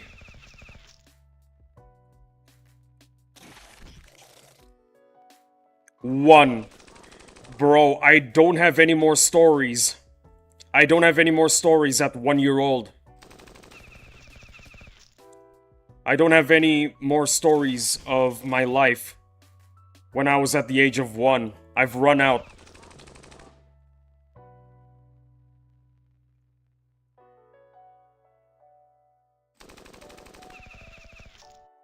Any horror stories? Oh, I got a good one. I got a good one. So, I decided to check in at a hotel. But the hotel, okay, hold on. So, I decide to check in at a hotel. The guy at the counter, he gave me my key. But he also mentioned one other thing. You are next to room 666. Do not ever try to go inside. Just don't. And I told him, okay, sure, I'm not gonna do it. So, I stayed in the hotel for about 2 days when finally curiosity got the better of me. I decided to go to room 666 and look inside the keyhole. What I saw was a woman wearing a white gown, long black hair, facing a corner. I couldn't make out the details of her face. I thought to myself, how strange. Another day passes. I looked inside the keyhole again. And I saw nothing but darkness. Just nothing. It was just dark. I couldn't see anything. Just pitch black. So I thought to myself, okay, interesting. What a funny thing to have happened on the day I'm about to check out. Yeah, so I head to the counter. I then told the guy at the front desk what happened. He told me the full story. Ah, yes. A woman matching the description you gave me died there about 100 years ago. We never gave anybody the key to room 666. Because all the guests, they keep on telling the same thing. Of a woman with long black hair, a white gown, and pitch black eyes. There you go. What the hell?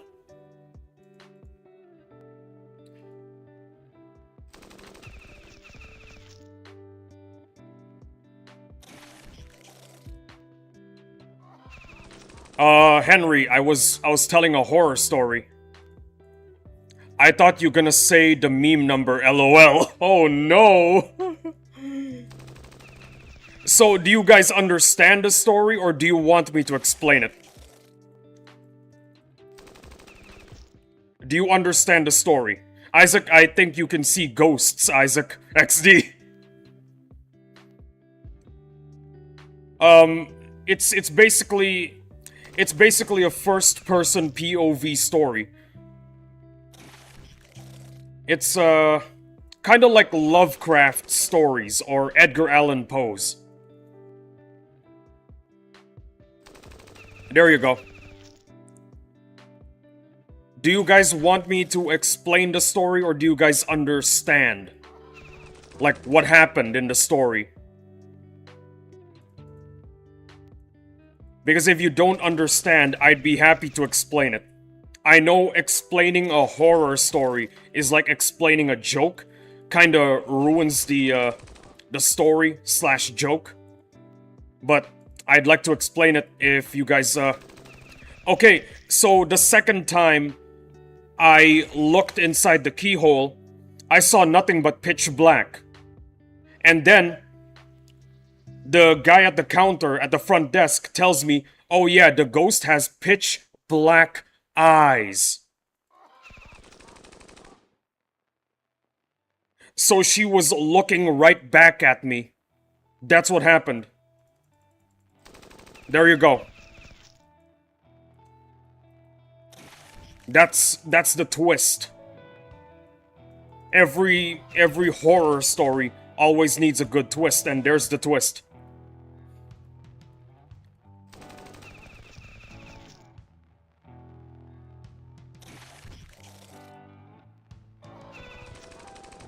So what do you think? Was it a good story? Was it a bad story? Was it an amazing story?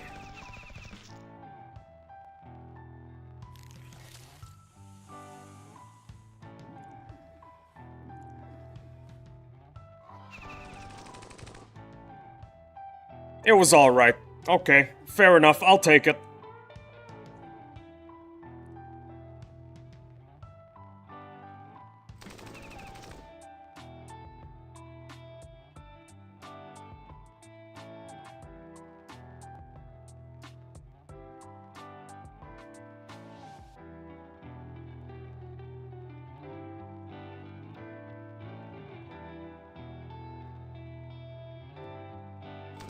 Oh yeah, by the way, I think I have an idea of what the clip is gonna be.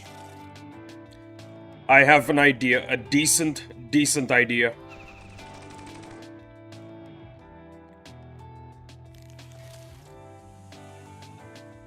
I got a good feeling that you guys are gonna like it.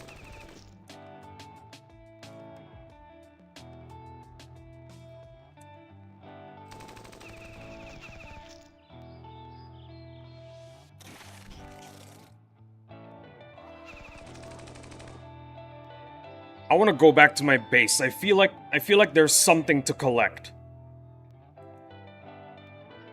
Nope, I was wrong. I was just paranoid. Okay, you know what?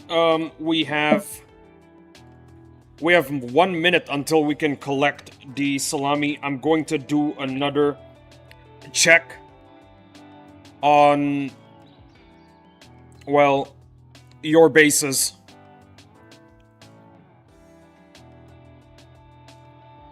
Nope, no boats. Mr. Knight. Mr. Knight, do you have any boats? Nope, no boats. Dominus, do you have any boats? I have boats. Okay, I'll get to your place real quick. Once I'm done with the list. Once I'm done with the list. Thank you so much, Blue. Thank you so much for the boats.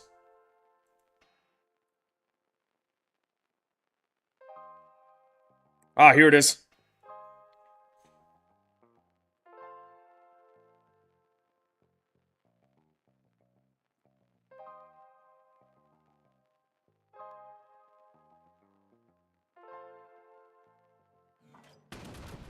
Thanks a lot for the boats, Blue. These things are very, very coveted, you know that? And I really appreciate it.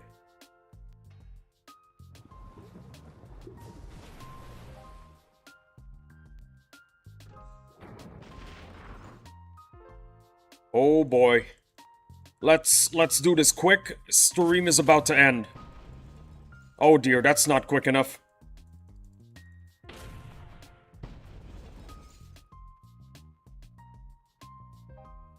Oh yeah, by the way, in case you guys are wondering, I don't have my keyboard right here. I have my keyboard on top of my PC to the left of me because my cats, they like to violate my keyboard. And I do not like that at all. Hey, Agent Boris got boats. Awesome.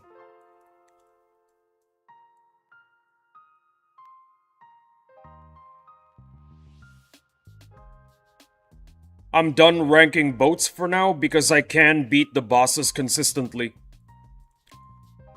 Technically, it's not necessary to max rank your boats because at some point they should be good enough to deal with the bosses.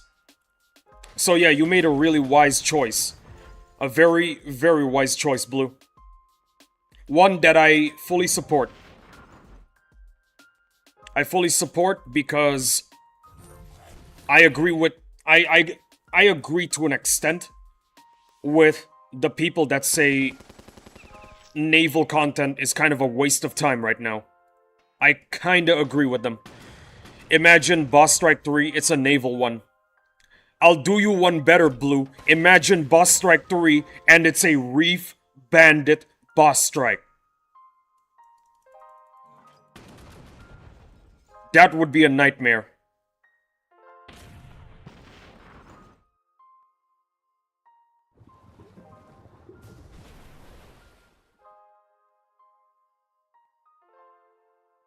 Oh god, no. And it's all power boats, lol. Oh dear. Not the power boats.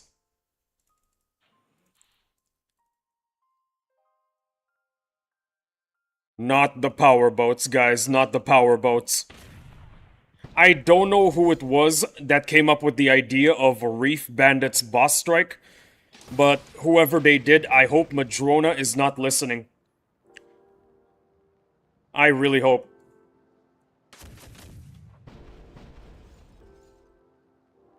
I'm gonna finish this encounter real quick.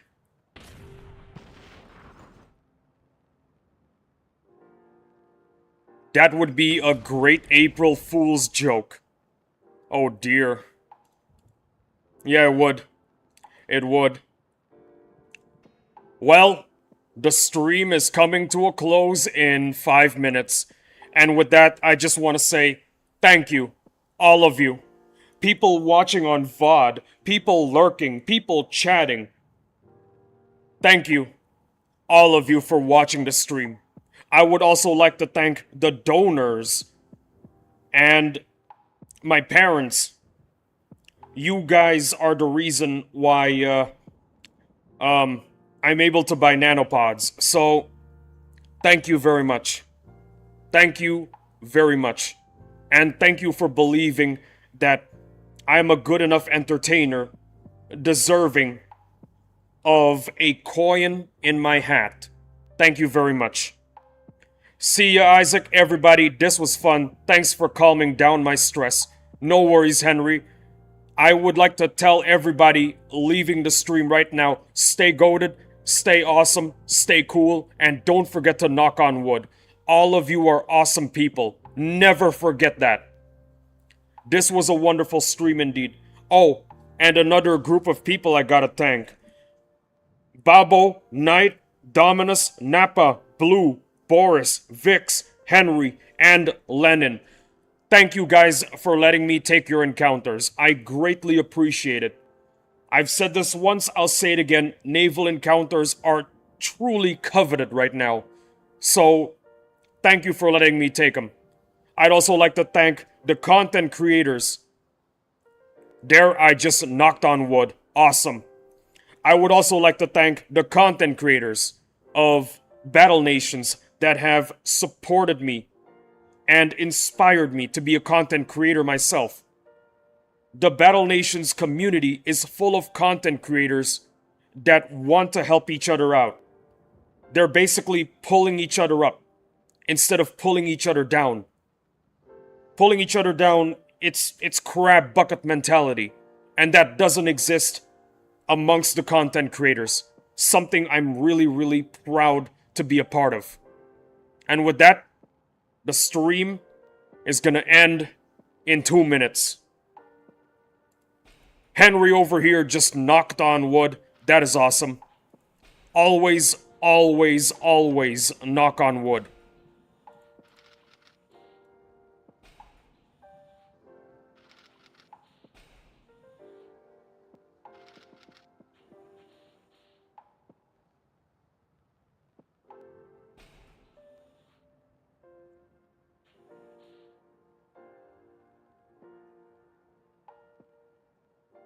What a stream.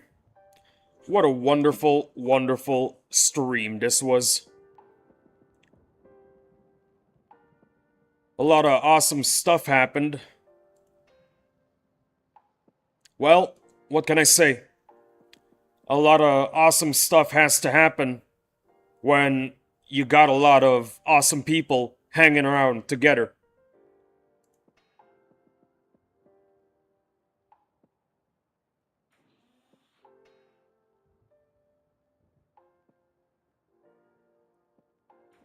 I bought another advanced mill and concrete. So much Suburbans to upgrade. Well, Blue, it's all about the process. It's never about the end game or the goal, as one might call it. It's all about the process. It's all about the process. I've got a lot of stuff to upgrade myself, and I'm going to love every step of the way to the goal. There you go. There you go, Blue. There you go.